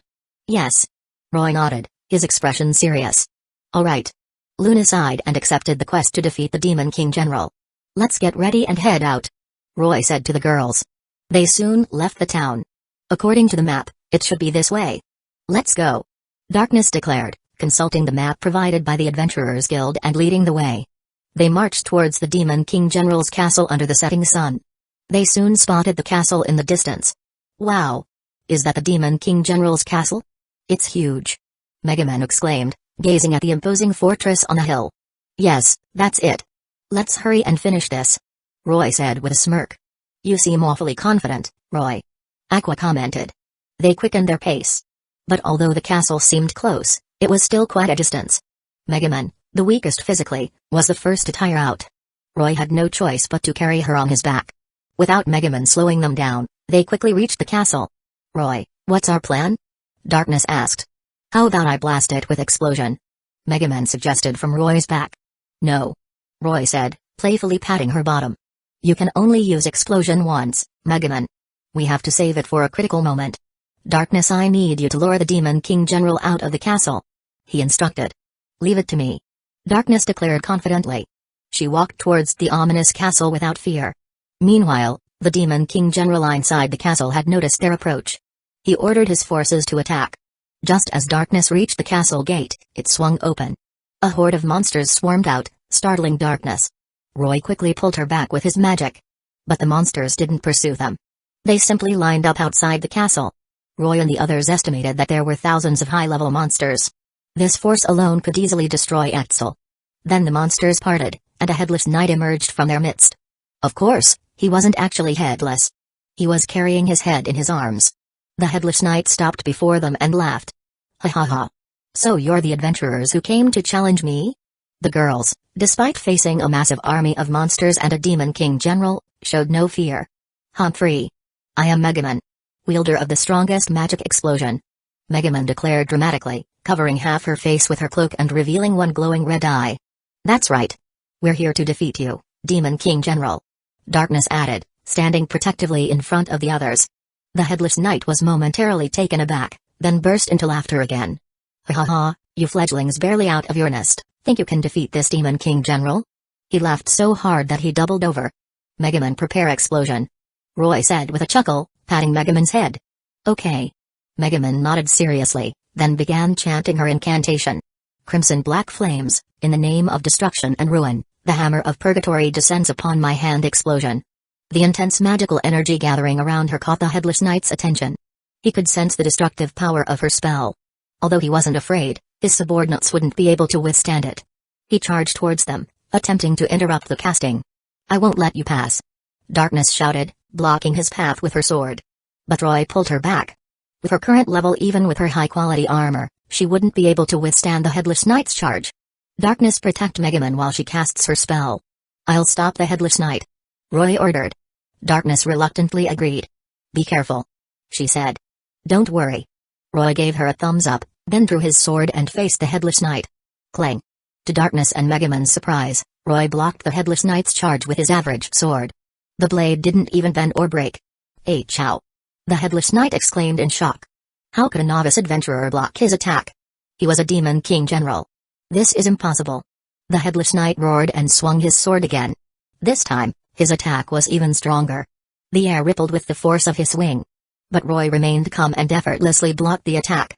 Normally, an average sword would be no match for a Demon King General's weapon. But in Roy's hands, it was as if the sword had become indestructible. Meanwhile, Megaman had finished her incantation. The sky darkened as a massive amount of magical energy gathered. A devastating beam of crimson light descended from the sky, striking the center of the monster army. Boom! The explosion shook the earth, and the flames soared into the sky. Even the headless knight paused his attack. When the dust settled, half of the monster army was gone. Damn you! You killed so many of my subordinates. You've angered me. The headless knight roared. He waved his hand, and the remaining monsters charged towards them. He had abandoned any pretense of knightly honor and simply ordered his troops to attack. Aqua, it's your turn. Use your purification magic. Roy shouted, seeing the approaching horde. Megaman had collapsed after casting explosion. Oh, okay. Aqua replied, then unleashed her purification magic. A low-level spell was child's play for her. She didn't even need an incantation. A few blasts of purification magic wiped out most of the remaining monsters. Darkness blocked the rest, allowing them to be easily defeated. Within moments, all the monsters were gone. The headless knight was shocked. Were his troops really that weak? It was Megaman's explosion and Aqua's purification magic that had made the difference. Explosion was incredibly powerful, and purification was the natural enemy of these monsters. You adventurers are quite capable. Ha ha ha. The headless knight suddenly burst out laughing. His subordinates were all dead, yet he was laughing? Aqua, Darkness, and the others exchanged confused glances. What I meant to say is that I can summon as many subordinates as I want. Come forth, my knights. The headless knight raised his arms, and hundreds of skeletal knights appeared around him. I alone can slaughter the entire town of Axel. Mwahahaha. Darkness and Megaman were horrified. Don't worry, I can purify any number of these monsters. Aqua assured them confidently. She had regained her confidence after defeating so many monsters earlier.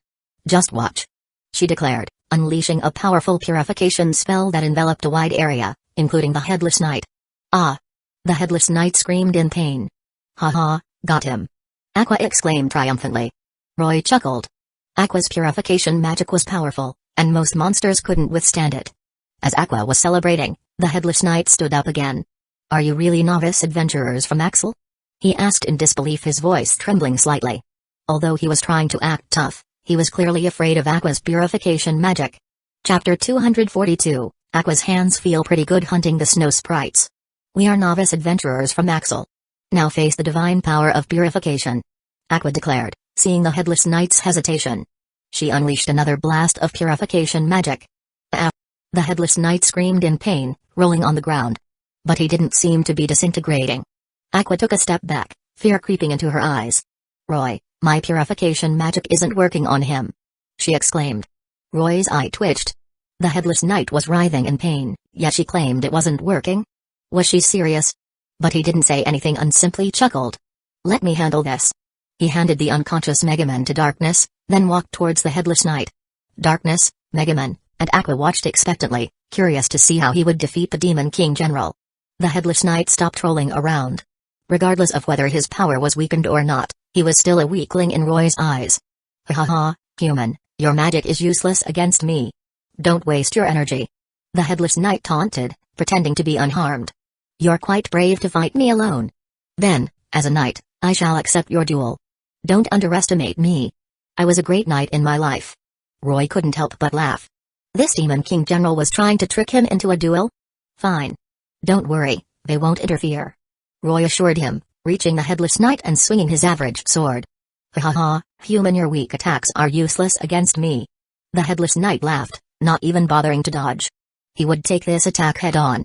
But just as the sword was about to hit him, he suddenly felt a strong sense of danger. He tried to dodge, but it was too late. Roy's sword sliced through him effortlessly. Slice.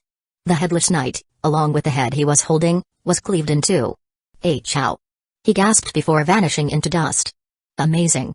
Darkness and Megaman stared at Roy in shock. He had slain a Demon King General in a single strike using nothing but an ordinary sword. I knew I didn't choose the wrong person. Roy will definitely defeat the Demon King, Aqua exclaimed, throwing her arms around him in a hug. She was overjoyed. Once Roy defeated the Demon King, she could return to being a goddess. Roy wrapped his arms around her waist and patted her bottom, but she didn't react. Alright, now that the Demon King General and his monsters are gone, let's go loot the castle, Roy said with a grin.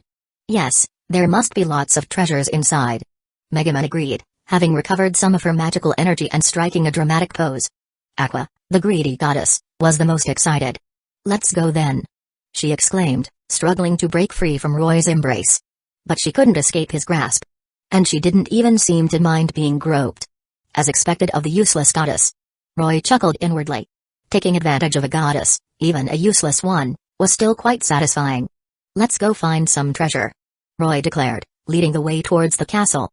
The castle was massive, but since the Demon King General had only recently moved in, there wasn't much treasure inside. Even so, they still found valuables worth over 100 million eris. If the castle hadn't been occupied by monsters, Roy might have even considered making it their new home. But he wasn't short on money now. He would find a suitable place later.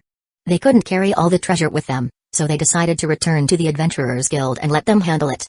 By the time they returned to Axel, it was already evening. Roy-sama, you're finally back, Luna exclaimed, her worried expression replaced by relief as she saw Roy. She rushed over to him. Don't worry, the quest is complete, Roy reassured her with a smile. Even if you didn't complete it. What? It's complete? Luna's eyes widened in surprise. Roy-sama, are you saying that you defeated the Demon King General? She asked cautiously. Of course. If you don't believe me, send someone to check the castle, Roy said with a shrug and a grin. No, I believe you, Luna quickly explained. But Roy interrupted her. No need to explain. Just prepare a feast for us. And have someone go to the castle and collect the valuables.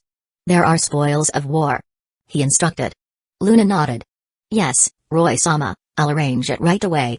She didn't question him any further and immediately went to make the arrangements. Roy was pleased with her efficiency. After enjoying a delicious meal, Luna returned, her face filled with excitement and shock. Roy-sama, we've confirmed that the Demon King General has indeed been defeated. The treasures in the castle have also been accounted for. The total value is 200 million eris. And with the reward for defeating the Demon King General, that's a total of 500 million eris. She reported. What about the castle, Roy-sama? What would you like us to do with it? 500 million eris? Aqua squealed in delight. She hadn't received much from the cabbage harvest since Roy had captured them all himself. But this time, she had contributed significantly. She deserved a share of the reward. As for the castle, do whatever you want with it. Roy said with a dismissive wave of his hand. He didn't care about money. He had taken on the quest for the experience and to deepen his bonds with the girls. Yes, Roy-sama. I'll handle it. Luna replied and left to attend to her duties. She was quite busy now that the Demon King General was gone. The news of their victory spread quickly through the guild hall. The other adventurers looked at them with a mixture of awe and envy. They're amazing. They actually defeated a Demon King General. Aren't they novice adventurers? How are they so strong? You haven't heard? Roy-sama is the powerful mage who single-handedly captured all the cabbages. No, he's a swordsman, isn't he? Roy and the others ignored the gossip and enjoyed their after-dinner tea. Now that the Demon King General was gone, they could finally take on some normal quests. The next day, at the quest board. Roy, let's take this quest to subjugate the White Wolves. The reward is 1 million eris. And just imagine being ravaged by those wolves. It would be so blissful. Darkness exclaimed, her face flushed with excitement. Roy sighed at her masochistic fantasies. Roy, how about this one? Megaman asked, tugging on his arm and pointing at a quest to defeat a one-hit bear. Let's see who can deliver the stronger blow, my explosion or that bear's. She declared with a dramatic pose. This quest to subjugate the snow sprites is good too. 10,000 eris per snow sprites. Aqua chimed in. The three girls looked at Roy expectantly. Then let's take all three. Roy declared. After all, these quests were child's play for him. No problem. The girls replied in unison. They made some preparations and set off to hunt the White Wolves. These wolves were stronger than the demon wolves they had faced before. But Roy and the girls were also stronger now. They had all reached level 20 or higher after defeating the Demon King General. Megaman's explosion magic was also much more powerful now. The quest to subjugate the White Wolves was a breeze. Megaman's explosion wiped out most of the pack, and Roy and Darkness finished off the rest. They completed the quest in less than a day. They then moved on to the next quest, defeating the one-hit bear. The bear was massive, but since Megaman had already used explosion, Roy had to deal with it himself. After easily completing the first two quests, they returned to the Adventurers Guild. The next day, they set off to complete the third quest, subjugating the snow sprites. Bundled up in warm clothes, they arrived at a snow-covered region. The air was filled with snowflakes, and small, fist-sized snowballs were flying around. These were the snow sprites. It's said that defeating a snow sprite brings spring closer. Darkness explained. This place is quite beautiful. Roy commented, admiring the scenery. The snow-covered landscape and the dancing snow spirits were indeed a sight to behold. But they had a quest to complete. Megaman, use explosion to wipe them out. Roy instructed. Okay. Megaman nodded and began her Chayunabu-esque chant. But perhaps due to the cold, she cut it short and unleashed her explosion magic. Boom! The earth shook violently, and a large crater appeared where the snow sprites had been concentrated. Countless snow sprites were instantly vaporized. Chapter 243, The Voluptuous Lich, Wisnu Mansion. The next day, after searching for a while, they finally found a suitable property. But before they could buy it, they had to help the owner get rid of some ghosts in the graveyard. This was the haunted mansion from the original story. They accepted the quest and went to the graveyard at night. But they weren't alone. Damn undead. Are you the one causing trouble here? Aqua shouted, charging towards a figure standing in the graveyard. Her divine power was ineffective against most monsters but was the natural enemy of the undead. Her attack instantly interrupted the figure's spellcasting. Roy's eyes lit up. The figure was Wiz, a lich and a former Demon King General. She had once been the leader of the strongest adventurer party. Although she wasn't a crimson demon, she was proficient in various magic. Due to her ruthlessness towards monsters, she was also called the Ice Witch. To save her cursed companion, she had become a lich with the help of the Demon Duke, Vanir. She had served as one of the Demon King's generals responsible for maintaining the barrier around the Demon King's castle. Now, she was the owner of a magic item shop in Axel, struggling to make ends meet. It was hard to imagine that the once cold and ruthless Wiz had become a ditzy and impoverished shopkeeper. Roy found her quite endearing. Eek! Help! Wiz shrieked, suddenly feeling a powerful divine aura that disrupted her spellcasting. A wave of fear washed over her and she saw a blinding light heading towards her. Aqua's divine power was deadly to the undead. At the last moment, someone stepped in front of her and caught Aqua's fist. Aqua, can you at least figure out what's going on before attacking? Roy sighed. Eh? Roy, didn't you see this undead causing trouble? Aqua asked, pointing at Wiz. Wiz, terrified, hid behind Roy like a scared kitten. She was now utterly terrified of Aqua. And she had also guessed that Aqua was a goddess. Otherwise she wouldn't feel such a strong sense of danger. Idiot, can't you see she's exorcising the spirits? Roy said, flicking Aqua's forehead lightly. Aqua clutched her head. But she's just an undead. She protested. But she is exorcising the spirits, isn't she? Darkness chimed in, defending Wiz. What's your name? Roy asked, turning to Wiz. I'm Wiz. A lich, as you can see. I'm exorcising the spirits here. Wiz replied nervously. Since her identity had been exposed, she had no choice but to confess. A lich? Megaman exclaimed, her eyes wide with surprise. Darkness frowned. She felt like she had seen Wiz somewhere before, but she couldn't remember where. Humphrey. She's still an undead. Take this. Aqua declared, charging towards Wiz again. Wiz quickly hid behind Roy, realizing that he was her only protector now. Idiot, don't just attack any undead you see. Can't you see she's helping us? Roy said, stopping Aqua. He sighed inwardly. He turned to Wiz and said with a reassuring smile, don't worry, Wiz. I won't let Aqua hurt you. But we've accepted the quest to exorcise the spirits here, so we'll take over. Wiz was touched. Thank you. Then I'll be going now. She bowed and quickly left. She was truly afraid of Aqua. Why did you let her go? Aqua complained, pouting. She's not a bad person. Now, let's exorcise these spirits. Roy said with a shrug. Aqua, although still unhappy, didn't argue and started exorcising the spirits. As an archpriest, this was a simple task for her. Roy remembered that in the original story, Aqua had been too lazy to exorcise all the spirits, which had led to them infesting the mansion. This time, he made sure she finished the job properly. I'm exhausted. Aqua said, collapsing onto Roy, who caught her. Since the quest is complete, let's go back and check out that mansion. Roy suggested. Okay. Aqua perked up at the mention of the mansion. Megaman and Darkness also nodded eagerly. They reported their success at the Adventurers Guild, then went to meet the owner of the mansion and bought it. The mansion was quite dilapidated. It was no wonder it was being sold. Even Roy found it a bit too shabby. He waved his hand. The mansion was instantly renovated. Aqua, Megaman, and Darkness stared in awe. Roy, what? What kind of magic is that? That's incredible. It's even better than divine power. Roy chuckled, amused by their reactions. Let's go inside. This is our new home, he said, leading the way. Home? The girls exchanged glances, a hint of anticipation in their eyes, then followed him inside. Wow! It's so beautiful! Megaman exclaimed, marveling at the interior. Even Darkness was impressed. The decorations here were even more luxurious than those in her family's mansion. Aqua, however, wasn't interested in the decorations. She was drawn to a large and comfortable-looking bed. She jumped onto it and started rolling around happily. This bed is so soft. Megaman and Darkness also couldn't resist the temptation and joined her on the bed. Winter arrived and life settled into a peaceful routine. Roy found himself a bit bored. Aside from his daily training with Darkness, there wasn't much to do. As the weather grew colder, Megaman and Aqua also became less inclined to go on quests. Roy even considered just defeating the Demon King to end this game early. But he decided against it. After all, Yun, Megaman's rival, hadn't appeared yet. He couldn't end this adventure without meeting her. One day, Kazuma unexpectedly visited them. Haha, Roy, I didn't expect you to become such a famous adventurer in such a short time. I found this place easily just by asking around. Kazuma said, a confident grin on his face as he sat in the living room, dressed in an expensive fur coat. It seemed his dream of becoming a successful merchant had come true. Of course. We've already defeated a Demon King general. We'll be taking on the Demon King himself soon. Aqua declared proudly. Really? Congratulations. Kazuma said with a forced smile.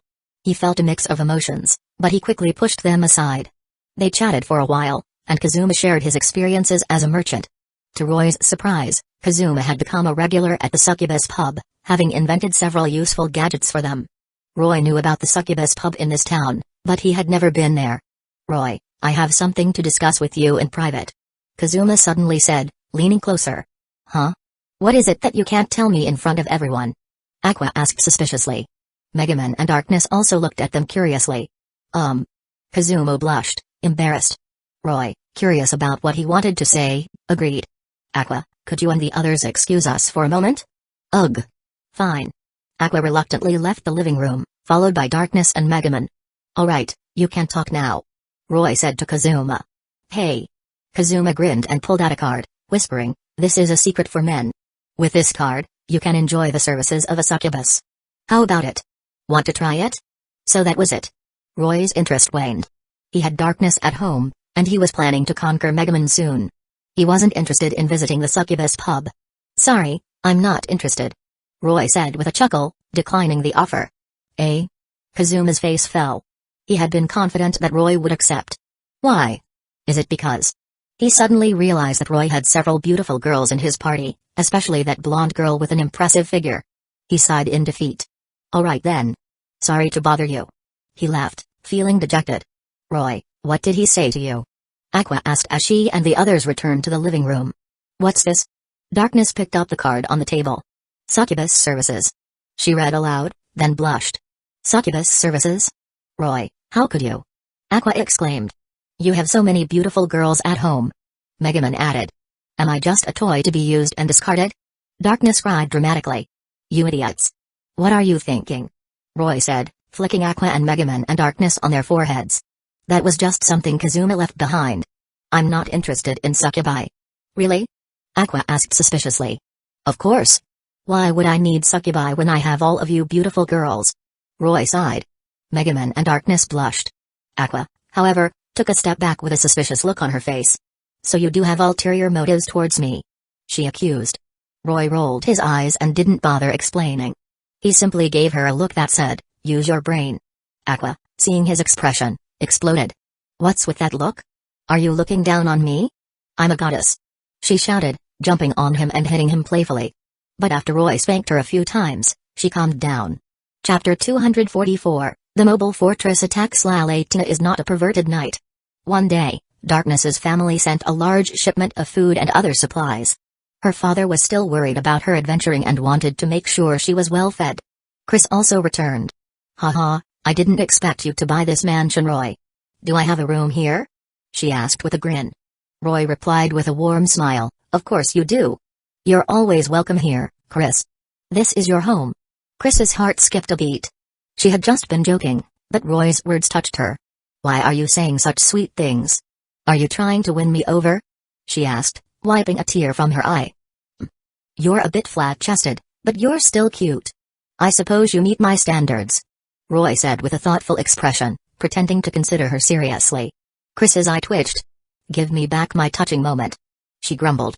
Megaman, hearing this, looked down at her own flat chest and thought, if Chris is acceptable, then I should be fine too, right? Roy, you're becoming more and more depraved. Even a flat-chested girl like that. Aqua commented with a smirk. Chris and Megaman glared at her. After some playful banter, Darkness went to prepare lunch with the ingredients her family had sent. Soon, a table full of delicious food was ready. Wow, it smells so good. Megaman exclaimed, drooling. Aqua was also practically drooling. Let's eat. Roy announced. Itadakimasu. Aqua immediately started eating before he even finished speaking. The steamed crabs, dipped in sauce, were incredibly delicious. Even Roy, who was usually picky with his food, couldn't help but indulge. Just as they finished their meal, the emergency bell in the Adventurers Guild rang. Alert! Alert! The mobile fortress destroyer is approaching the town. All citizens please evacuate immediately. Adventurers, please equip yourselves and gather at the Adventurers Guild. Luna's voice boomed through the loudspeakers, reaching everyone in the town. The town was instantly thrown into chaos. Aqua, who had been relaxing after her meal, jumped up in fear. Roy, let's run. As far away as possible. She cried, clinging to him. Roy sighed and held her head to calm her down. The mobile fortress destroyer. Fighting that thing is suicide. Even Megaman, who was usually fearless, said with a shudder. Darkness, seeing that Roy might not know about the destroyer, explained, the mobile fortress destroyer is an ancient weapon that has gone berserk. It's said to destroy everything in its path. So? Is it stronger than the Demon King generals? Roy asked with a smirk. Even if it is, so what? No enemy can make me back down. His words, although spoken calmly, contained an undeniable air of confidence and determination. The girl's eyes lit up. Chris looked at him with admiration. His unwavering confidence was truly heroic. Even a goddess couldn't help but be attracted to such a presence. Then let's go to the Adventurers Guild. Darkness said, her confidence restored. They headed to the guild hall. Roy-sama, you're finally here. Luna sighed in relief, seeing them arrive. Almost all the adventurers in town were gathered there. They also seemed calmer now that Roy and his party had arrived. What's the situation? Roy asked Luna. A receptionist brought over a crystal orb that showed the location of the destroyer. Currently, the destroyer is northwest of the town. It should arrive in about an hour. She reported. The adventurers gasped. They didn't have much time. The crystal orb showed a massive, spider-like machine with 8 legs marching towards the town. The ground cracked and trees snapped under its weight. It was like a giant plow, tearing through the earth. The adventurers were silent, their faces grim. That mobile fortress is an ancient magical weapon, isn't it? Didn't the one who created it leave behind any way to stop it? A red-haired mage suddenly asked. The other adventurers also wondered about that. Such a powerful weapon should have some kind of control mechanism. The country that created the destroyer was destroyed when it went berserk. So, we don't know if there's a way to control it. Luna explained. There's probably no way to control it. Otherwise, why would the ancient magic kingdom be destroyed? Darkness said. Her words dashed the adventurers' hopes of controlling the destroyer. We should just run. Chris suggested. No, the townspeople will be left homeless. Darkness objected. You're so stubborn, Darkness. Chris sighed. Roy, you must have a plan, right? Tell us. Chris said, tugging on Roy's sleeve. Aqua, you should be able to break the destroyer's barrier, right? Roy asked Aqua. Although he could easily handle the destroyer himself, he wanted to give the girls a chance to shine. I'm not sure. I'll have to try it first. Aqua replied. Can you really break the destroyer's barrier? Luna asked excitedly. No problem. Roy assured her with a smile. That's great.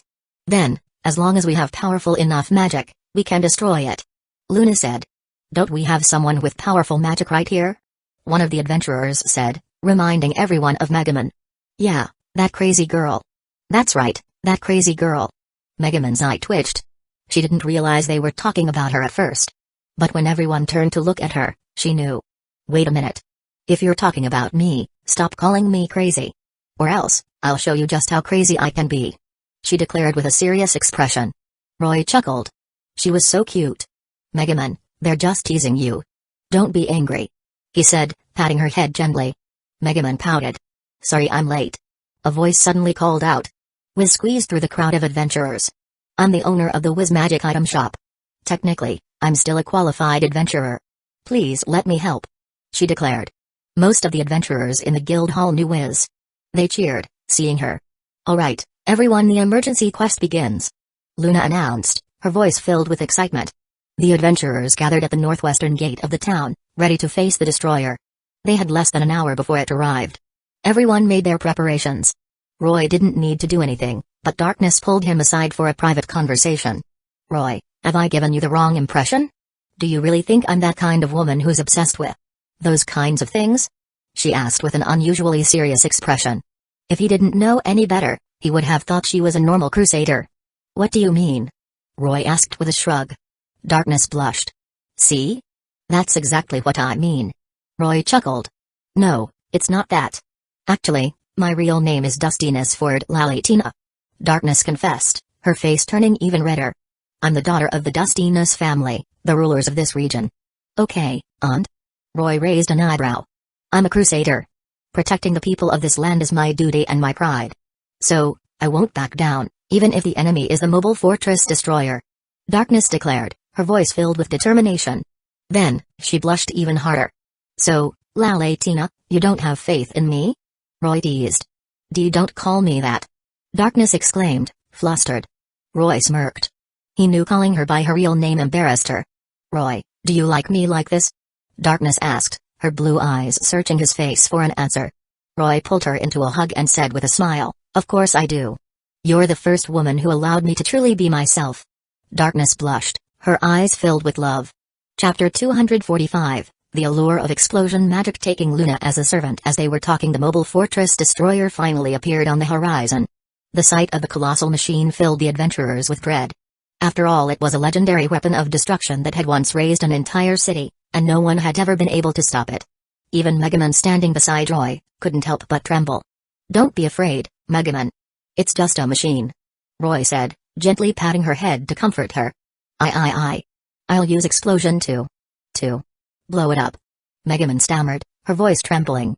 They were standing on the town walls, while Aqua and Wiz were on the other side. "Hey, Roy. Is everything alright over there?" Aqua shouted. Roy glanced at Megaman, who was still shaking like a leaf, and sighed. "Everything's fine. Don't worry," he shouted back, then turned to Megaman with a smile. "If you're not feeling up to it, you don't have to force yourself. Just stay behind me. Remember, I've also learned explosion magic." He stepped forward, his expression calm as he faced the approaching destroyer. Megaman, seeing him standing protectively in front of her, felt her fear subside. She stared at him with wide eyes. As the destroyer drew closer, Aqua finally began casting her spell. She raised her flower-shaped staff and shouted, "Sacred Break Spell." 5 golden magic circles appeared in the sky and 5 beams of light converged into a single massive beam that struck the destroyer. Boom! The reason the destroyer had been unstoppable for so many years was its magic barrier. The barrier prevented anyone from damaging its core. But under Aqua's powerful attack, the barrier shattered. "Now's our chance, Megaman. Let's do this together," Wiz exclaimed, turning to Megaman, only to find her clinging to Roy's back. She was stunned. "It's fine. I can use explosion too," Roy said with a chuckle. "But then no." Megaman suddenly stepped forward. "I will never back down from a fight, not even against the Demon King. Watch this is the true power of explosion," she declared, her Chunabiu spirit reignited. Roy smiled. Megaman had overcome her fear. They both began chanting the incantation for explosion. "Darkness blacker than black and darker than dark, I beseech thee, grant me the crimson light. The time of awakening has come. The absurd and contradictory laws of the world shall be twisted and distorted." Explosion.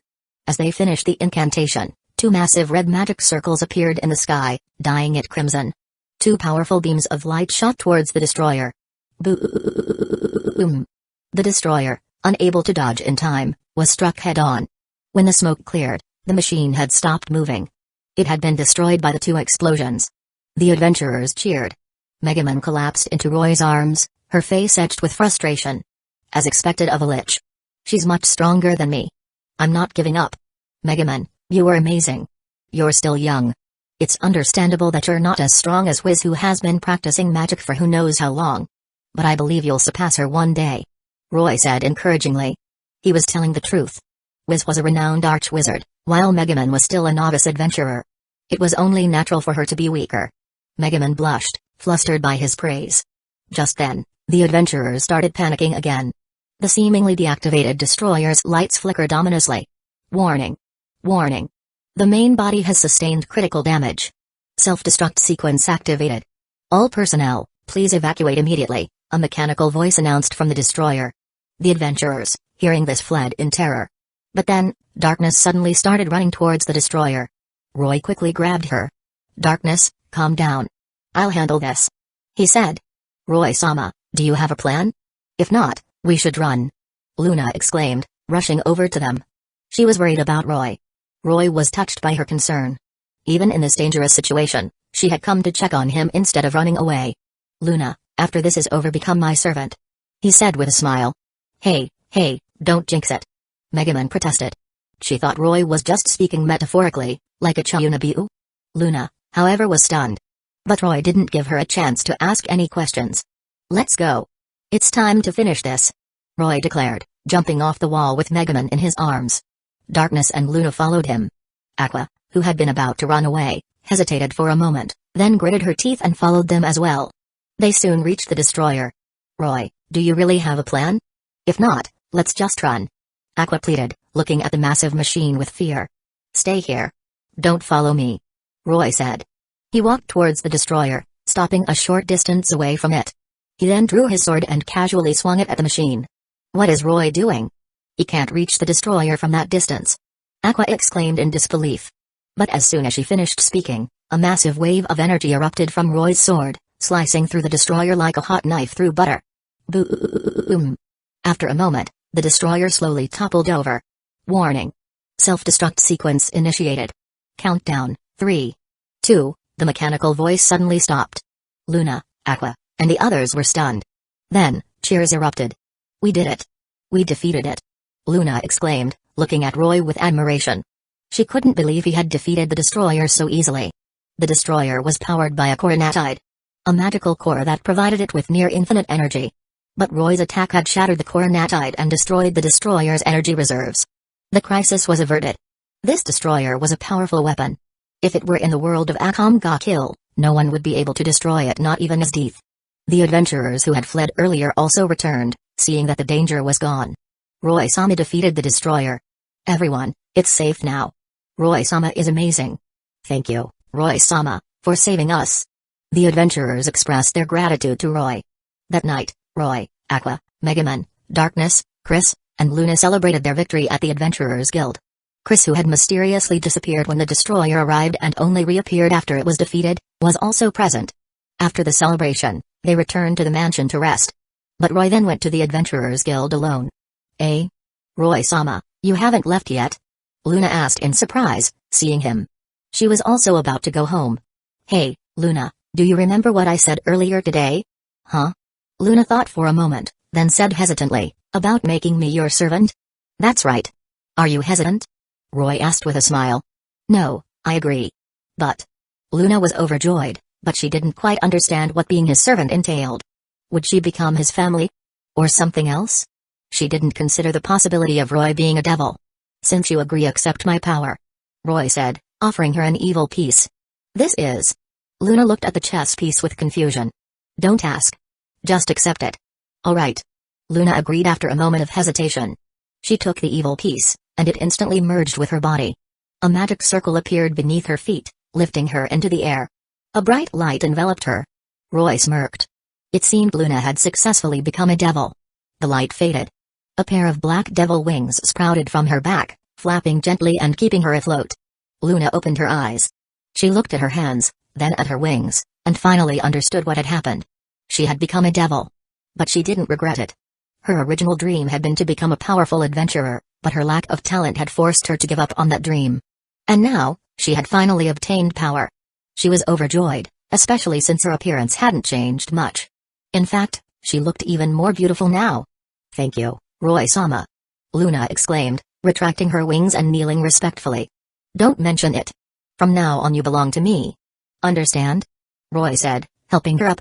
Yes, everything I have belongs to Roy-sama.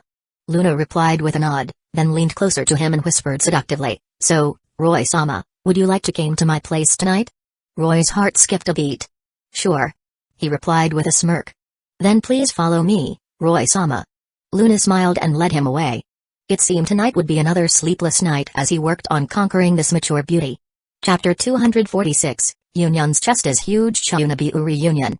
The next day Roy got dressed with Luna's help and returned to the mansion. As soon as he arrived, Darkness pounced on him, followed by Aqua, Megaman, and Chris. Why? Have I been abandoned? The wife is alone at home, while her husband spends the night out with another woman. This is so exciting. Darkness wailed dramatically, her face flushed with masochistic pleasure. Aqua and Megaman rolled their eyes at her antics. But they also realized what Darkness was implying. Darkness, are you serious about being his wife? Chris asked. Darkness blushed and turned away, unable to answer. But her reaction was enough to confirm the truth. Chris, Aqua, and Megaman all turned to Roy. After all, he was the only man in their party. Roy, you've already made a move on Darkness? That's so mean. I was here first. Aqua protested, although it was hard to tell if she was serious or not. Pervert. Megaman simply commented, but she felt a pang of sadness in her heart. Roy was surprised that Darkness had revealed their relationship. Was she trying to confirm their status? But since she had already said it, he couldn't deny it without seeming like a jerk. That's right. Lalitina is my woman now, Roy declared, pulling Darkness into his arms and using her real name. Darkness blushed and buried her face in his chest. Really? Then Roy, you have to treat Darkness well. Chris said, happy for her friend. After all, Roy was perfect in both looks and strength. Even she had never met anyone like him. And he had just shown his responsible side by acknowledging his relationship with Darkness. So, she sincerely wished them well. Hey, don't worry. Roy replied with a smile and a nod. And no more flirting with other girls. Chris added with a playful wink. No. Darkness suddenly objected. It's normal for nobles to have multiple wives. So Megumin, Aqua, Chris, even if you all join, it's fine. She said, her voice trembling slightly as she confessed her true desires. The girls were stunned. No way. Chris immediately refused. I won't join either. And as a goddess, I can't be someone's mistress. Aqua added, shaking her head. Only Megumin remained silent, her face flushed. Roy sighed. He hadn't expected Darkness to be so eager to share him. It seemed he would have to reward her extra tonight. The commotion eventually subsided. Aqua and Chris didn't seem to have any particular thoughts on the matter. But Megumin was different. After spending time with Roy, she had fallen for him. And now, Darkness had taken the first step. Shouldn't she do something too? But Megumin was too shy to act on her feelings. Roy, however, noticed her inner turmoil. It seemed Megumin had also been conquered. But she was still too young, in every sense of the word. He would have to nurture her feelings for a while longer. If it were Yunyun, it would be a different story. That night, Roy showed off his cooking skills and prepared a delicious dinner with Darkness. Wow, this is so good! Megumin exclaimed, completely won over by the food. I didn't know you could cook, Roy. This is amazing, Aqua also praised, stuffing her face. Hey, I'm glad you all like it. Roy replied with a smile. Darkness looked at him with admiration. She hadn't expected him to be a better cook than her. She was determined to improve her cooking skills. The delicious meal further increased the girls' affection for Roy. Their peaceful days continued. One day, they visited Wiz's magic item shop. Hey, Wiz. Roy called out as they entered the shop. Wiz was sitting behind the counter, seemingly lost in thought. Roy-sama, Aqua-sama, welcome. She greeted them with a smile. Roy and Megumin noticed a pair of red eyes staring at them from behind a shelf. Megumin, seeing the familiar red eyes, quickly averted her gaze. This action, however, caught the attention of the figure behind the shelf. You saw me, didn't you? Why are you ignoring me? A girl with black hair, red eyes, and an impressive figure jumped out from behind the shelf. This was Yunyun, Megumin's classmate and self-proclaimed rival. Despite being around the same age as Megumin, her figure was surprisingly well developed.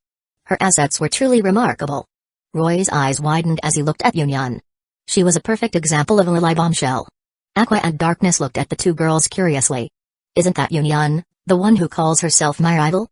Megumin said with a smirk. Don't say calls herself my rival. Yunyun retorted. Oh, is that wrong? Yes, it is. We're rivals. Megumin's nonchalant attitude made Yunyun feel a bit mistreated. Back in the Crimson Demon Village, Megumin and Yunyun were actually good friends. But Megumin loved to tease Yunyun just like now. Megumin. Yunyun pointed at her with a determined glint in her eyes. Although I didn't expect to run into you here, this is perfect. Today, we'll settle this once and for all. But Megumin remained unfazed by her challenge. Why bother? I've always won, haven't I? She said casually. Yunyun's shoulders slumped. Yunyun. Roy suddenly interjected, you've already won, haven't you? Eh? Yunyun looked at him with confusion. We haven't been properly introduced yet, have we? I'm Roy, Megumin's party leader. Roy said with a smile, gently patting Megumin's hat. He couldn't give her a head pat since she was wearing her hat. I'm Aqua. I'm Darkness. Ah, I'm Yunyun, Megumin's classmate. After exchanging introductions, Yunyun returned to Roy's previous statement. Roy-san, what did you mean by I've already won? Well, it's obvious, isn't it? Roy chuckled, glancing at Yunyun's impressive figure. Megumin followed his gaze and instantly understood. She narrowed her eyes, looking at Yunyun with a hint of jealousy. Eh?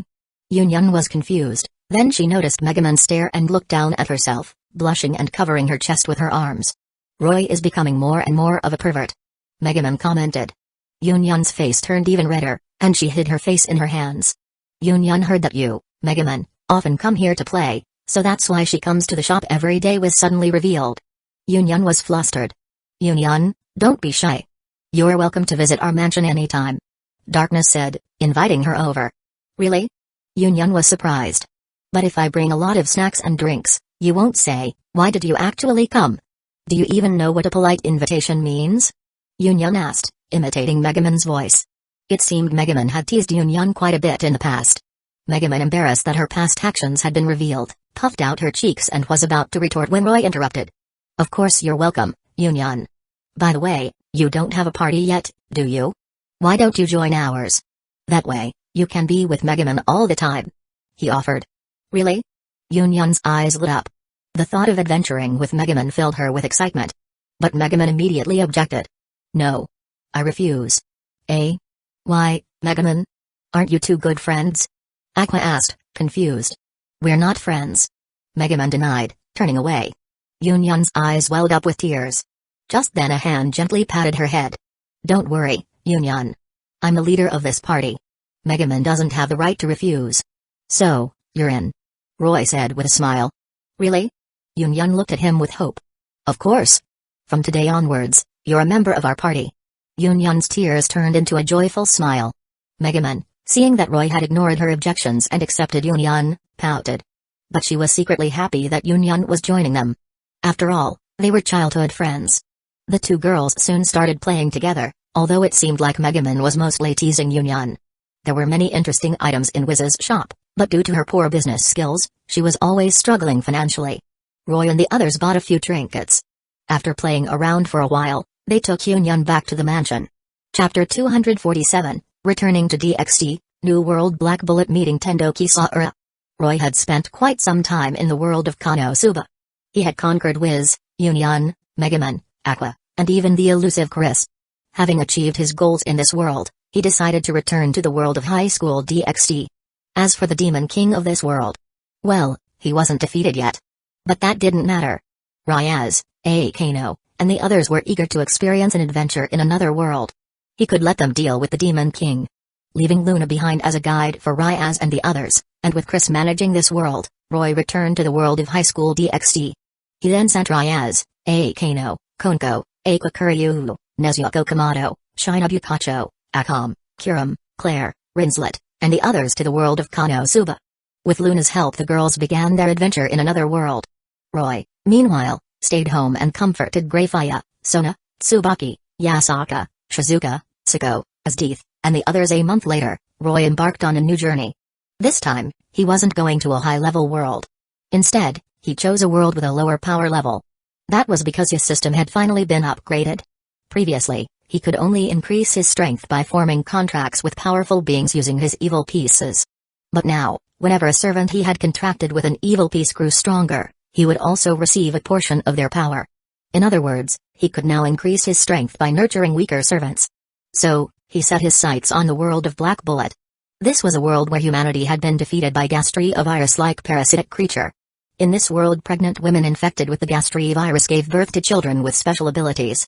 These children, known as cursed children, possessed the traits of the Gastri they were infected with.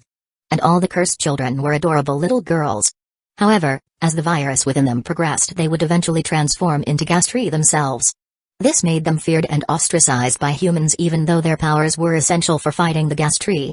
Some cursed children partnered with humans to eliminate Gastri. These children were called initiators. And their human partners were called promoters. Most promoters saw the initiators as mere tools. In this world most cursed children were hated, bullied, and even killed by humans. Humanity had become corrupted and twisted due to the Gastri threat. The cursed children lived in the shadows, like rats in the sewers. Humans relied on their power but also persecuted them. This world was darker and more twisted than any other world Roy had visited. But he didn't care. If he got annoyed, he could always just destroy this world with a single explosion spell. His purpose in coming here was to save the cursed children. These girls were born with incredible power. With proper training, they could become incredibly strong. But how many cursed children were there in the world? Roy didn't know the exact number.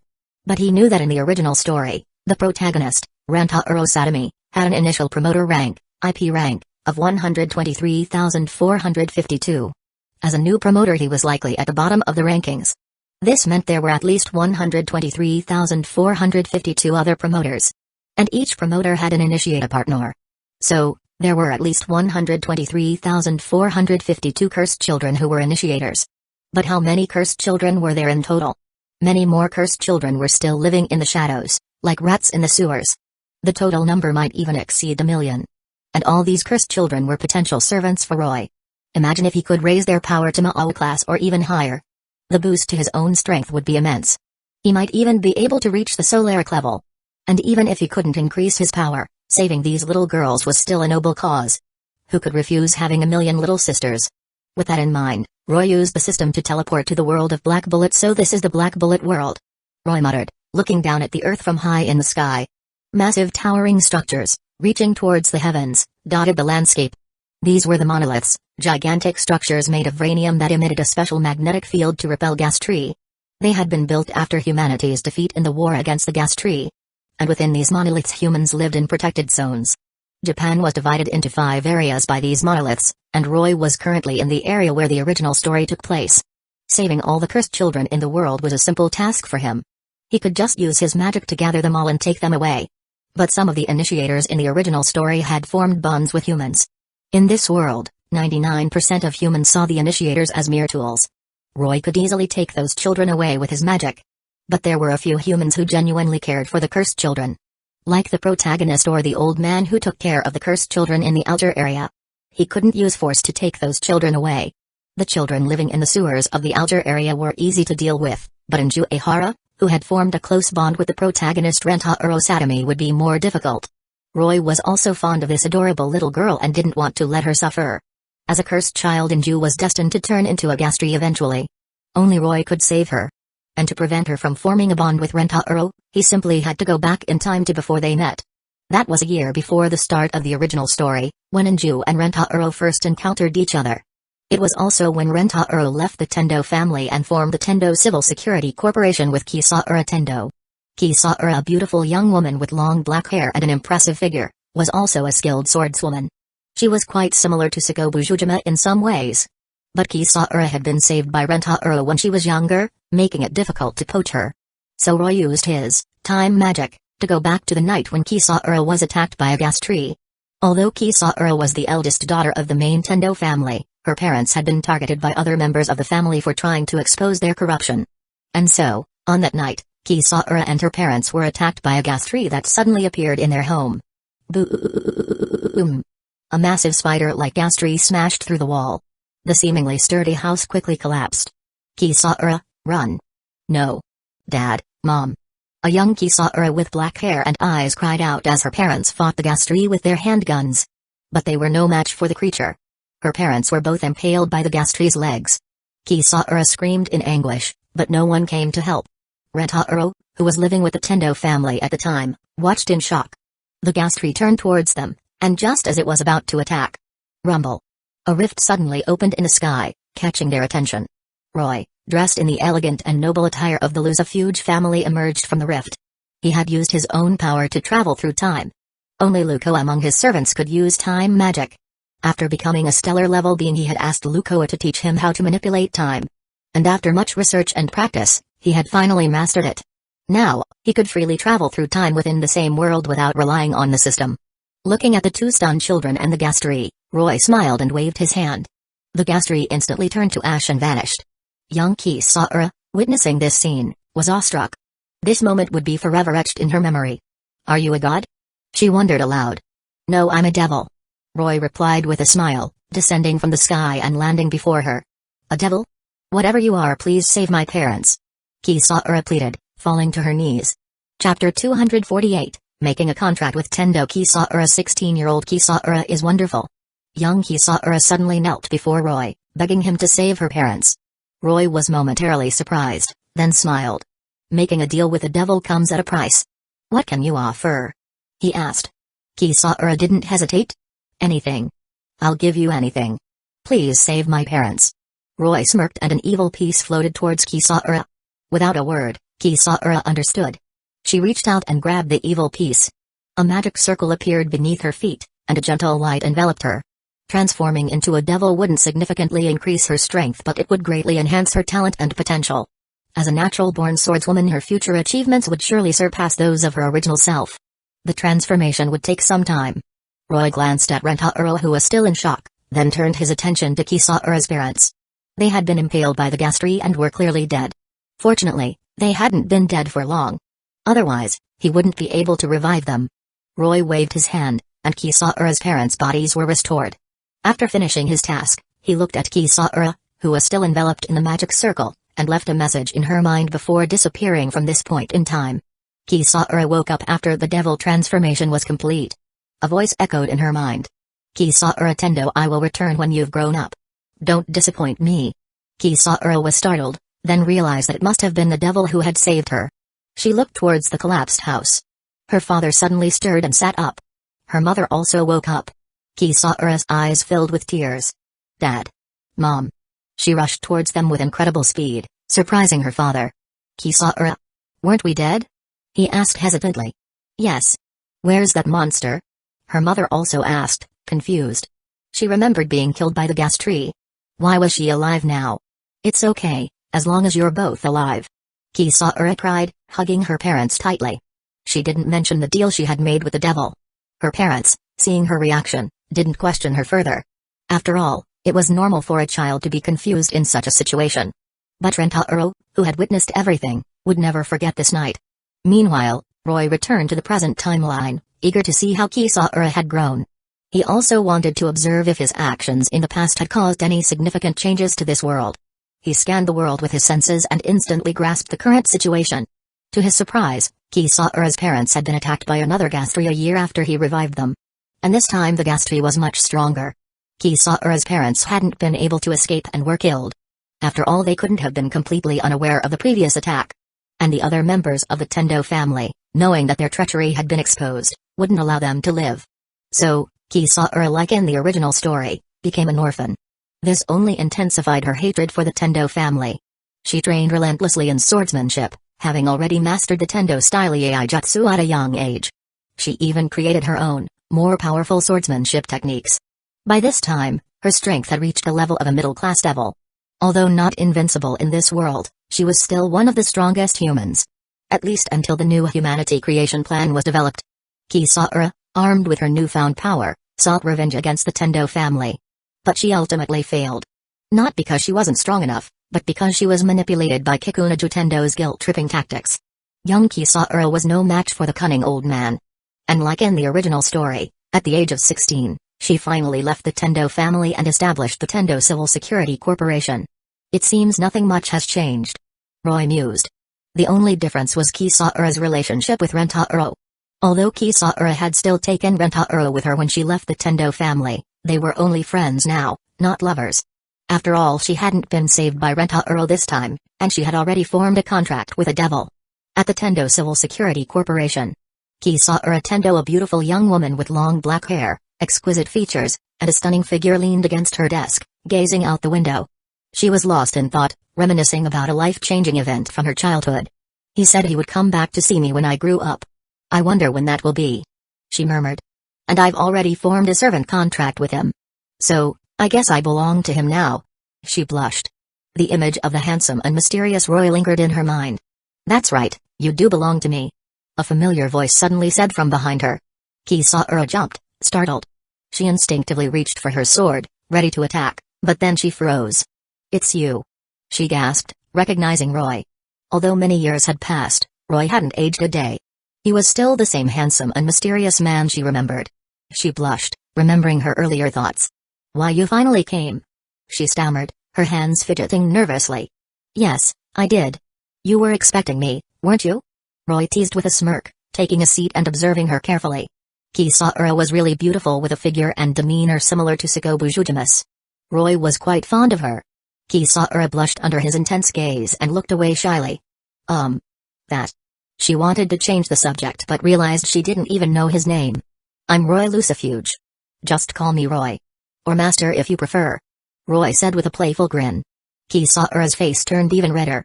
Calling him by his first name seemed too intimate, but calling him Master was too embarrassing. After a moment of hesitation, she finally said, Roy. Yes, Kisara? What did you want to say? Roy asked, casually using her first name. Roy, who are you? Are you really a devil from hell? Kisara asked curiously. Hell? Roy chuckled. Of course not. There's no such thing as hell in this world. Or perhaps this world is hell itself. I'm from another world. Another world? Kisara's curiosity grew. She didn't question his statement about this world being hell. Perhaps she agreed with him subconsciously. After losing the war against the gas tree, humanity was confined to a small area, living like caged birds. And they were constantly under threat from the gas tree. The monoliths couldn't stop the most powerful gas tree, the Stage V. Any Stage V gas tree could potentially destroy an entire city, turning millions of humans into food. They continued chatting. Kisara gradually relaxed. She realized that Roy, despite being a mysterious devil, was quite approachable. And the more she learned about him, the more intrigued she became. Roy, what's your purpose in coming to this world? She suddenly asked. It's for the cursed children. Roy replied with a smile. Cursed children? Kisara frowned in confusion. Yes, the cursed children of this world are born with great power. And they're excellent candidates for becoming my followers, Roy explained. Kisara's eyes widened in surprise, then she asked with hope, can you solve the problem of the cursed children turning into Gastri? She was a kind girl who wanted to save those children from their suffering. Of course. Roy confirmed with a nod. She smiled again. Just then, there was a knock on the door. Kisara-san, are you there? It was Rentaro Satami. It's Rentaro. Come in. Kisara said, glancing at Roy. Seeing that he didn't object, she let Rentaro in. Rentaro entered and froze when he saw Roy. The memories of that fateful night flooded back, and his expression changed. Rentaro, you should know him too. This is Roy-sama. Kisara introduced, then turned to Roy and introduced Rentaro. Rentaro immediately knelt on one knee and bowed his head respectfully. Roy-sama. He couldn't help but show respect. After all, this man was like a god to him. He often recalled that shocking night, when Roy had effortlessly eradicated the Gastri and revived the dead. He wished he had met Roy sooner. Perhaps his parents would still be alive then. Chapter 249, How Spectacular It Is to Explode a Planet with Explosion Magic. Blessing Cursed Children. Roy nodded, observing Rentaro's respectful demeanor. He wasn't particularly fond of Rentaro. In fact, he found him rather annoying. Rentaro was too idealistic, wanting to save the world but lacking the power to do so. And in the end he had chosen humanity over the cursed children. That was why Roy didn't like him. But he also didn't care enough to bother with him. Kisara, seeing Roy's indifferent expression, realized that he wasn't interested in Rentaro and quickly changed the subject. So now that the Tendo Civil Security Corporation is established, and Rentaro is our first civil officer, I'll apply for an initiator to assist him. She glanced at Roy, noticing his interest, and continued, Roy, do you need me to apply for another initiator? She remembered Roy's interest in the cursed children. Although she didn't know how he planned to save them, this should be helpful, right? But is that okay? Rentaro asked hesitantly. Their company had just been founded, and he was the only civil officer registered. Would they really approve his request for 2 initiators? Don't worry, I'll talk to them personally. Kisara said with a confident smirk. Her strength had made her a formidable figure among the various factions. And the ruler of this area, Seiichai, was her friend. It wouldn't be a problem to make such a small request. Alright, then I'll leave it to you. Roy said with a nod. His main goal in coming to this world was to save Anju Ehara. She should be among the initiators assigned to them. But that wasn't enough. The cursed children in this world were treated unfairly. Many of them were persecuted and killed every day. He had to use his power to protect them. With that in mind, he waved his hand, dismissing Rentaro. He then took Kisara to the sky. They looked down at the areas enclosed by the monoliths. The humans were like livestock confined to a limited space. And they were constantly under threat from the Gastri. Yet, they blamed all their misfortunes on the cursed children. It was truly tragic. Their presence in the sky was immediately detected by satellites. But Roy simply glanced at them and they malfunctioned and fell from orbit. Alright, let's begin. He said. What are you going to do, Roy? Kisara asked curiously. Protect the cursed children, of course. Roy began chanting an incantation. By my will, O cursed children, accept my protection. As he chanted, a powerful wave of energy washed over the planet. All the cursed children heard Roy's gentle and comforting voice in their minds, a voice that felt as warm and safe as a mother's embrace. They all accepted his protection without hesitation. Meanwhile, in one of the areas, a horrific scene was unfolding. Several civil officers were brutally beating a cursed child, their faces contorted with hatred. Then, they drew their guns ready to kill her. The battered and bruised cursed child suddenly heard a comforting voice and instinctively accepted its protection. Her wounds instantly healed. The civil officers fired their guns. The cursed child didn't even have time to react. But as the bullets reached her, a barrier of light enveloped her. The bullets harmlessly bounced off the barrier. The civil officers were stunned, then fired again. But it was useless. Roy, having received the responses from the cursed children and witnessed their suffering, felt a surge of anger. He immediately ordered them to fight back. Ordinary guns were useless against cursed children. If they fought back, the civil officers wouldn't stand a chance. Soon reports of cursed children attacking humans flooded in from all over the world. The world was in chaos. People were terrified. They couldn't harm the cursed children, and any attempt to hurt or control them was met with lethal force. Under Roy's protection, the cursed children were safe. And they had a new faith, a new savior, Roy. He was the one who had rescued them from the darkness. Roy could have used his magic to bring all the cursed children to him right now. But he had just arrived in this world. He wanted to stay for a few days and observe. And after seeing the suffering of the cursed children, he was considering whether to destroy this world with explosion magic. The sight of a planet exploding would be quite spectacular. Kisara, unaware of Roy's thoughts, took him back to her home. "I'm sorry, but this is the only place I have to offer you," she said apologetically. Her apartment was small and shabby. "It's fine," Roy replied with a shrug, making himself comfortable on the sofa. Like in the original story, Kisara was struggling financially. She had just started her business, and Rentaro, her only employee, hadn't completed any quests yet. She didn't have much money. Even this apartment was rented. "I'll make you some dinner," Kisara said, blushing slightly as she went to the kitchen. The kitchen was close to the living room, and Roy could see her preparing the meal. It was a heartwarming sight. But the ingredients didn't look very impressive. She was indeed poor. Kisara hadn't been this poor initially, but she had spent a lot of money to enroll in the prestigious Magata Institute. That's why she was struggling now. "Kisara, there's no need. Come and eat," Roy said, waving his hand. A variety of delicious dishes appeared on the small table, filling the room with a mouth-watering aroma. Kisara, initially confused, was instantly distracted by the smell of the food. "This is?" she asked, setting down her cooking utensils and approaching the table, unable to resist the temptation. Having lived in poverty for so long, she had never enjoyed such a luxurious meal before. "Don't ask. Just eat," Roy said with a smile, beckoning her over. Kisara blushed but obediently sat down. "It smells so good," she murmured, practically drooling. Kisara was a beautiful girl with long black hair, fair skin, and sharp eyes.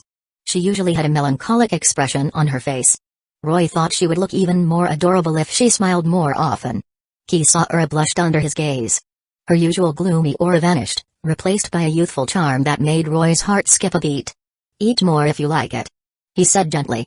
Kisara nodded and started eating with gusto, her cheeks stuffed with food. She didn't even seem to notice Roy's surprised gaze. After finishing her meal, she finally blushed and looked down, embarrassed by her lack of table manners. Roy chuckled. It seemed that all girls were foodies, even Kisara Tendo.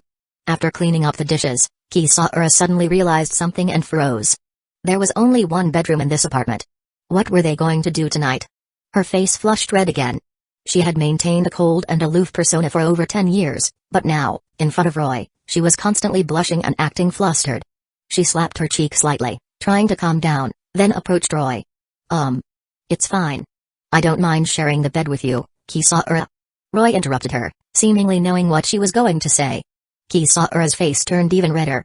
If anyone else had said such a shameless thing, she would have put them in their place with her swordsmanship. But coming from Roy, it was different.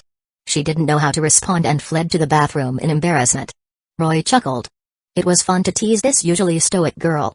However, he hadn't expected her to take his words seriously. That night she came to his bed. And Roy, not being a saint, couldn't resist. Kisara experienced a life-changing night. The next day, Kisara had to go to the higher-ups to apply for an initiator. Roy, having nothing else to do, decided to accompany her. As they walked through the streets, Kisara was surprised by the tense atmosphere.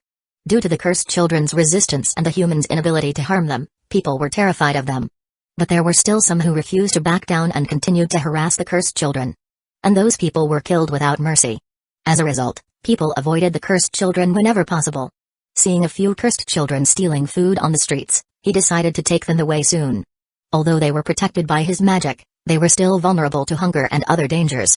Chapter 250, Little Lightina Sprout and Ahara in Jutendo Family Massacre. "This is it. Roy, do you want to come inside with me?"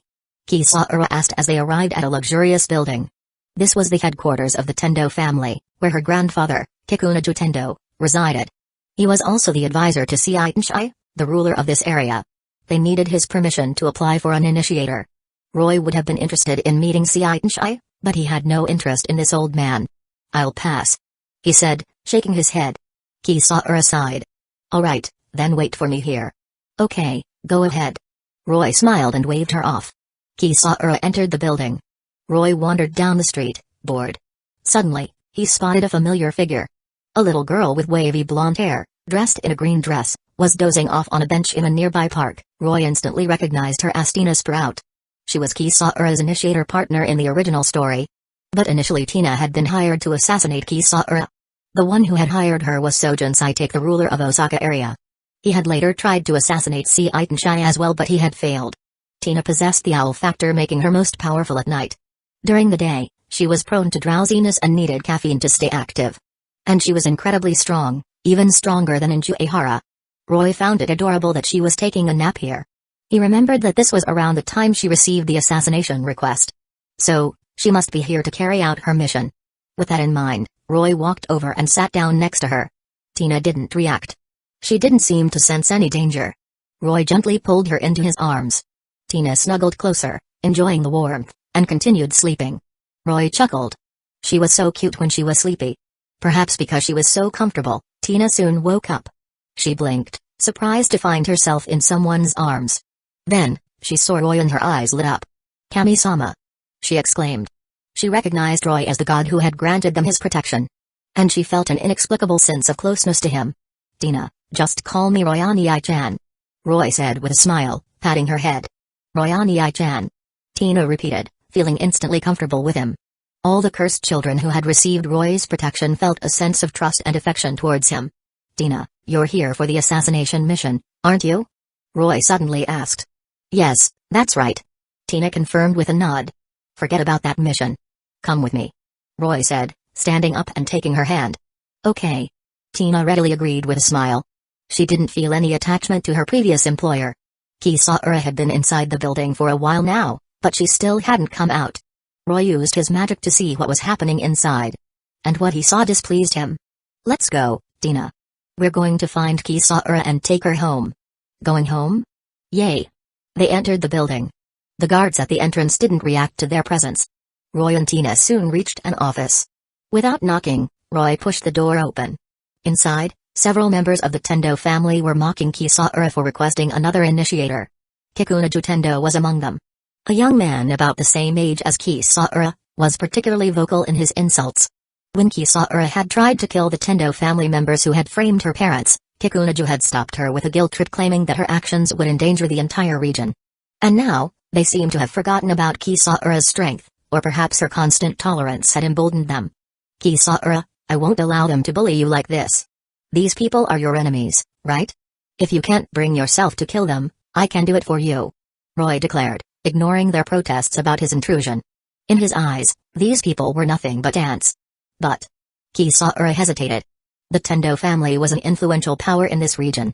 Even Seitanshai relied on Kikunojo Tendo's guidance.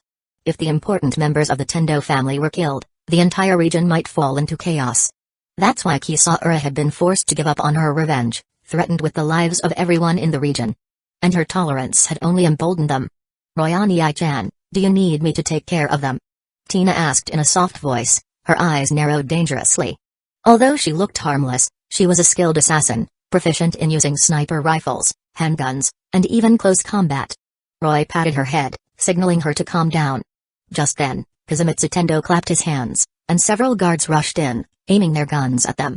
He believed that even Kisara wouldn't be able to defeat so many armed guards. Kisara frowned and drew her sword, but she hesitated. Roy sighed inwardly. This uncorrupted Kisara was too soft-hearted. If it were Siko, she would have attacked without hesitation, regardless of the consequences. It seemed Kisara needed some training as well. Roy's eyes gleamed, and he cast an illusion on Kisara.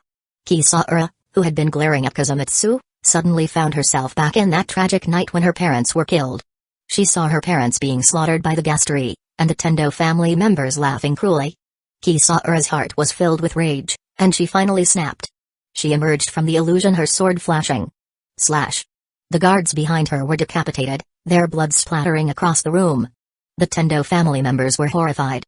They hadn't expected Kisara to actually attack, and so ruthlessly. "Kisara, you have to understand. If you kill us, the entire region will fall into chaos. You'll be responsible for the deaths of everyone," Kikunojo exclaimed, resorting to his usual guilt-tripping tactics. But Kisara, consumed by her rage, ignored him. "Ah!" she shouted, her sword dancing through the air. When the dust settled, only corpses remained in the office. All the members of the Tendo family were dead. Roy, looking at the bloodthirsty Kisara, sighed. It seemed she couldn't snap out of this state on her own. He snapped his fingers, and Kisara returned to normal. She stared at the carnage in horror. "What happened?" Did you do this, Roy? She asked, her voice trembling. She didn't remember what she had done in her rage. No, you did. Roy replied calmly. Kisara looked at the wounds on the bodies and realized that they were indeed caused by her sword. She frowned, but she also felt a sense of satisfaction. She had finally done what she had always wanted to do but never dared to. But then, worry washed over her. Without Kikuna Jutendo, Seitanshai wouldn't be able to manage this region. Chaos would ensue. And humanity would be doomed. Don't worry about it. You're not human anymore, remember? Roy said with a smile, patting her head gently. Kisara blinked, but she still couldn't shake off her worry. Let's go. Roy took Tina's hand and left the office. The news of the Tendo family massacre spread quickly. The entire region was in a panic. The cursed children's rebellion coupled with the deaths of the Tendo family leaders had thrown the region into chaos. The next day, someone brought 2 initiators to the Tendo Civil Security Corporation. Kisara-san, these are the initiators assigned to you by Seitanshai-sama. A group of officials said, presenting 2 little girls. One was Inju Ehara, with her long crimson hair and a melancholic expression. The other was Kao Senju, a girl with emotionless black eyes and short blonde hair. She was the initiator partnered with Shoujo Nikama in the original story. She possessed the dolphin factor, which gave her an IQ of 210, but her regeneration abilities were weaker than those of other initiators. But it seemed she hadn't met Shoujin yet. Thank you. Kisara said politely. The officials left. I didn't expect Seitanshai to have the time to deal with this. Kisara mused. With the region in chaos, Seitanshai must be very busy. She hadn't expected her request for initiators to be processed so quickly. She was right. Not only was the region in chaos, but there was also unrest within the government. Without Kikuna Jutendo to keep them in check, the other factions were vying for power. After all, everyone knew that Seitanshai was just a figurehead. Chapter 251, The Beautiful Seitanshai Shopping Spree. Roy ignored everything else and focused on the 2 little girls who had rushed towards him. Kami-sama. Inju Ehara and Kao Senju both leaped into his arms, their small bodies trembling with excitement. All the cursed children who had received his protection had become his believers. And as his believers, they naturally recognized him. You're Inju Ehara, right? Roy asked. Yes, Kami-sama. Inju replied with a cheerful smile. And you're Kao Senju? Yes, Kami-sama. Kao confirmed with a nod, her expression blank. Although she was also happy to see him, her face didn't show any emotion. Inju, Kao, just call me Royani-chan. Roy said with a smile. The 2 girls exchanged glances, then said in unison, Royani-chan. Good girls. Here's a treat for you. Roy gave them each a piece of candy. Kisara, watching them interact, was a bit surprised and even slightly jealous. Roy then took the 2 little girls and Kisara back to the apartment. He wanted to give the girls a bath and change their clothes. As he was playing with them in the bathroom, Tina, who had been sleeping, also joined in. Things got a bit chaotic. But they were just little girls. Roy wasn't tempted. After their bath, he dressed them in cute princess dresses he had created with his magic. You're all so adorable. Come here and give me a kiss. Roy said, puckering his lips. Inju, Kao, and Tina each gave him a peck on the cheek. Kisara watched them with a hint of envy. Dinner's ready. Come and eat. She called out, setting the table. They all enjoyed a delicious meal together. Since there was only one bedroom, they all slept together. Kisara slept on Roy's left side, while Inju and Kao snuggled between him and Kisara. Tina was even bolder and slept on top of him. Kisara was a bit annoyed, but there was nothing she could do. In the middle of the night, they were awakened by a tapping sound at the window. Kisara opened her eyes and saw a beautiful girl with snow-white skin and long black hair standing outside wearing a white dress. Seitanshai? Kisara was surprised.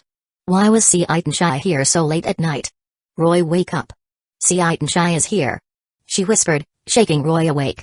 Roy had already sensed Seitanshai's presence but had chosen to ignore her. Although Seitanshai was undeniably beautiful, she was just a puppet. But since Kisara had woken him up, he couldn't pretend to be asleep anymore. Kisara, what's wrong? Seitanshai is here. Kisara explained. They let Seitanshai in. Kisara made her a cup of tea. Thank you. Seitanshai said politely, still blushing as she looked at them. Kisara also blushed, embarrassed that Seitanshai had seen them like that. But she was also curious about why Seitanshai was here so late. Seitanshai, what brings you here? She asked. Seitanshai hesitated, then sighed. The government has been in chaos since Kikuna Jutendo's death. I can't control the situation anymore. As expected, the other factions were vying for power. No one respected her authority as the leader. And Scientia could only watch helplessly. In the end, she had decided to run away. But she didn't know where to go, so she came here. She and Kisaura were classmates and friends. After all, she had helped Kisaura with her initiator application. Kisaura, hearing her explanation, was speechless. She hadn't expected Scientia, the ruler of this region, to simply run away. But it was probably a wise decision. Who knew what would happen to her once the power struggle ended? She might be forced to remain a puppet or even worse, be killed. So you want to stay here? Kisaura asked. Yes. Scientia replied with a nod. Unfortunately, we don't have any spare rooms. Kisaura said, spreading her hands apologetically. Scientia's face fell. If no one took her in, she wouldn't survive long in this chaotic world. Roy, seeing her pitiful expression, couldn't help but feel sorry for her. Although she was just a figurehead, she was still an innocent girl. We have a spare room at home. He suddenly said. Eh? Kisaura was confused. Follow me. Roy stood up and led them to the bedroom, then used his magic to create a new room beside theirs. Kisaura's eyes widened in surprise. She hadn't known there was another room here. You can stay here, Roy said, opening the door to the new room. It was fully furnished. Thank you. I don't know your name yet. Scientia said. Just call me Roy. Roy replied. Thank you, Roy. Scientia said with a grateful smile. All right, now let me rest, Roy said, waving his hand dismissively, then pulled Kisaura towards their room. Kisaura blushed, embarrassed by his public display of affection. Scientia also blushed, seeing Roy pull Kisaura away. She muttered something under her breath, then went to her room to rest.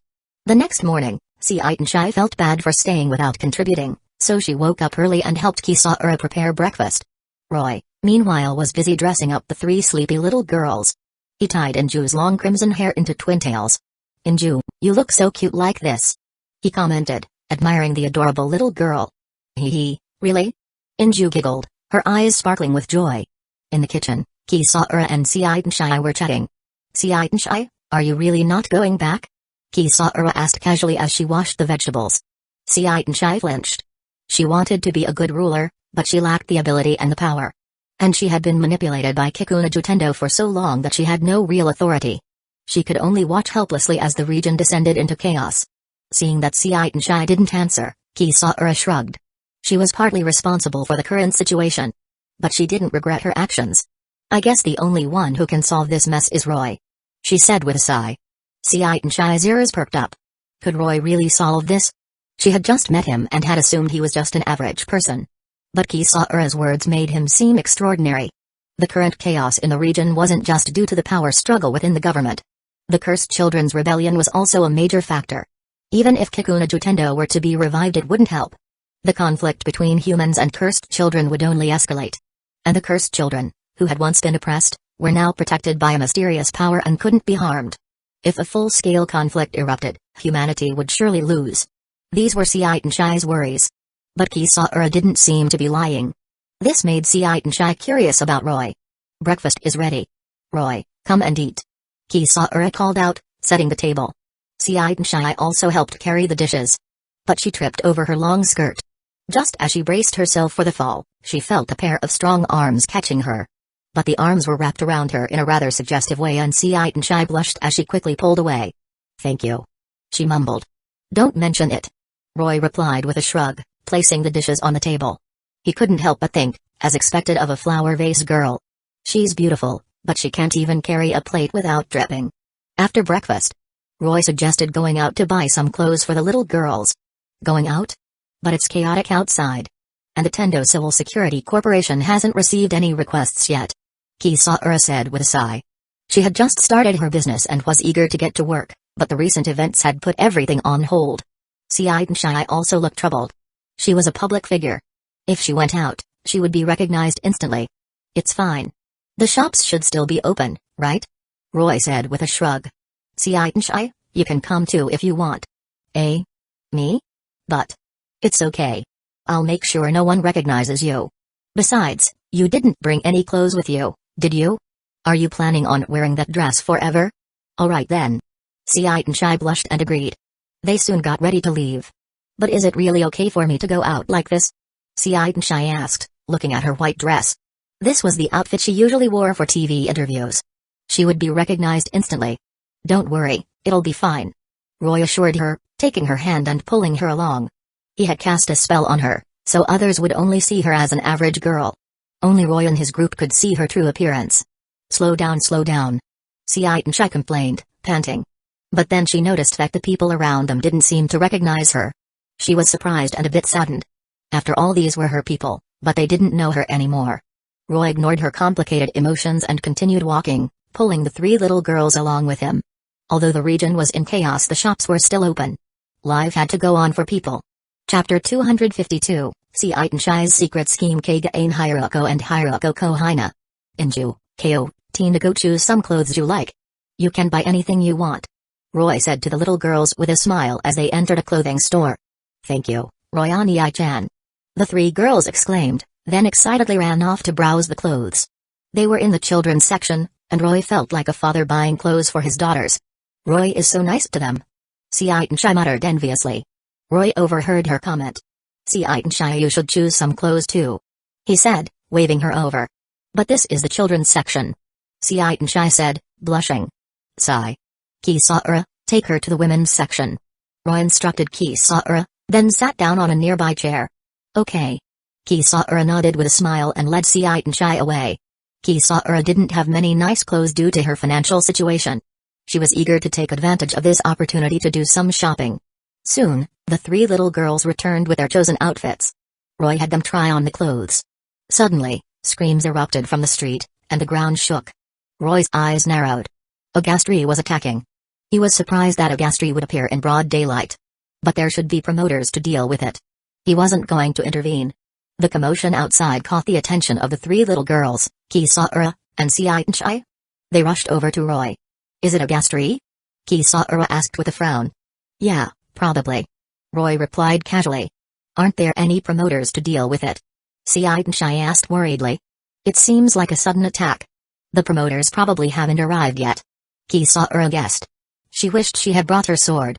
She would have dealt with the ghastly herself. Royani-chan, do you need us to take care of it? Inju suddenly asked. As a cursed child, even without a weapon, she could easily handle most ghastly. No need. Just stay here and choose your clothes. Don't worry about it, Roy said dismissively. Kisara sighed.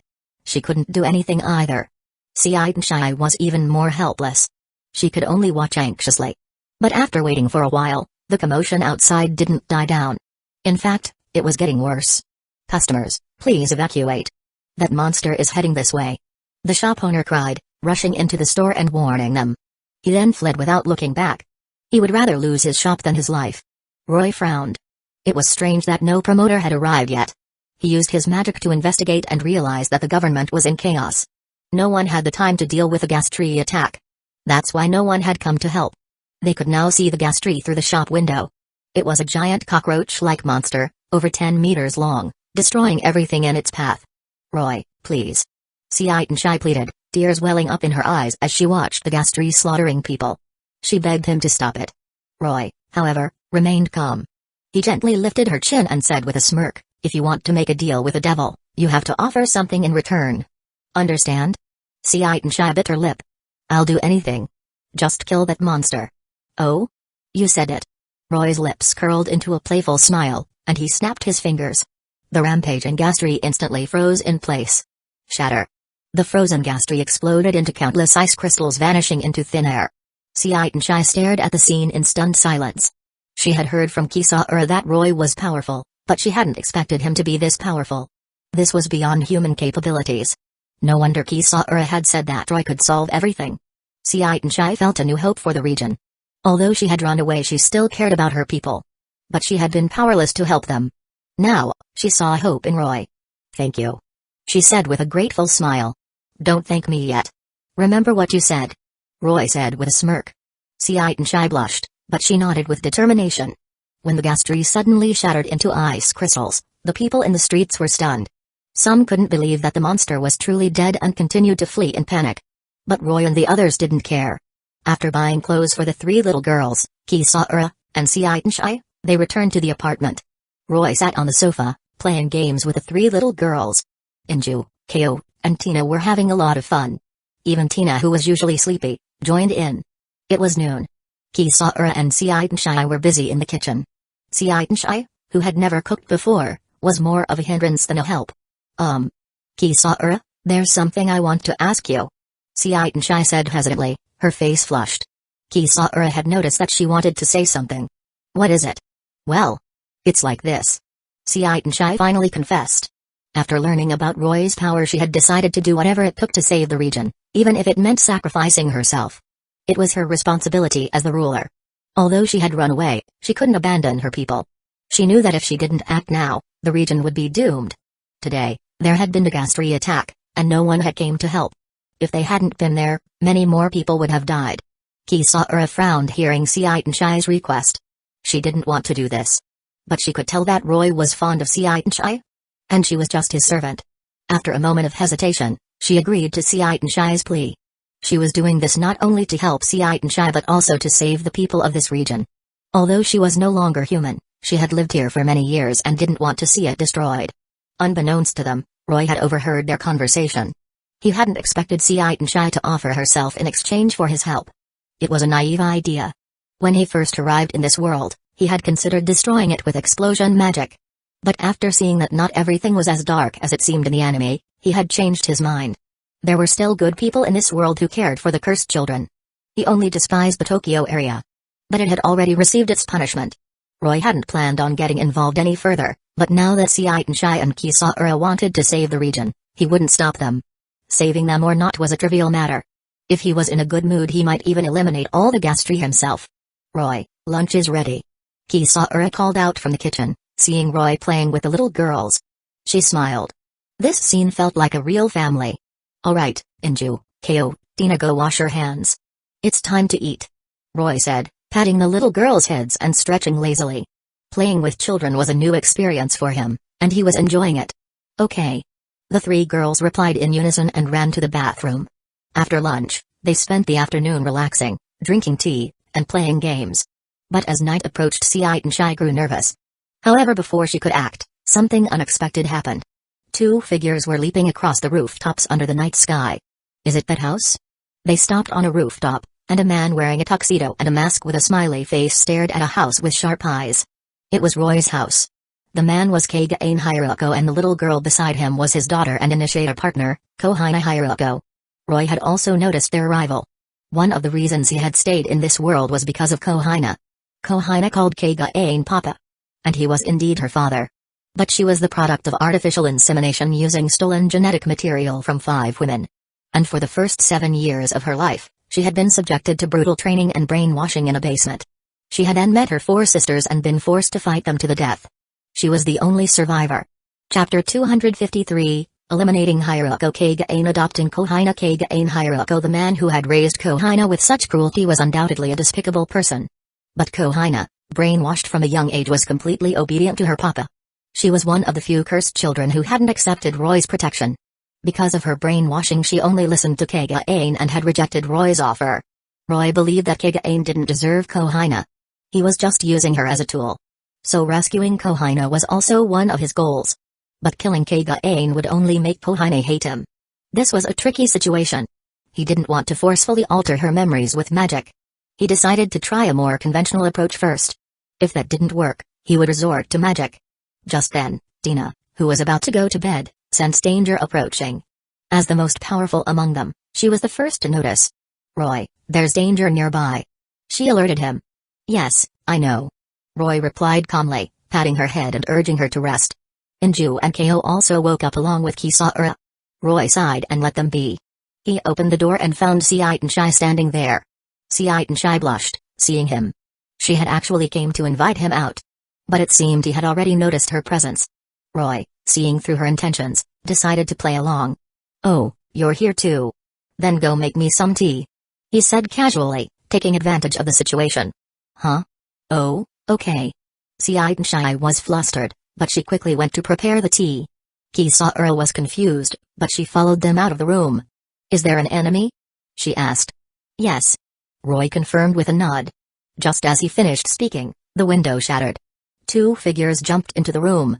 Kisara tensed up, her eyes narrowed in suspicion. The 3 little girls' eyes also turned red, their bodies entering combat mode. When cursed children use their powers, the gastree virus within them would become more active. If the infection rate exceeded a certain threshold, they would turn into gastree. This was the drawback of their powers. But the gastree virus also granted them incredible strength, comparable to that of a middle-class devil. If they were reincarnated as devils, they would likely become high-class instantly. This target is surprisingly calm. A man cackled. He didn't attack immediately as if everything was under his control. Who are you? Kisara demanded. Allow me to introduce myself. I am Kagaane Hyuga. I'm Kohina Hyuga. Papa, can I kill them? A little girl with a crazed expression asked, her eyes gleaming with excitement as she looked at Roy and the others, or rather, at Anju, Ko, and Tina. Kohina was hostile towards humans, but she was eager to fight other cursed children. Kisara frowned. She didn't recognize them. What's your purpose here? She asked. We were hired to kill Seitanshai. Kagaane revealed their mission without hesitation. As expected. Seitanshai trembled and took a step back, her face pale. She had given up her power and run away, but they still wouldn't leave her alone. Roy, however, wasn't interested in who had hired them. He was observing Kohina. She had short blue hair, large red eyes, and a disturbingly cheerful expression. It was hard to imagine that such an adorable little girl was a ruthless killer. Kagaane Hyuga, Kohina is your biological daughter, isn't she? Roy asked, although he already knew the answer. Kagaane didn't reply and simply looked at him with amusement. A few years ago, you used stolen genetic material from 5 women to create several cursed children. And for the next few years you subjected them to brutal training and brainwashing in a basement. Finally you had them fight each other to the death. Kohina was the only survivor. Am I right? Roy revealed Kohina's past. Kagaane and Kohina's expressions remain unchanged. But Kisara, Seitanshai, and the 3 little girls were shocked. They couldn't believe that someone would do such a cruel thing. Kohina, however, didn't seem to react at all, as if it were the most normal thing in the world. Roy sighed. It seemed Kohina had been completely brainwashed by Kagaane. She was indifferent to his cruelty. He would have to use magic to solve this. Are you done talking? It's time for you to die. Kagaane suddenly snarled, seemingly angered by Roy's revelation of his past. A wave of killing intent washed over the room, making the temperature drop. Kisara was about to attack, but Roy stopped her. Kagaane and Kohina lunged towards them. Snap. Roy snapped his fingers. Kagaane and Kohina were instantly suspended in midair, unable to move. Roy casually took a sip of the tea Seitanshai had prepared and grimaced. It wasn't very good, but considering it was Seitanshai's first time making tea, he didn't complain. Kagaane glared at Roy, his eyes filled with shock and disbelief. He hadn't expected Roy to possess such terrifying power. He, a product of the new humanity creation plan, couldn't even resist. It was unbelievable. Kagaane Hyuga, let's make a deal. Roy said casually. Oh, I forgot you can't speak. He snapped his fingers again, releasing the restriction on Kagaane's speech. Who are you? Kagaane immediately asked. Me? You can think of me as a demon king who destroys worlds or a god who saves them. Whatever you prefer, Roy replied with a shrug and a smile. Demon king, huh? What kind of deal do you want to make? I want this child. I want you to give her to me. Roy said, pointing at Kohina. Since Kohina trusted Kagaane so much, if he personally handed her over to Roy, it should solve the problem. He would then teach Kohina about the world and help her become a normal girl. That was his plan. Kagaane looked at Kohina. Kohina also looked at him, her eyes filled with fear. She was afraid of being abandoned. Papa. She whimpered. Kagaane finally snapped out of his daze. Although he had developed some affection for Kohina, he still saw her as a tool. Even if he had feelings for a tool, it didn't matter. He could always find another one. With that in mind, he agreed without hesitation. I accept. Kohina, from today onwards, you're no longer my daughter.